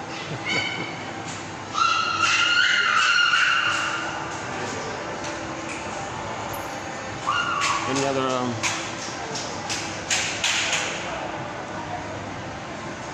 let's see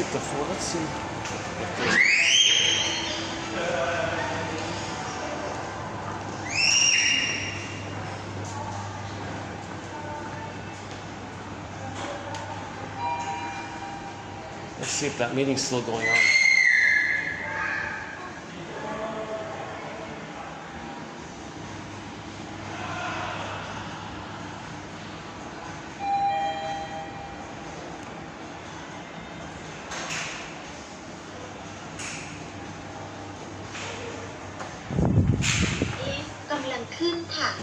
Going up.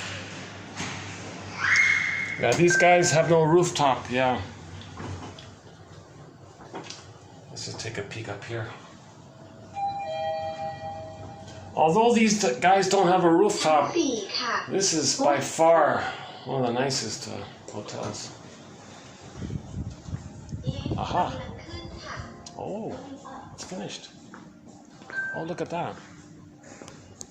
Oh, another rare moment to find this place quiet. Usually there's some kind of function. Oh, let's hang out here for a few minutes.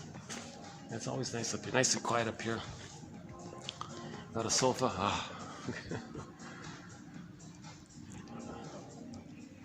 Yeah. I can't use any of the rooms or anything, but they allow me like the open lobby area if there's no events. So I appreciate the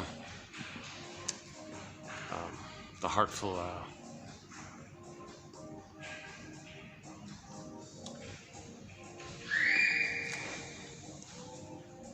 yeah, so there's a good example.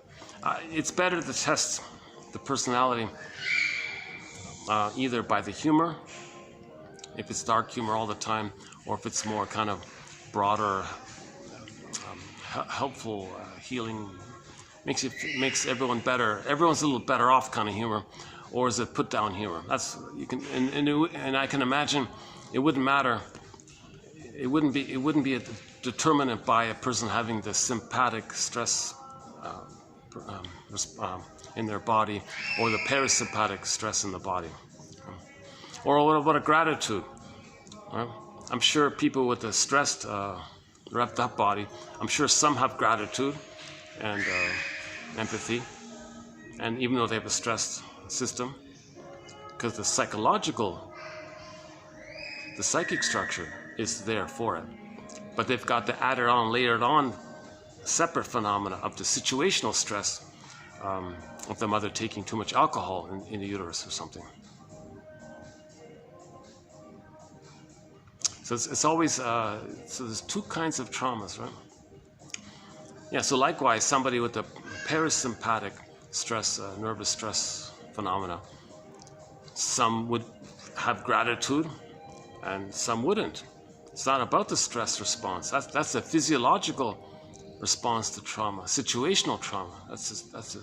Right? But the personality issue is more about the psychic structure of their developmental issue. Did they get safety early with the mother enough? Like, did the mother see the child and accept the child? Or did the mother blame the child and use the child? Like those kind of developments, right? Is there a way to kind of bring them together? Yeah, Jesus. It's a lot of work. Homo traumicus. We got to study about a half a year ago. Oh, battery. Okay, see ya.